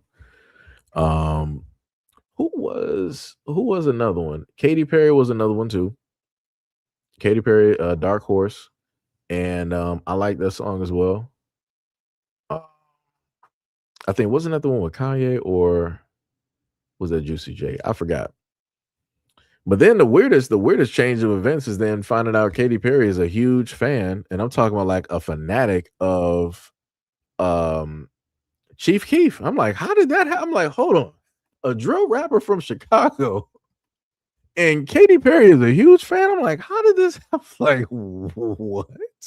I'm like, where did this even sit up there and just like, I'm like, like I said, I understand if black folks like, because like I said, Love Sosa. Like I said, I got a few Chief Keef songs directly up on there because you know the tone and everything of the sort, right? And especially with the intro of like the one dude who was going hard body directly for Chief Keef. If I hear another talk about Chief Keef one more time, like yo, that was Yo, that man, he went so hard for Chief Keef. He added that to the intro of the song. That's wild. That's why that man will forever be, be down in history as Chief Keef's like number one fan though. But minus that, yeah, just see that just like take place and happen and see Katy Perry just like fanning out over Chief Keef. That was not on any bingo card that I could ever list. I'm like, that threw me off. Didn't see that one coming. Shauna said Eminem is the only white boy we mess with. Yeah, Eminem, he got some things as well too. Like I said, I got, I seen the old footage of I think was it certain, like, it wasn't rap. It was it a freestyle or something like that? Rap battle? I forgot what it was. But yeah, it's some stuff up there. It's some stuff up there. That one is a little bit murky as well too, because at the same time, Eminem led to the career of, I think, what, endorsing 50, right? Showing support there, and then you also got D12, which is primarily all black artists, right? And then having an 8 Mile movie where the greater majority, 99.9% of the cast there, black, right? So like I said, that's a whole, another thing. That's it's a whole nother thing too. But primarily Eminem, his music, it was a white boy rapping about white stuff, especially about like his mom Kim, and I mean not his mom Kim, rapping about Kim, and then rapping about his mom, and all these problems and every sort. Like I said, I learned a lot of insight into white society by way of Eminem. let me tell you. Let me tell you, it was crazy time back during those days. This woman, Tippy, said the air rains. That's crazy. That's wild. That is crazy. Let me see. Third said whenever white people are in our space, it's always a hustle. 88 said anytime white people sound okay on the track, it's usually because the instrumental was composed by a black American. The craziest thing though, 88, the craziest thing about that, there's this, I want to say it's a white European girl. She might be from like Britain or whatnot, whatever. I don't know how this took place or whatnot, but she makes drill beats. And I'm like I said, that's the, if white people always want to talk about like a great white hope, she would be that. I've never sat up there and seen, and especially it's a white girl out of everything, not a white boy that's into, it's a plain Jane. If I can show the image, let me sit up there and see if I can show y'all the image of that.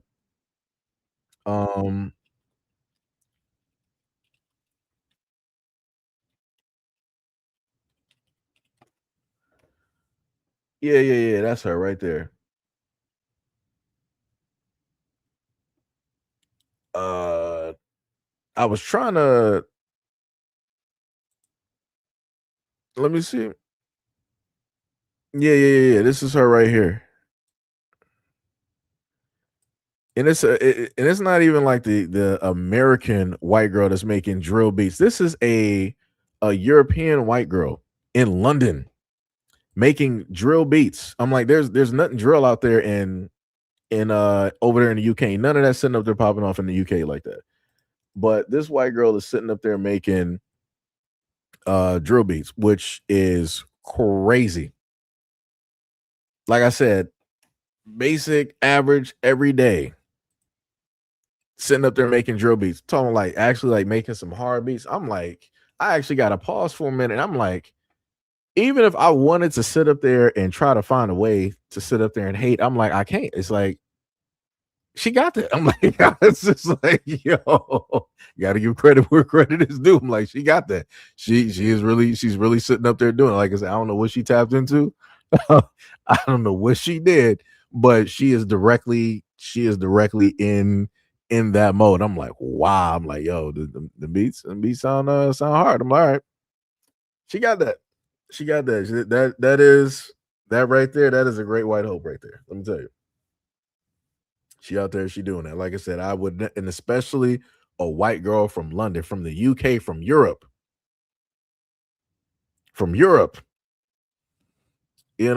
That's crazy. That is wild. That is straight out of London. That's wild. That is some wild work. Would not have ever expected that at all. What was that? You said Black Panther, I agree. Somebody said MJ gym shoes or tennis shoes, whatever you call them, will never be surpassed by no other basketball. That's a fact. The Jumpman is iconic. That is bars. That is bars. It would take a phenomenal leap for anybody else's shoes to sit up there and pass. Like the only person, realistically, if I'm gonna be real, the only person that basically comes close to being at the same level of those, Kanye did that. Kanye came out with his own shoes and everything. That is the only other person that is not like a Reebok or something like that that created some shoes that was able to make billions. Just like how Jordan was able to make billions, Kanye sat up there and made billions in a short amount of time. That's the thing that people don't even realize. If Kanye would have just basically stayed focused and stayed grounded on on just like one finite line, like it's no telling where like the Yeezy brand would have been at this moment in time in 2026. Because that man had a run for some years dealing with, his clothes and everything in the sort. And then, like I said, everybody was like, yo, his clothes is weird and this, that, and the third. It was mostly a lot of black folks that was like, yeah, we ain't messing with, Kanye's like his clothes and how that, is basically moving and all this other type of stuff, right? It was mostly black people. White kids and everybody else was sitting up there, they was messing with it. They was like, yo, we buying this. And so they did. And then later on, you started having black people sit up there after like the white kids and everybody else was supporting it and buying it. Then you had black folks coming around, like, okay, yeah, we're gonna start dibbling and dabbling in this Yeezy, fashion and all this other type of stuff. Because the main people that was like, yo, black people was like, yo, this look like some slave clothes and all this other type of stuff. Everybody else didn't care. They was like, yo, this looks different and whatnot or whatever. It costs a lot of money, so I can basically use it as a status symbol to basically prove how much money I got and all this other type of stuff. It's like if you can afford Yeezy and Yeezy brand this, then you obviously got money and da da da da. So it was this whole niche little thing, and then you had the other people that was trying to keep up with the Joneses and all this other type of stuff. So it was sort of fell into the whole thing of like a FOMO, type of thing, fear of missing out. But yeah, that's the only other person realistically outside of like these multi-mega companies that I can sit up there and say that came close to Jordan or at like the same level. D said they listen to us in the comfort of their home, but they say that they don't like us or our music. That's true. And they also listen at their weddings too. I got videos of that. Crazy Monkeyism said Katy Perry did with she did a song with the Mingos too. Oh, stop! Didn't know that. Like I said, I did not hear that one. Shonda said, "Oh, I didn't know."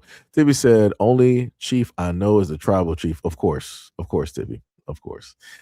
D said he made a song about black women before he got fame. Eminem did. Slick Tom said, "Don't forget about Marky Mark." Oh yeah, Marky Mark. The name. He said that it would take him a ridiculous amount of money for him to go back and basically do that. But I'm like, that don't even make any type of sense. I'm like, you did it once. And during that time, let me tell you, Marky Mark had black girls and black women under a spell. Marky Mark and the Funky Bunch.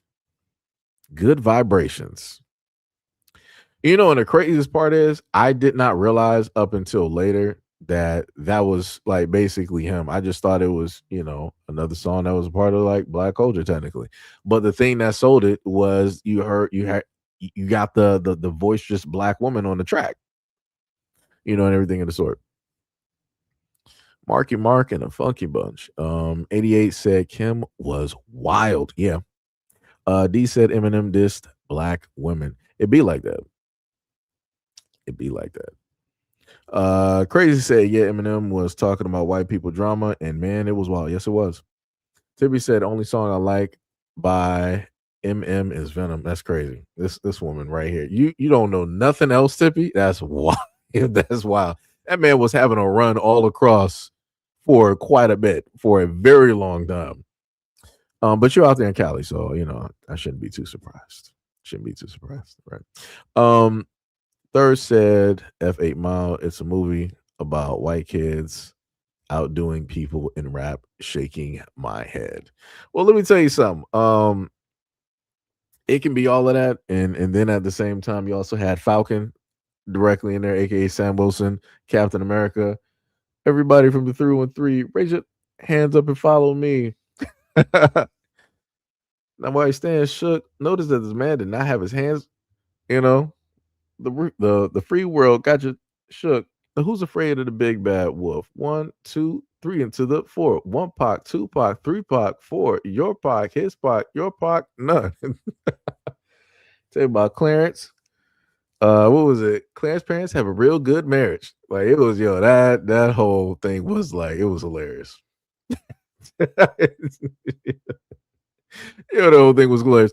But like I said, a lot of black folks did not technically mind it because 8 Mile was getting highlighted. Like something about Detroit in the movies was actually being highlighted for, really like the first time, and it just wasn't like a stereotypical, in a sense, negative, type of thing. Like our places were being shown, local things and everything of the sort.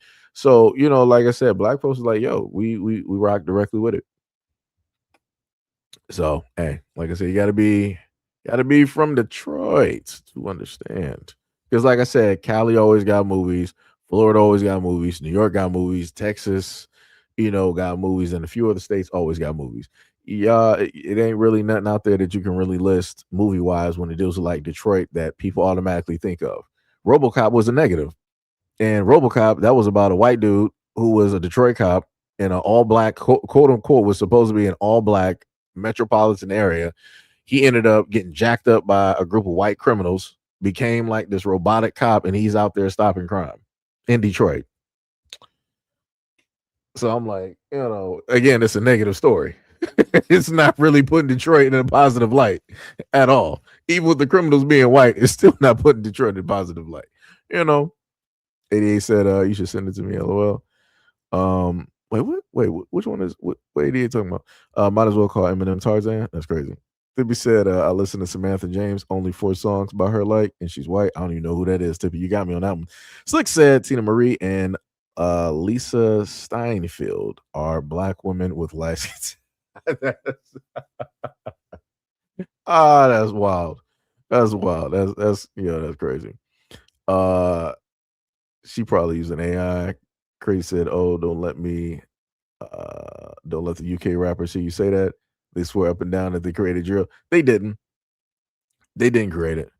I can tell you that without a shot of a doubt. Because, like I said, when Chief Keef, even though some people want to sit up there and disagree, or they have their discrepancies, from my opinion, from my perspective, I learned about drill rap through way of Chief Keef. I think what was it like, Little Reese and a few other Chicago rappers.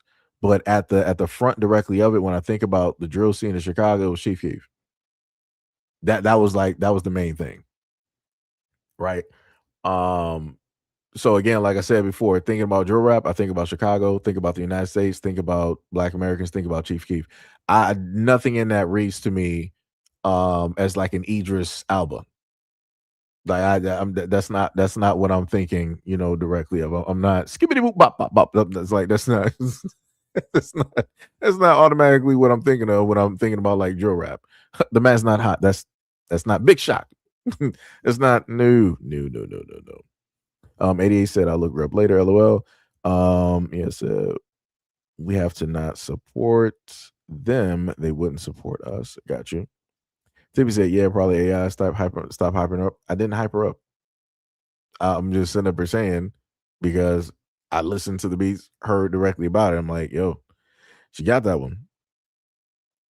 Like I said, she got that one. Slick said, but who does she look up to? Black Americans. I mean, that's a given. This is where a lot of people happen to learn stuff directly from, of course. But again, just sitting up here saying.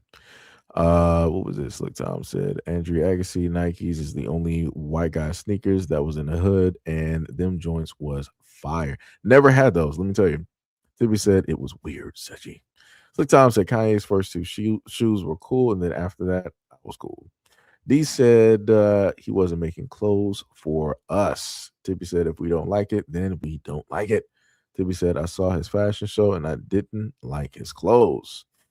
Slick said after Kanye put a Dixie Confederate flag on his jacket, I knew it wasn't for me. D said he messed up his formula because his clothes look like white people will wear them and not us. I mean, he went to the folks that would sit up there and buy it, and when he did that, he ended up getting billions. So he went for him. He went where the money is. He went directly where the money was, and he did that. You said Tippy said Mark Wahlberg was whatnot or whatever in the movie Fear. That's crazy. So now you're hyping up Mark Wahlberg. Tippy, look at you. Thursday, Eminem is a goofy. His biggest rap beef was with a toy dog. He had a few different beefs out there. Slick said they had Marky Mark on the runway with Calvin Klein underwear only, if I remember. Third said basically he was telling him he couldn't be a part of rap before Clarence and wasn't a negative stereotype. I mean, yeah, that was the whole main thing, because everybody was trying to say that the white boy can't be a rapper because of this, that, and the third. Mainly because he was a white boy, but also because technically he wasn't black or whatnot, whatever. But in comparison, he was living a harder life than what, if you pay attention to the movie, he was living a harder life than the quote unquote the free world, right? Which was Clarence, who had two parents. He had both parents directly in the household. He went to private schools, right? He is privileged for all intents and purposes. Clarence was actually the white guy. If you pay attention to the perspective, Clarence, for all intents and purposes, was in a sense the white boy trying to come into rap, trying to make it seem as though that he was this hard body type of dude by who it is that he had around him and who it is that he, hung around with. Again, he was posing. So then in that respect, you got Eminem, who was literally coming from the streets. He was coming from the trailer park with his mom that was alcohol, drugs, and everything, fights with like his baby mama, had to try to keep a job so he can be in his child's life and going, dealing with drugs and all this other type of stuff. So he actually had a harder life than the privileged black dude who was basically the white dude. And like I said, I've gone over this movie 99 different times and I understand what it was basically stating. So like I said, it made sense. Just saying. 88 said you already have it on screen. LOL. I was talking about the white girl with the beats. Oh yeah, that's her right there. Somebody said GD's created your rap. Look here, I don't care what gangs basically did. What I'm saying is, let me put it to you like this, right? Just in case any, because I ain't trying to see people gang banging in the comment section. What I'm saying is, as a civilian, as a normal, average, everyday black guy, not flag banging, color banging, none of that type of stuff. From the perspective of somebody who was listening to the music directly out there, the first way that I stumbled upon drill was Chief Keef. That's all I'm saying. If people want to argue with their mama and everybody else on who basically did it first, I do not care. That don't got nothing to do with me. Average, ordinary black dude. Heard the first sound that I heard of this wave of drill rap, that was through way of Chief Keef. That's it. Like I said, for me, I don't care who did it first. I'm telling you who I heard it from first. And that's usually how things tend to go. People usually don't care about who the originator is in a lot of instances. People like who they heard it from first. That is basically their door opener. That is basically their go-to. It's like almost like talking about anime. And people want to sit up there and say like, oh, this is the original anime here. But then people are like, well, my entry to anime is Dragon Ball Z, or it's Gundam Wing, right? Or different things of that nature. Or some people like, well, the Power Rangers, people like Super Sentai is actually this, that. I'm like, for me, respectfully, I'm like, I ain't really care about that because I wasn't on that. My thing was Mighty Morphin from the United States. Everybody else was like, well, that's not really the first or the original. The first, I don't care about that. Power Rangers for me is the entry point and that is the original for me. You know what I'm saying? Like I said, it's no other way I can break it down. Try to break it down a multitude of different ways. Hey.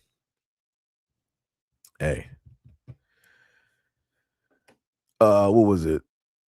Mom said the only people allowed to make drill music should be these school incidents makers and these anti-establishment white people. Clarence Slick said, Third said a poor white guy will have more privilege in America than a well-to-do black person. I mean, that's cool, but that don't have nothing to do with the movie. That don't have nothing. That has zero to do. It has zero to do with the 8 Mile movie. That has zero to do with it. That has zero to do with it. The privilege came directly from Clarence. He had the nice car. He had the whole crew. Everybody was dressed well. Everything was like a party. They was living it up. They was on top of the world. Couldn't nobody sit up there and stop them, and couldn't nobody go against them, except for, you had B Rabbit. Crazy said the first time I heard Traffic with Little Reese and Chief Keef, my body elevated. Longer and Zaytoven had us in a chokehold. Oh yeah, I forgot about Zaytoven. Yeah.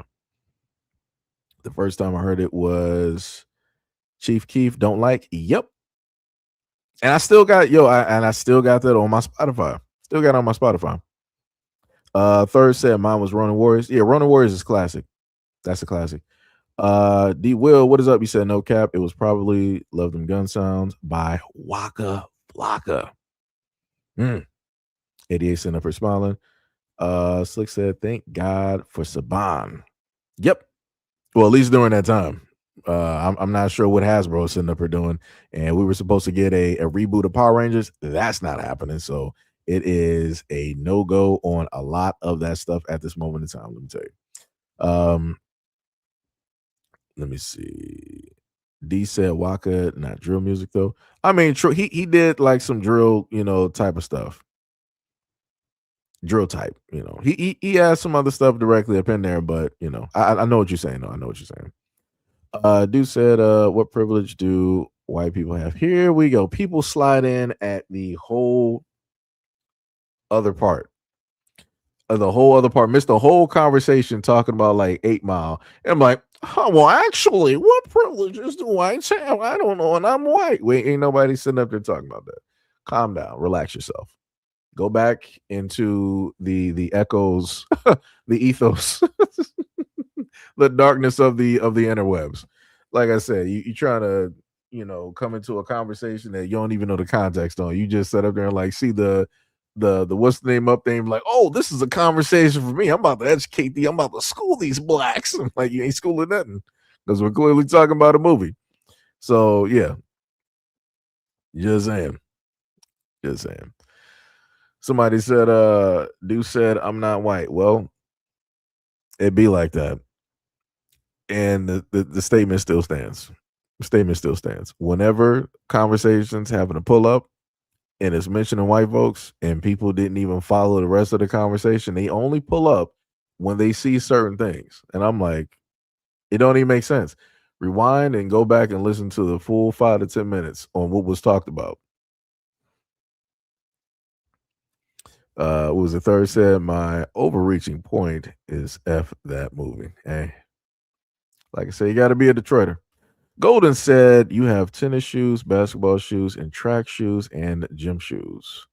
I'm confused. I'm trying to figure out where you're leading with that one. Crazy said I was too young for it, but my first anime was Ninja Scroll. Oh yes, that was a crazy one too.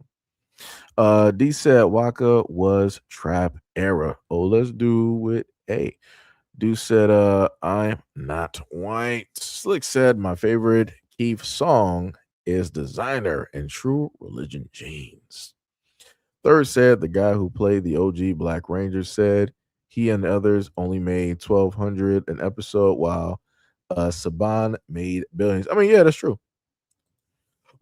That's true, and that's why during the tail end of the first season of Mighty Morphin, they had to do their power change.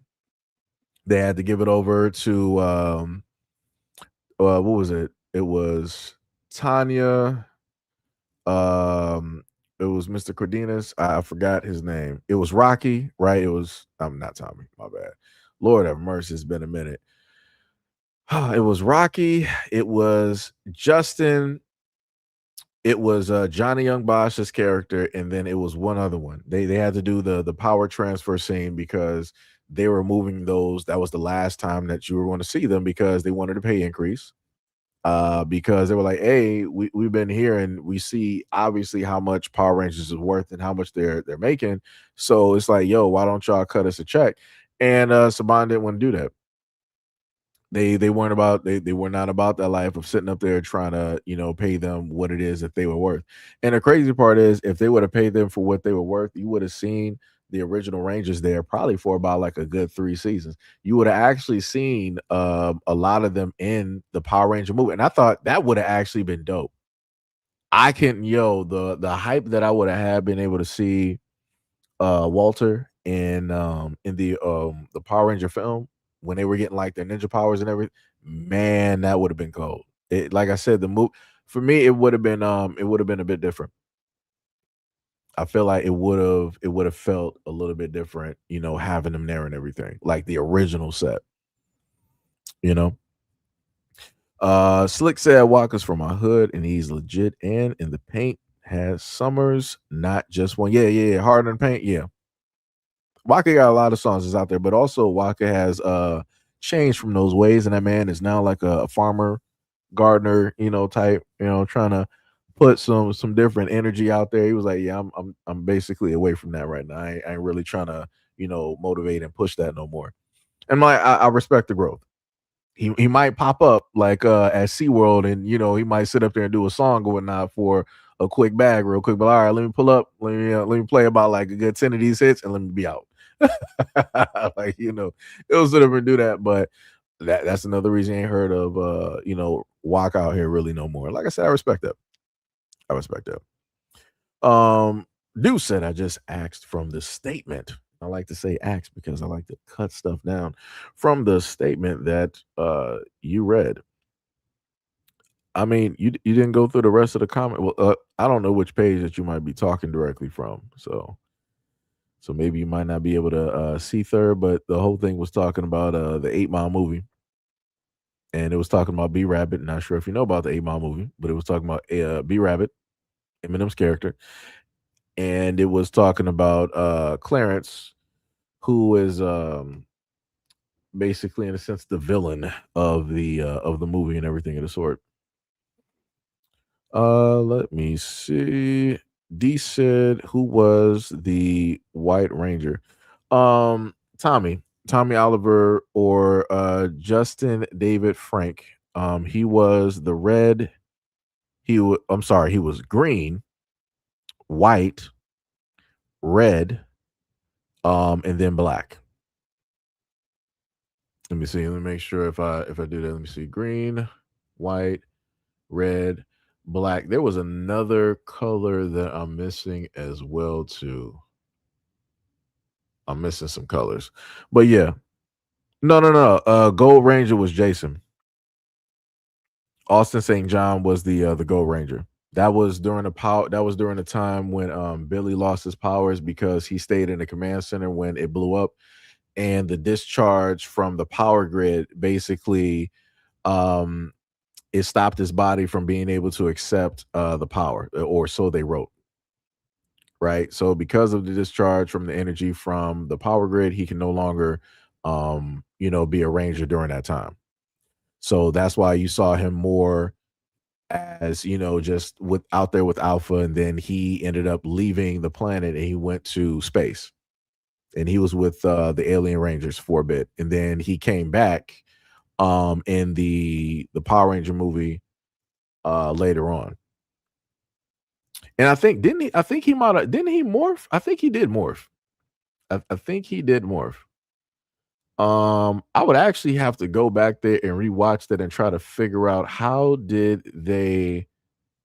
they able to morph and use their power coins, because those coins were broken, because that was originally because of Zordon, but Zordon did not exist anymore because of I think, was it in space or Lost Galaxy? I forgot, but Zordon basically sacrificed himself to get rid of all of the evil in the universe at that time. So I have to, I have to sit up there and go back there. It was it. D said the first movie was dope. Yeah, it was. First movie was dope. Shauna said he grew up. Oh, you talking about Waka Flocka? Yes. Black said, "Are you sure that Tommy wasn't the goat?" Yes, I'm very sure. Jason, when that was his comeback, because for the longest time, Tommy was the leader of the Power Rangers. He was also the Red Ninja Ranger. Wait, no, he was white. He had a few, like I said, he's had a few different colors. But gold was not one of them. You might be thinking of when he was like black and gold, when it was like Dino. You might be thinking about that, but the Gold Ranger, where he got his powers from the three brothers from the planet that were in like a weakened state, and when you had Pyramidas and you had like the scepter, nah, that was Jason. I can tell you that. I know that for a fact. That was Jason, because that was like his second time basically coming back there after everything was like said and done the first time. And a lot of people was hyped. A lot of people was hyped. No. Tommy was a White Ranger though. Tommy was the White Ranger. Originally, people thought it was going to be Billy. I even thought it was going to be Billy. I'm like, oh snap. I'm like, so maybe this might be, Billy coming back, like maybe because they had this whole thing in the episode where like Billy would disappear and then the White Ranger would show up, and then people were trying to sit up there and figure it out. But then once they actually saw the new command center and and everything like that, because in order to give, if I can remember correctly, I remember what was it? Rita, Zed, and Rita's brother blew up the original command center, so they had to go underground. There was a second command center that was there, and Billy was there helping them build and work directly on that. And that's when they then imbued Tommy with the White Ranger powers. They took Tommy was no longer the Green Ranger. You didn't have to worry about the green candle was gone for a minute. The green power coin was basically, elsewhere. And he was given Zaba, and he was imbued to be the White Power Ranger. And this is when he had the, the White Tiger Sword and everything in the sword. And then, during the same time frame, you had the Gold Ranger and yada yada. Gold Ranger was dope. Let me tell you, that was the Gold Ranger was dope. Man, had the whole like pimp cane and everything. That was dope. Down said Tommy's suits had white and gold and black and gold. Yep. That is correct. Correct. D Wills said, I just want to see something. Wait. You say you just want to see someone get kicked in the chest and sparks fly out? Oh, yeah. He's talking about Power Rangers. I mean, you can technically see that with like Kamen Rider. Like I said, I'm not sure if people happen to have seen like the up-to-date, type of like Kamen Rider and all the other type of it's dope. Like the powers that they got on there, that puts Power Rangers to shame. I'm like, yeah, just one of these would be problematic. Like the original Kamen Rider was dope, and they had a crossover. I think Kamen Rider had a crossover with Power Rangers, and they had a crossover with Big Bad Beetleborgs. But the original dude from the 90s that played the Kamen Rider, he actually passed away recently. Tibby said, I'm back again. What we talking about? Yeah, I was just talking about Power Rangers for a moment. Third said, yeah, I'm thinking about that. And you also said I was thinking about Dino. Yeah, because he came, like I said, he was pretty much almost every main color almost. Almost. He said I was thinking about Dino, yeah. D said, yep, green, and yeah, Tommy. 88 said this was so wholesome and adorable. I feel like 88 be throwing shots sometimes. I feel like he should be throwing shots. Slick said, I remember the episode like it was yesterday. Yep. One of the dopest episodes for me. Let me see. Let me see if I can find that real quick.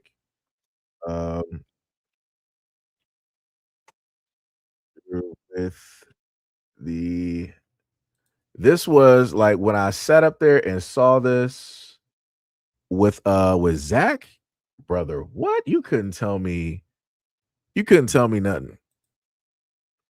You couldn't sit up there and tell me. Let me sit up there and show it. But this is the toy, but do they got the actual? Yeah. Oh man, that up to date version, yo, that look wild. That looks wild. Yeah, having his brother directly with the gold shield, yo, that was hype for me. Like I literally, I think I might have found a Green Ranger shield, and I was trying to. It wouldn't directly fit on my Black Ranger action figure, but I tried to like make it fit. Like that was the one for me. When I sat up there, that was the dopest look for the Black Ranger right there. If they would have went to the extent of like, all right, we're going to give you the black shield and you got the armbands, plus we're going to like put some gold directly on the power axe, brother. What? You couldn't tell me nothing. I'm like, yo, that's the strongest Ranger. That's the strongest Ranger in existence. The Black Ranger with the gold. What? You can't tell me nothing. You can't tell me nothing like that. Yo, to me, still to this day, like I seen Jason with it. I'm like, all right, that was like a brotherly, type of thing or whatnot, whatever. But then when I saw, the Black Ranger like actually with it, I'm like, yo, that you giving that man his flowers right now. It's like, all right, you got the power now, you the leader. Yo, we need you to sit up there and save us. Yo, that's what I'm talking about. Yo, let me tell you. D Will said Big Bad Beetleborgs was my ish. Yep, same here. Same here. And you had the black dude on there too. You had the tall black dude. I think he should have been. Was he the gold Beetleborg? Hold on. Now I gotta sit up there. I gotta go back and look. I forgot the colors. Let me see. Do they have it? It didn't even pull up. There we go. Dun, dun, dun, dun, dun, dun. Dun, dun, dun, dun, dun, dun. We call them Beetleborgs. Beetleborgs, big bad Beetleborgs. And then you had Beetleborgs Metallic. You have Flabber in there, aka Jay Leno. Which is crazy, yeah, because the girl was the red one.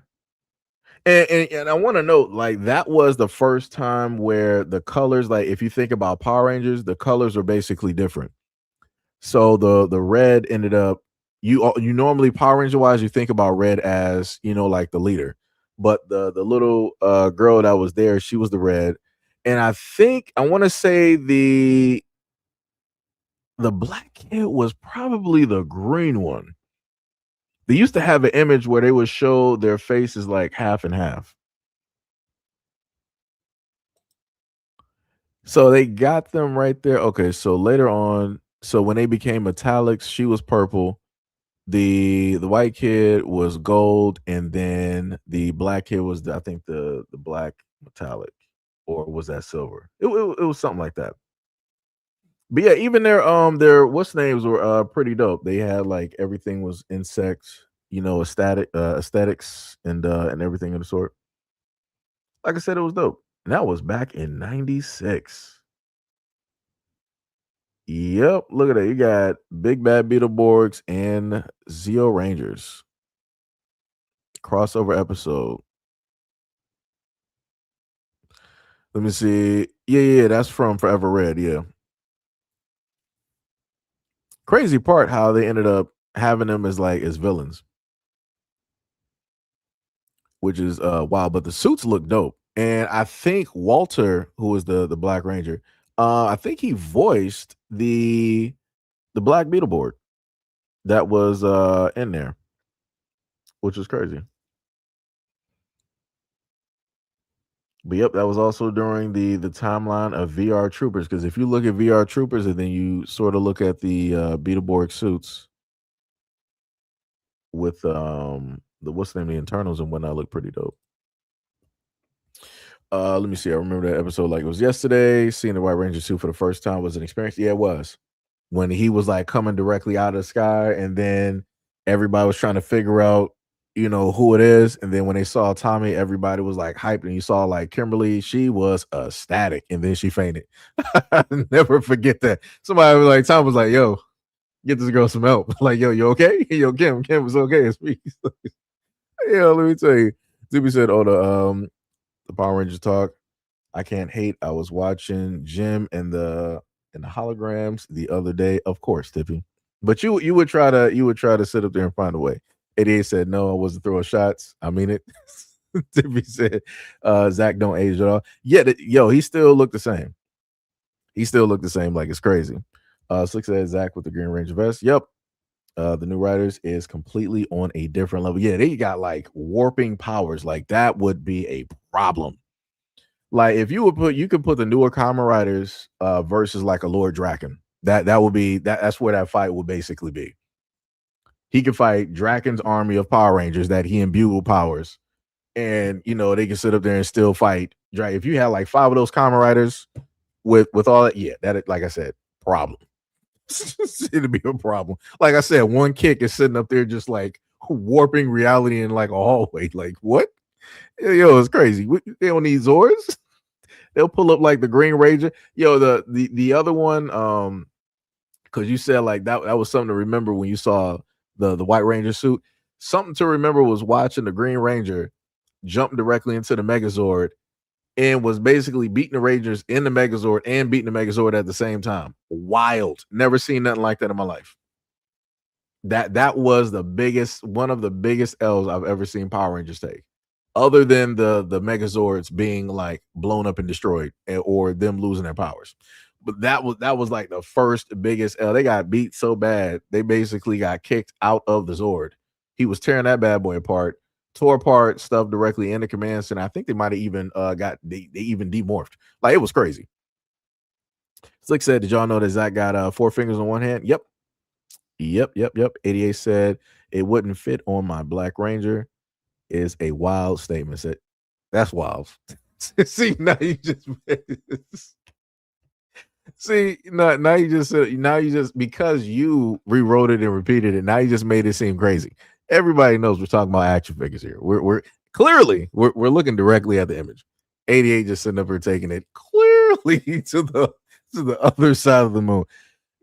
She has now been infiltrated by the likes of Gail and everybody else. I apologize.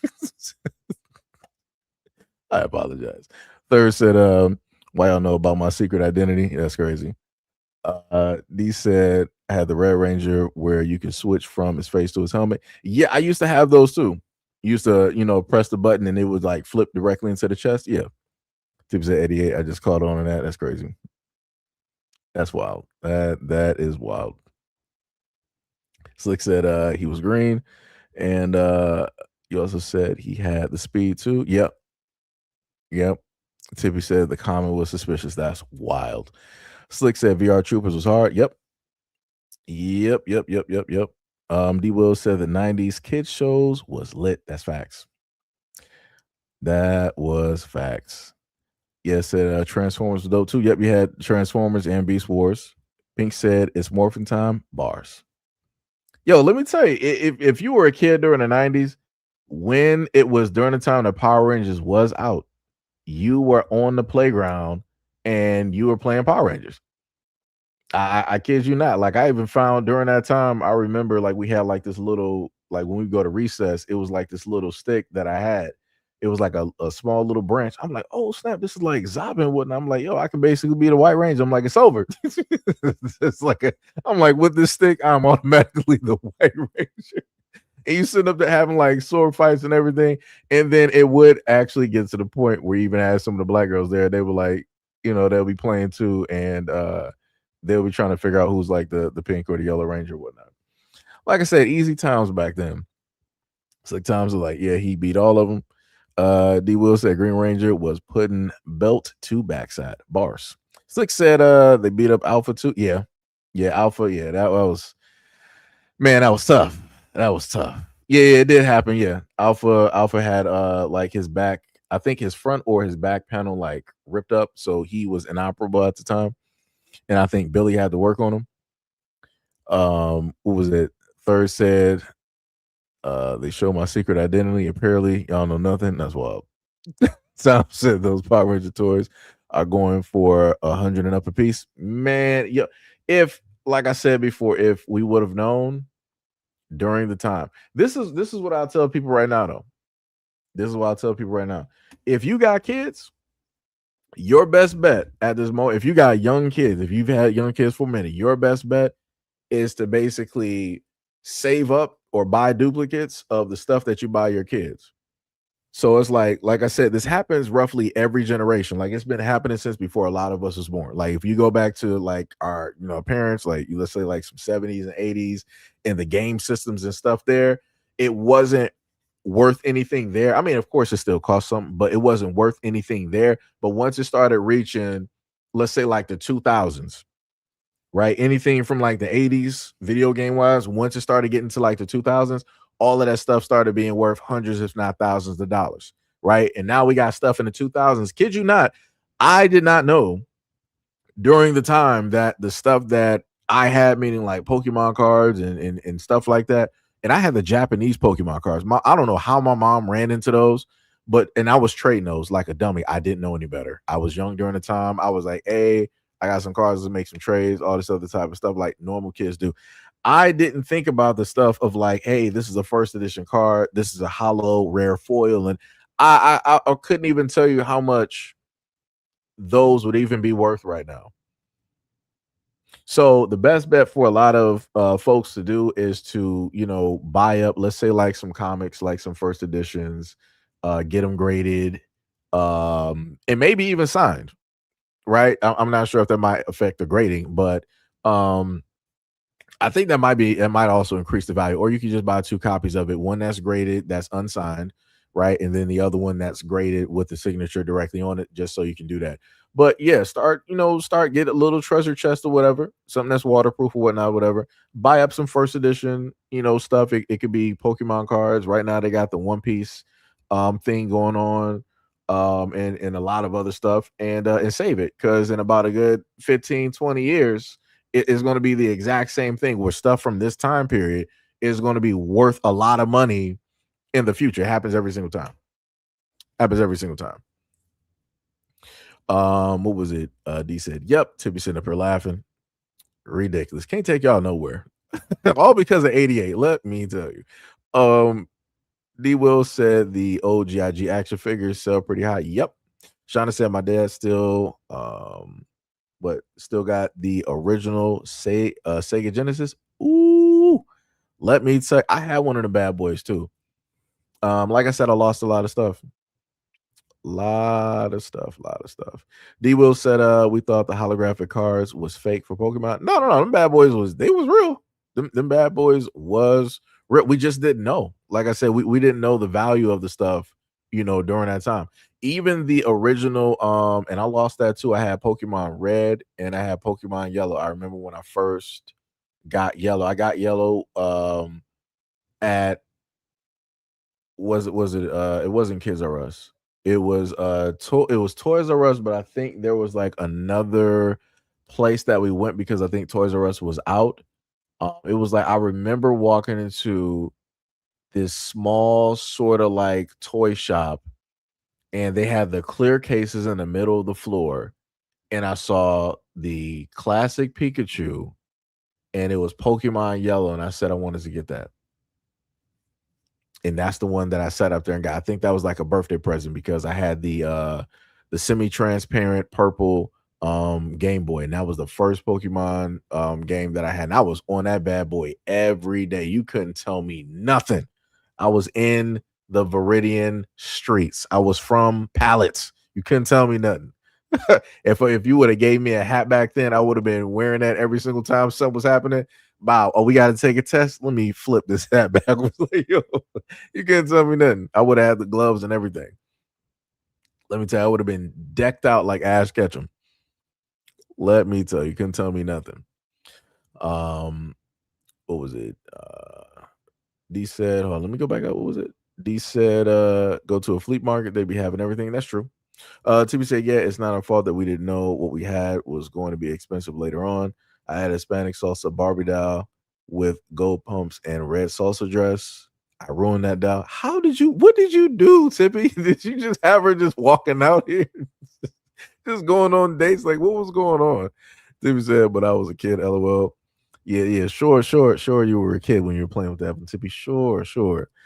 Slick said, I wish I knew I wanted to collect all those Power Ranger toys and the Beast War toys, which are reasonable, but nowhere near the price of the Power Ranger toys. Yeah, like I said, you can even if you can buy up some of those, get you like a nice morpher or two. It might be about $100 or something like that, but like I said, it'll be worth it to keep that bad boy in the box. Because at one point I remember they used to have the die cast. I think one, take it with a grain of salt because I'm trying to go from like a previous memory, but I remember at one point I swear they had the die cast morphers. Like the die, usually if anybody grew up in the 90s, you know that die cast is metal. It is metal, and that bad boy is heavy. So you had the metal clip and everything directly to that. And man, let me tell you, I wanted one of them bad boys. Still to this day, I kid you not. If I ever get me a morpher, you're going to see me directly. I don't care what nobody say. You can't tell me nothing. Like I said, I'll be a grown man still sitting up there having a morpher on my belt. You ain't telling me nothing. I don't care. It's like, yo, you walking out here like a child. Yeah, a child that'll morph on you real quick. Say the word. Say the word. I'm telling you. Let me tell you, ain't no Zordon around here. I don't gotta hide. It's more of a time. Let me tell you. Oh man. D said, who remembers Pogs? Yep, I had a whole stack of Pogs too. I had a whole stack. I remember those. And then you had the heavy Pog that you had to like use to basically like flip. And it was some losses back in those days. Let me tell you. The amount of losses that would take place with Pogs is crazy. Is crazy. Slick said all of my Pokemon toys from that time got stolen in the trash. Oh, that's tough. D Will said the older kids in Cleveland told me and my friends that they was fake. Oh, that's diabolical. Tippy said I had a motorhome, a red Barbie, convertible, Christy and Steve Army vest dolls. Tippy had it all. That's how I know you privileged. You rich out here, Tippy. Got Barbie dolls. Look at you. D said they got all over on y'all. Yep. Slick said I got transparent Game Boy Color also with Mega Man 10. That's classic. Tippy said I was playing my dolls and action figures. I bet you were, Tippy. Slick said I remember girls used to destroy their Barbie's heads and it was going all the time. Yep, 88 sitting up here rolling. I got to take you and Tippy's phone. Let me tell you. Tippy said I would do tattoos on my dolls with a permanent marker. LOL. What? Tippy, what was happening? What was happening? We gotta take you to see somebody real quick. You giving your dolls tattoos? That's crazy. Giving them some back alley tattoos. Slick Tom said I wanted a morpher too, and I'm 36 years old. Yo, they got them. They still got them bad boys up there. Let me see. Let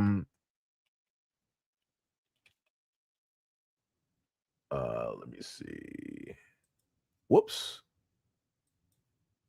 Messed up on that. It went from Morpher to Mystic Force. Mystic Force. Let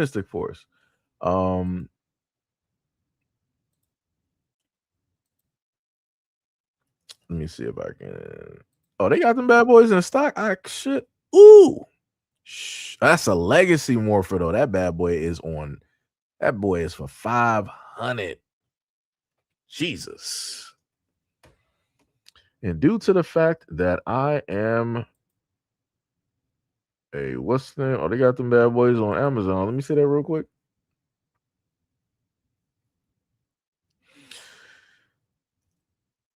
Okay, now I know that one. The Lightning Collection Power Ranger Morpher. Yeah, they got that one for like 169 directly up there.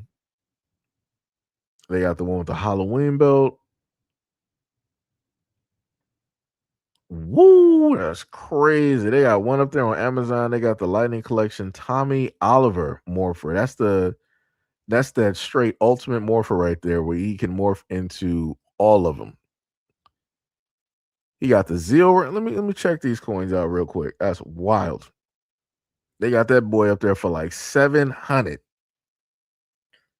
So you got the Dragon coin, you got the White Ranger. You got two different Dragon coins actually. No, I'm sorry. You got the Dino coin, you got the White Ranger, you got the Green Dragon coin, and what is that one?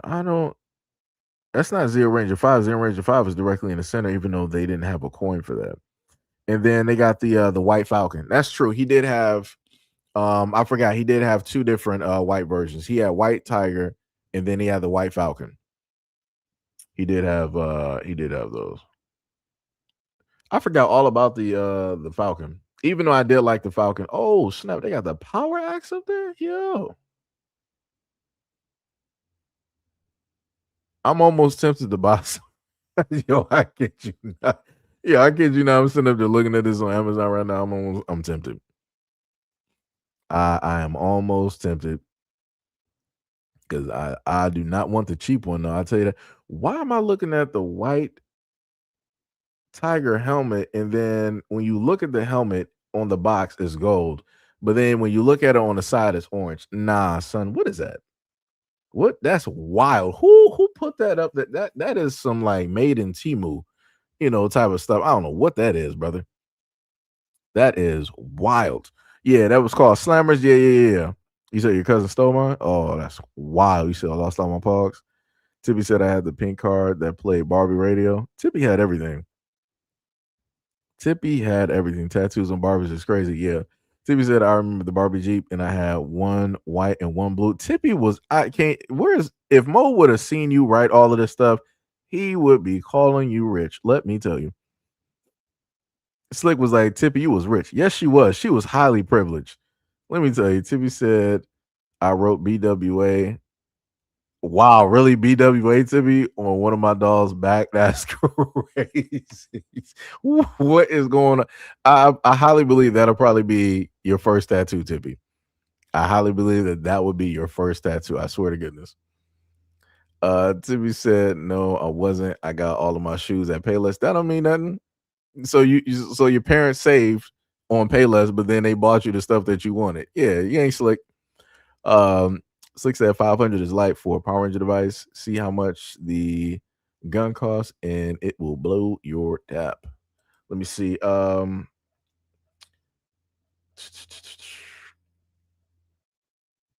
They even got the Dragon Dagger up there too. Let me see. I'm gonna have to type in Blade Blaster Power Ranger.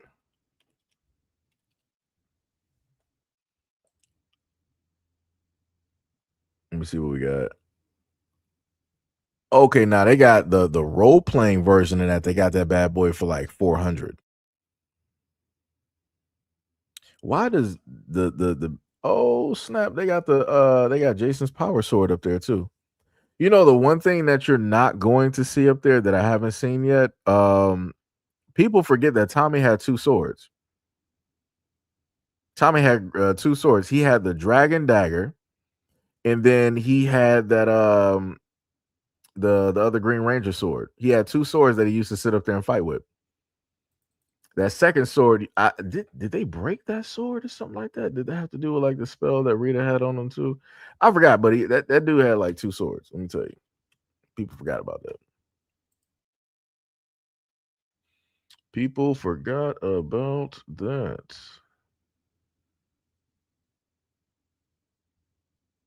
But yeah, that bad boy is nice. That bad boy is nice. Ain't bad.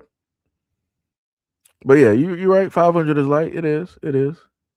Tippy said going to Macy's or getting McDonald's was rare back then. That's crazy. D was sitting there laughing.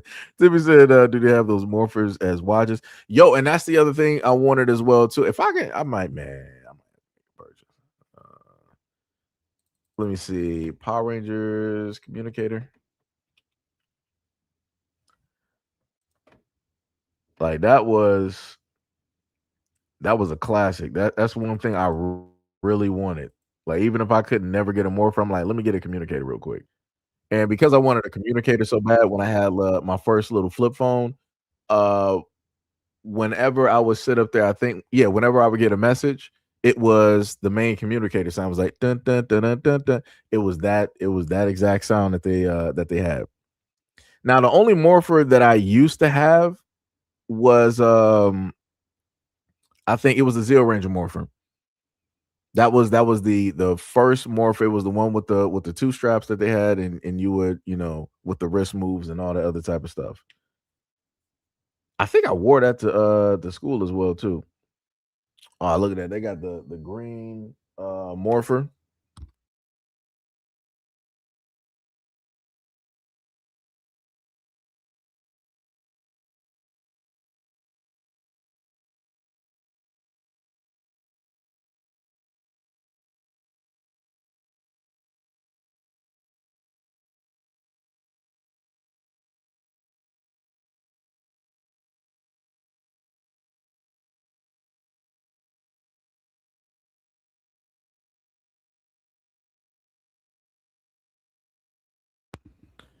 They got a few. They got they got red, they got green, and I think they got white as well. Somebody actually, yeah, they got one up here where it's like you can turn your Apple Watch into a communicator. That's dope. That is pretty. Woo! That's the one from the movies. They got that boy up there for like $5,000. Woo! That's crazy. Then they got the Zero Morpher up there. What is that? Oh, they got the Zero Gold Morpher. Oh, snap! That's wild. Like I said, don't let me win the lottery. let me tell you that, you will know. Like, everybody always sit up there and say, like a running joke, how you'll know that somebody like won the lottery if you sit up there and see me dressed up as a Power Ranger. You see me with the communicator directly on.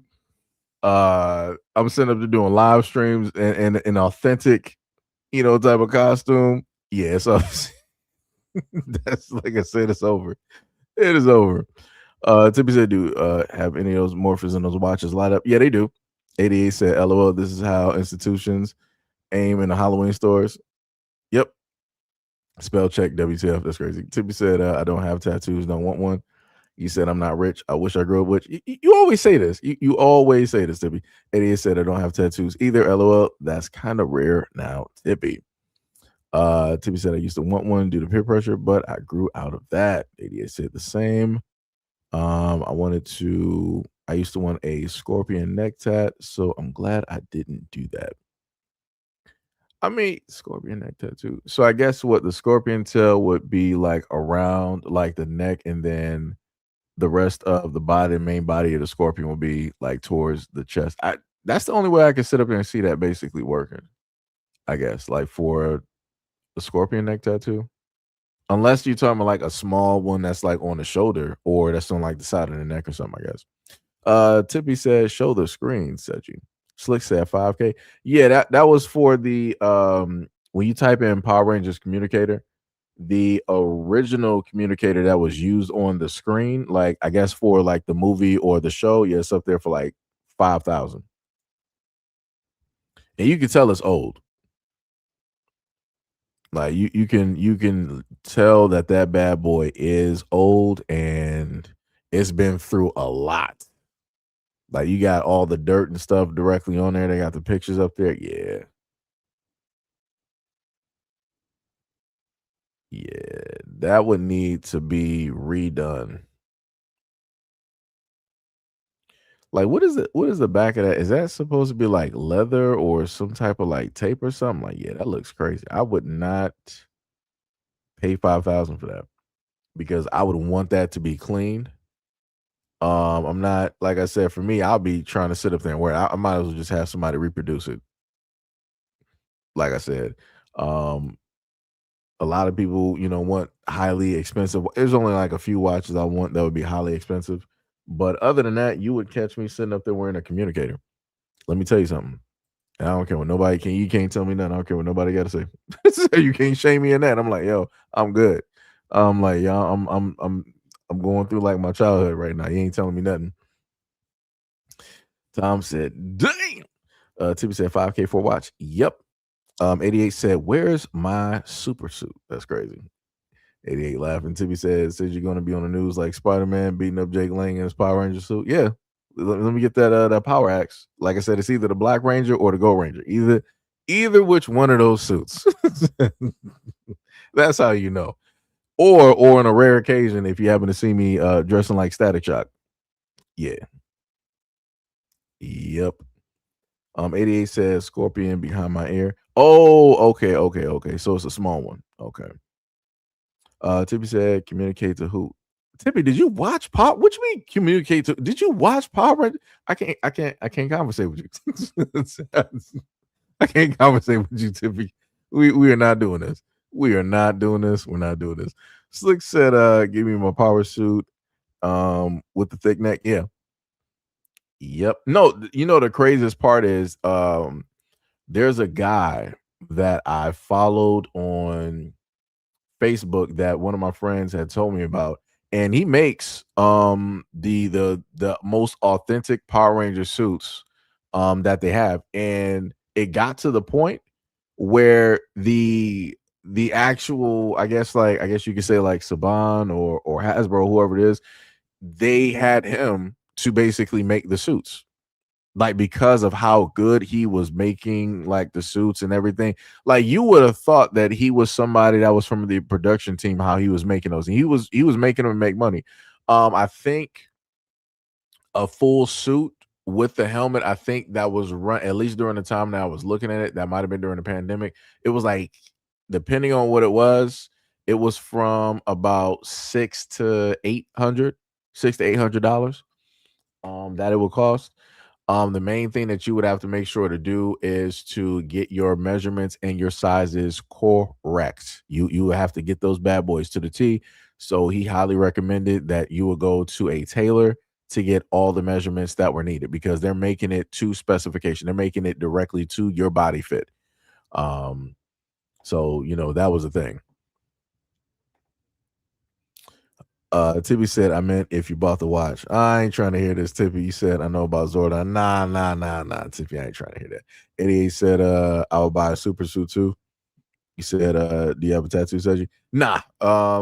I wanted one at one point in time, like when I had turned 18, I wanted one, or was it 18 or 19? And my mom would she would keep having a conversation with me, like, yeah, do you really want a tattoo, whatnot, whatever. She would have let me get it if, I really wanted it.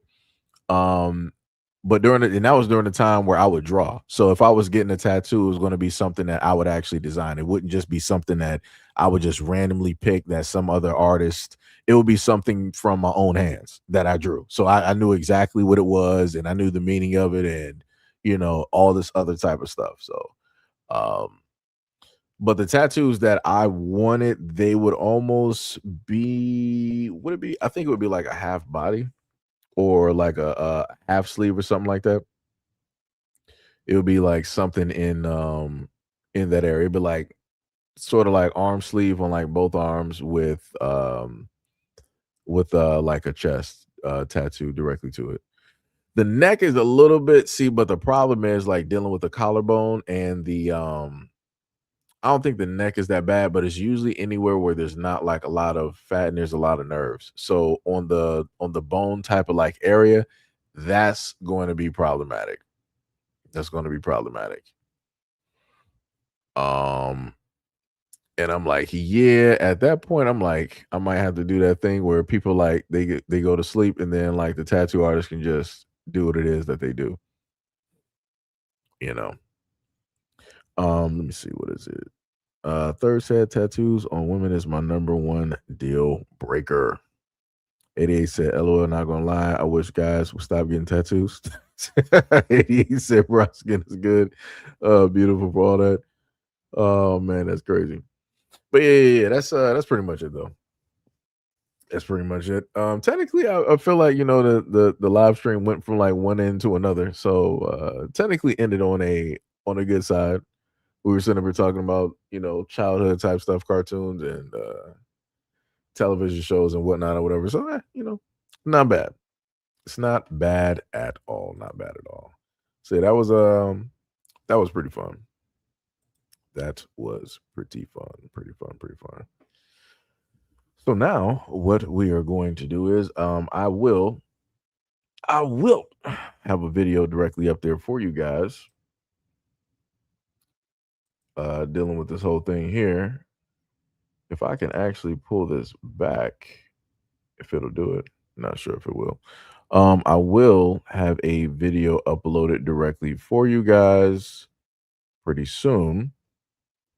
And I feel like we just did like a live stream, like one live stream is basically up. And then this is like the second live stream.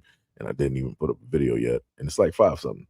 So yeah, we're going to have a video directly up there for y'all. Also, shout out to the folks that pulled up, the 7K that pulled up to the other video that I had posted directly for you guys yesterday. Much love, respect, and appreciation for pulling directly up to that video. Much love, respect, and appreciation. And again, much love, respect, and appreciation to any and all folks that pulled directly up to this live stream.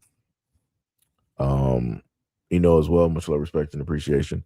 The videos dealing with the divestors, that will be the one that y'all will just so happen to see. So again, we got a few people that pulled up here and that were able to see it, and we're going to have some people that probably missed the live stream that'll be able to see that on the standalone version that won't be 5 hours long. So you'll be able to take that directly in there. Eddie said it was pretty fun. Tippy that says you can show the GTA exclusive look trailer.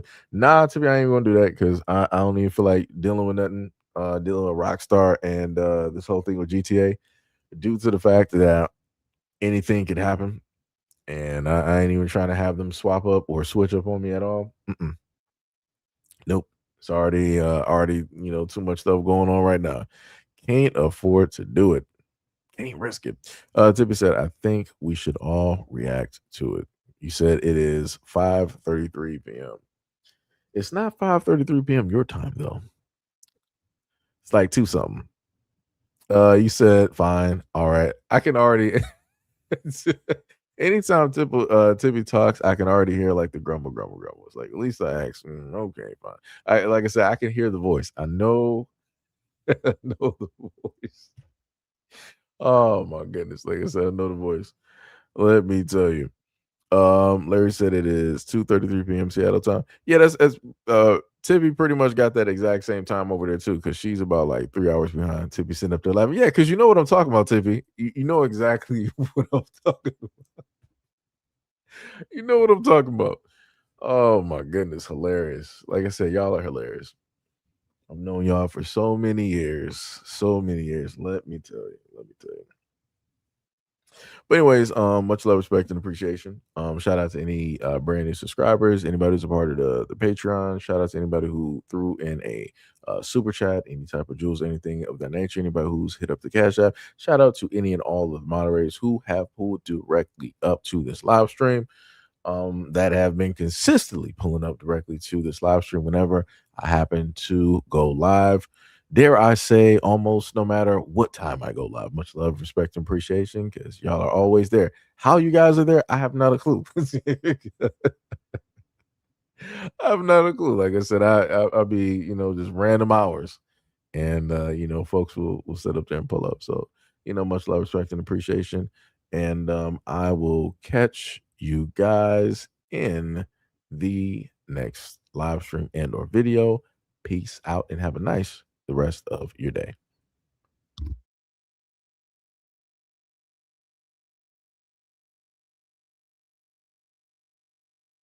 Word, Tippy, I couldn't even play the music, and then you threw watermelon and chicken in the comments. That's what we're doing, Tippy?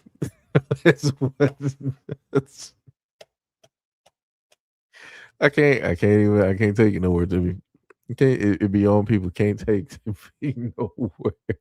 That is wild. I almost want to highlight that just because you threw that. That couldn't even hit the music before you did that to me. That's crazy.